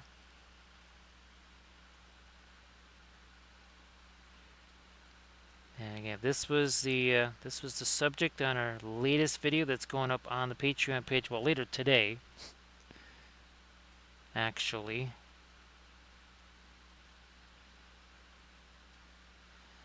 We will be getting into our last couple of videos of the month. One of the color test figures in our Lizard Man series, and that's the Mega series. It could be at least, it's gonna be at least 6 episodes long. It might be 7, maybe even 8, depending on if we want to do all the water effects and such. We'll see how that goes. Now, hey there, Irid. Everybody, please give Irid a follow. Of course, Irid, please post your Pinterest links in the chat. So, Irid, thank you so much for joining us here. Appreciate that. I hope that your stream tomorrow will be fantastic. I'm sure it will be. That will be 7 p.m. Pacific. Well, later today, because it is Saturday now. And of course, a glorious college football Saturday it will be. There we go. There's that Pinterest link. Please again go check that out, and please give Erica Wife a follow. Gonna get me some more light in there. I can't really do a bunch more on this because again the wings are kind of casting a shadow here. The reason I've been doing this lighter is because, well, the light can get to it. Also, there's going to be the snow right by that. Now, here, that sounds fantastic. I know Kathy's mom and sister, holy smokes. You'd almost think they were preparing for the zombie apocalypse because they have all kinds of pickled this and jarred that and blanched green beans. And I mean, they got like 5 pounds or more of blanched green beans. Actually, more like 6 or 7, I think. They have tons of stuff.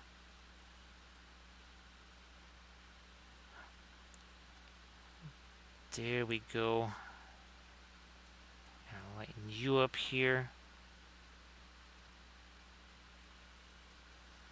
We'll touch on this side of the tree here too.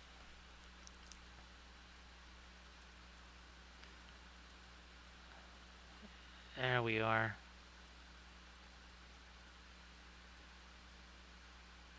Also here.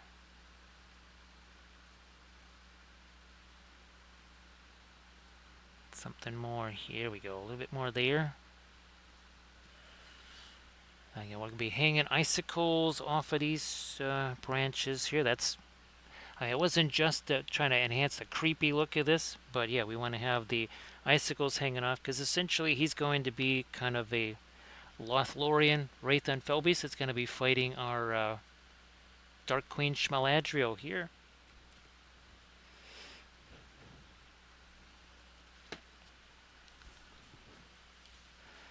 Oh, that sounds. Oh, wow. Those all sound really, really good. Wow, yeah, that's. Well, the zombie apocalypse will never taste so good, will it, Arid? Because, of course, they're just going to be eating all the brains, so you can have all those goodies all to yourself. Now, of course, should one have the taste for brains, I'm sure it would go good with those delicacies also.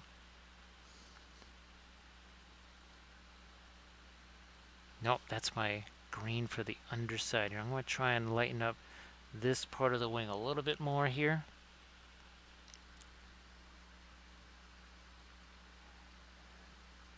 There. Come on.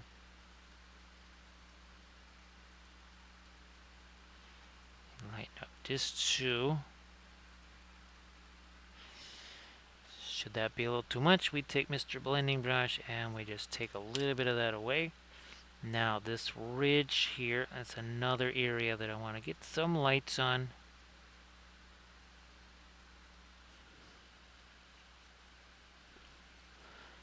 There was the link to the YouTube channel and the Instagrams. Thank you so much, Armored Wolf, for posting that.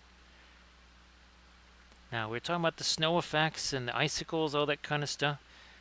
Well, the snow effect that you just saw, the only place you can get that crushed glass snow is Armored Wolf Productions. That's the only place you can get it. And again, it's tremendous because you can do so many different effects with that. Again, you can do the melted snow, you can do the fresh fallen snow, you could have it be a little bit of each. Hey there, JD, how you doing?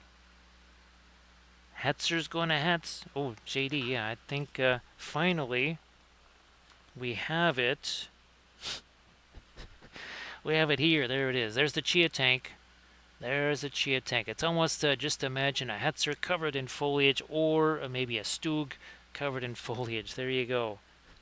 Finally had that out there so that you could see it. So nice to see you there, JD. JD, it's already been a crazy, it's been a crazy college week already. We call it Freaky Friday now. Yes, there's Friday night college football, baby. It's not just for high school in Texas anymore. It's for college now.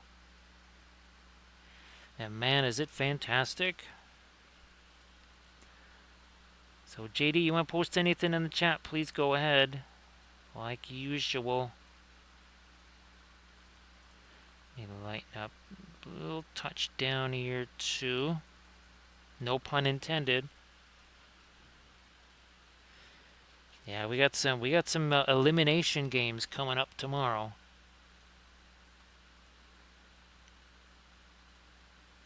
Basically, Bama Mizzou, that's an elimination game.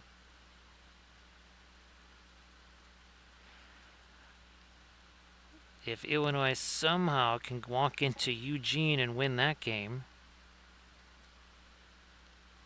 we will see what happens with, well, we got ourselves a rivalry game that has big implications, so Miami has to not get too wrapped up in the rivalry game and just kind of take care of business if they want to maintain that number 6 spot there. and eventually, well, they hope set up for a clash with Clemson maybe, except Pitt and Smoo have something to say about that. Yeah, I had no idea that Southern Methodist had been added to the the ACC.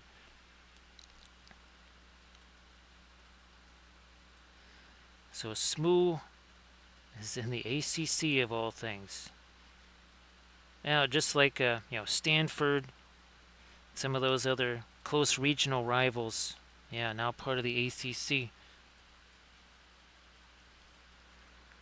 Let me get some more of my later stuff down here.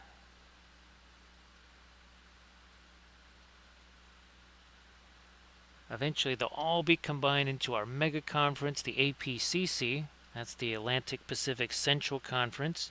10,000 teams, no academic standards. Everybody makes the playoffs. And the portal is always open, even during the game. You want to switch sidelines after the first quarter? You can switch back and forth. You can even switch stadiums if you want. The locker rooms get busy. Better have a lot of uniforms handy too. Let me get a little more of our light on this, the membrane right here. That's better. Some a little lighter over here. Now I'm tempted to throw a little bit more of our yellow out here. Let's try this. Let's try that. It's got a little bit of the green in there too. GD, I'm thinking that maybe those are kind of by the wayside just a bit, wouldn't you think?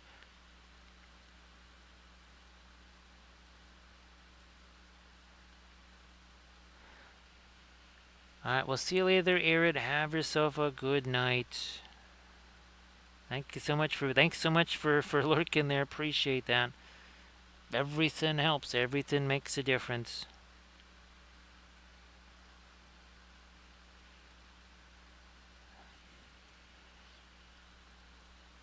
So yeah, Drexy, I just think of it was one of the last of the Fansville ads, and that had Caleb Williams being pulled in via a wormhole into the portal.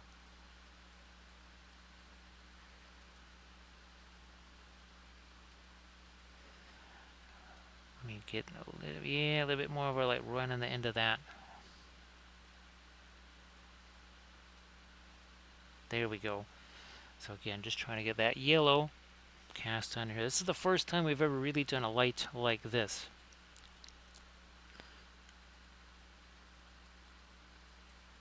So yep, he found himself here. Actually, well, so far he has not lost a game in Soldier Field.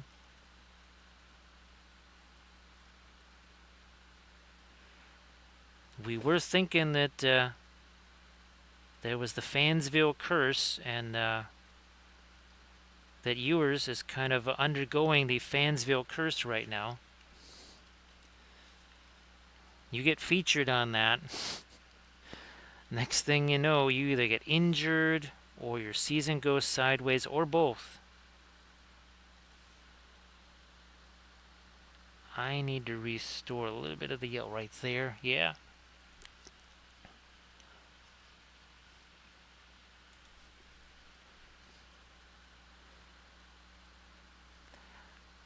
His finger's right over here. Should I? Yeah, I think we need to get our lighter yellow stuff on there. Let's do that. Let's do that here. Take some of that. Don't I have? I do. Whoop, okay. Not too much of the Indian yellow there. That might just do it. And now looking to hit the fingers on this hand there. A little something lighter over there too. Is there anything? Nope. I don't think I'm gonna make that knee any lighter. I don't think that would be a, yeah, not a good idea.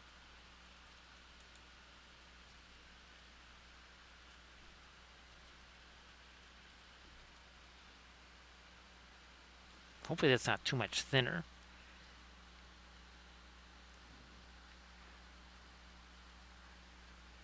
This there's this one part of his helmet here. That edge there, I think I needed to lighten that up.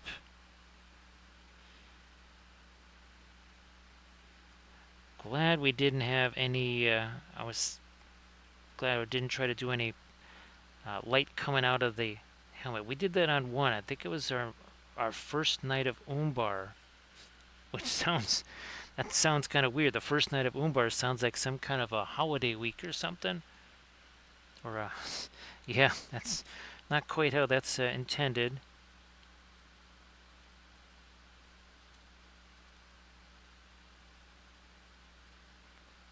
A little more light there. Okay, good. This this armor plate here, can I even get the brush in there? Sort of. Kinda, sorta. Yeah. Okay, there we go. Hey, Pieces and Heavy T. How you doing there, Heavy T? Nice to see ya. I hope that you're doing well. So, Pieces, I hope that you're doing well. Happy Saturday to you.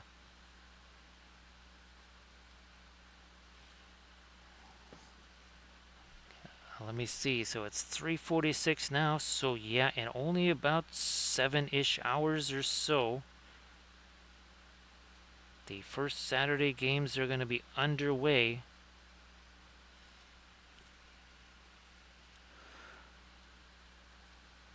Taking my blending brush to that. And of course, 5 hours 43 minutes ago, this had no paint on it at all. Had a blast doing the rusty stuff, and of course for the first time trying a yellow source light where we did the Hansa yellow mixed with the fluorescent yellow. So I've never really tried that before. We will definitely have to experiment with this again, because that's super fun.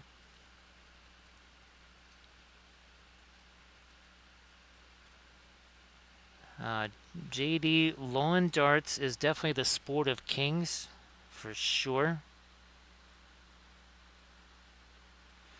I guess the only way to maybe recapture that magic would be to play pickleball with grenades or something like that in today's parlance. Yeah, Heavy T, it's been a long stream. That's for sure. Now, and actually, we did get a earlier start. I think it was right around 10. I was hoping for about 9:35 or 9:40. The Saturday stream will definitely be a later start. That's for sure. Mostly because the figure that I want to be painting doesn't have any basing on it, and it's not primed. So minor details.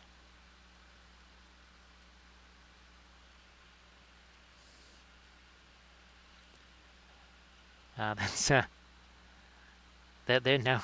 It's almost like you could do some limericks there, right? Recoil. It's the 12 days of Umbar.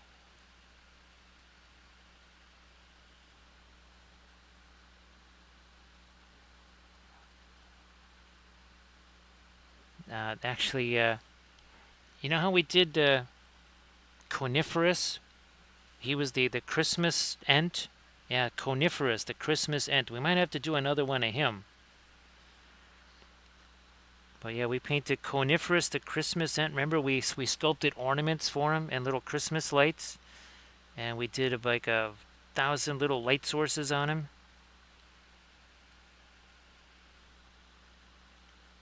So we might have to do that. But I was thinking of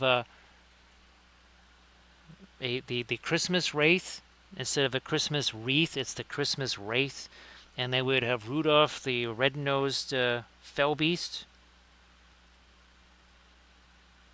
because he got into the store of ale, the store of dwarven ale, and now he's Rudolph the red-nosed fell beast. Is that going to be too much of a... Yeah, I'm just going to do a little bit. Okay, now let's do some of our later or let me do this, let me go back this way here. We'll take this darker stuff. And we'll do this. Sometime, well, when in doubt, make things darker. That's what we're going to do here. Yeah, that's actually better than throwing more light out there, which will just detract right from our main light source there. We don't want that. Let's see if I can throw a couple little spots out with my blending brush. Look at that. That's so much easier doing that. Now, do you recall? Well, we literally did Rudolph the Red-Nosed Reindeer with an elf riding him. So yeah, that was what whatchamacallit, Medbury. Yes, it was a Medbury figure. Basically, it was Thranduil, except he was literally riding Rudolph the Red-Nosed Reindeer, and we had him with a glowing red nose. We did that on Christmas too. And again, we have coming up on our Tuesday stream, among other things, we will be doing the Lord of the Rings themed gummy bear figures here. Yeah, there you go. That's going to be... I can only imagine the reaction recoil when people tune into that. They're going to be, what in the world is going on here? Now, unfortunately, I think we won't have any of the other sculpts done. Again, if I knew how to do it myself, that would be a little different. But I don't know how to do the digital sculpting stuff myself. It was an experiment anyway, so well, who knows? Maybe I don't think I'll know how to do it by then, but maybe we'll just have some more time to do that.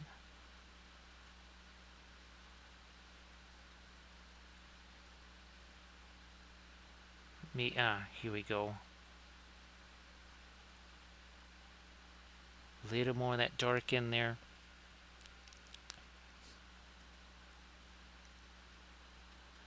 I think somebody pasted this at one point. They did a MESBG battle report, and they had what was it? Oh, Radagast on the sleigh with the bunny sled or something like that. And he had toys in his sleigh, and the Witch King was like the Grinch, and he was trying to steal all the toys from all the kids in Middle Earth.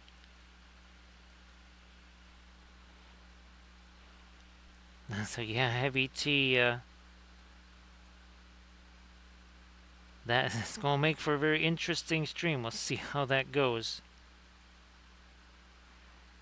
It's the ultimate expression of the silly Marillion and Kathy's gummy bear painting contest that she did at ReaperCon years ago, which they still do at ReaperCon.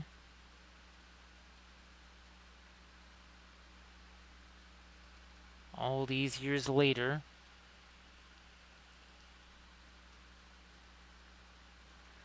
Now, I think I'm just going to put those on regular bases. I'm not going to try and do any basing stuff on it because I don't really have a time to try and do that to make it look more Candyland-ish.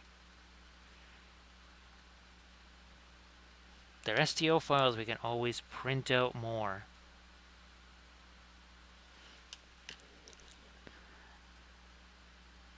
Make that a little bigger here.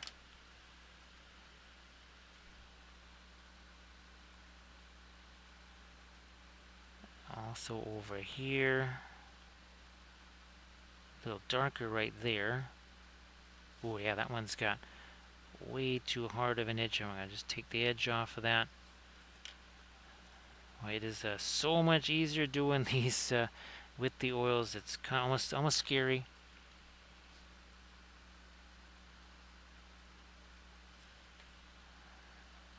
Do some more of that. There we go.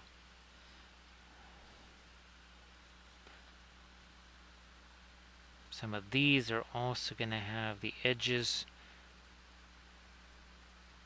softened a little bit. Yeah, see, it's just a hard spot right there. Now, with just a little bit of this blending brush hitting that. It's not trying to wipe out that spot or anything. We're just trying to, again, soften the edge of that.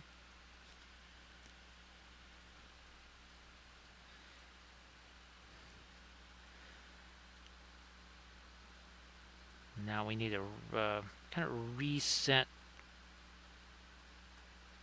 that edge right there. We did some of the stuff with the rust, but we kind of lost out on the edge of the armor. Now we got it there.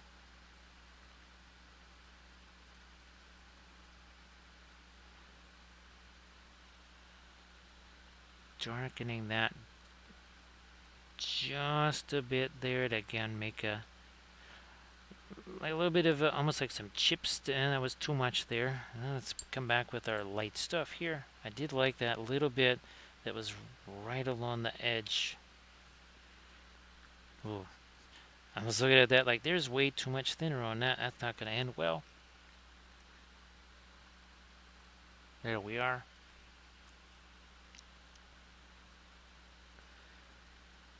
Touch a light up on the top of that thing.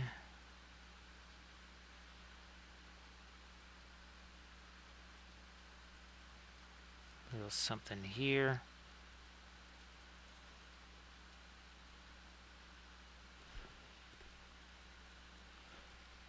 But no, I do think as, well, we're approaching 6 hours on this broadcast and 4 a.m. here. And there's still a bunch of stuff to do. So this is the point where I say thanks to Armored Wolf for doing all the moderations. Appreciate. Oh, hey there, Neshlin. How you doing? Happy Saturday there, Neshlin. I hope that you're doing well.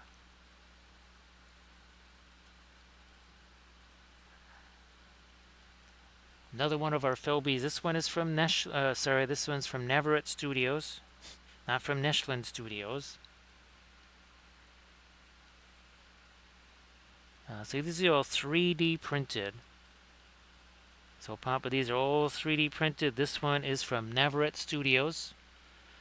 Most of the ones that we've done have been from Navarette Studios. They're pretty distinctive because the wings are all kind of spread out like this. Here's another one. Again, the wings are all kind of spread out more like that. Now the ones from Medusa Project, different story. See, very heavy texture, and the wings tend to be kind of folded like that. So that's a typical Medusa Project one. That's the one we did last night. They're all really fantastic. Now, the other thing you could do is, instead of using the Wraiths, you could take geez, I got about a million GW Wraiths. We could you know what, that would be a good project, is we take one of these Felbies printed up or more and take some of the GW Wraiths, chop those up and resculpt them to put on one of these, because of course we don't have enough Wraiths already. We only did 9 here, plus we already have 1 Witch King. We're going to have a second Witch King by the time we're done here, because I believe that's what we'll be doing on Monday. But yes, well, again, now as we approach that 6-hour mark, And just about 4 a.m. here, I'm going to see if we've got ourselves our usual raid. We got Mini Maddie's there. We got Isidore. Let me see here. I think we'll head over Isidore's way because I think Isidore is Isidore is actually painting there. So thanks so much, everybody. I appreciate that. And let me zoom out here so you can see a bit more. Again, what we did here. There you go. So some fun with the wings, some fun with our yellow glow. So thanks so much, Armored Wolf. And remember, snow and ice effects on the base. Oh, thanks, Drexia. Appreciate that, and thanks for hanging out. You've been here for a long, long time, Drexia. Thank you so much. So there we go. There's yet another for our collection of Wraiths and Fell Beasts. So I'm going to get the raid countdown started here because that takes a few seconds. And we will be painting another Wraith. Oh, gee whiz. Not that many hours from now. So yeah, we will be back doing some more Wraiths. So thanks again, everybody.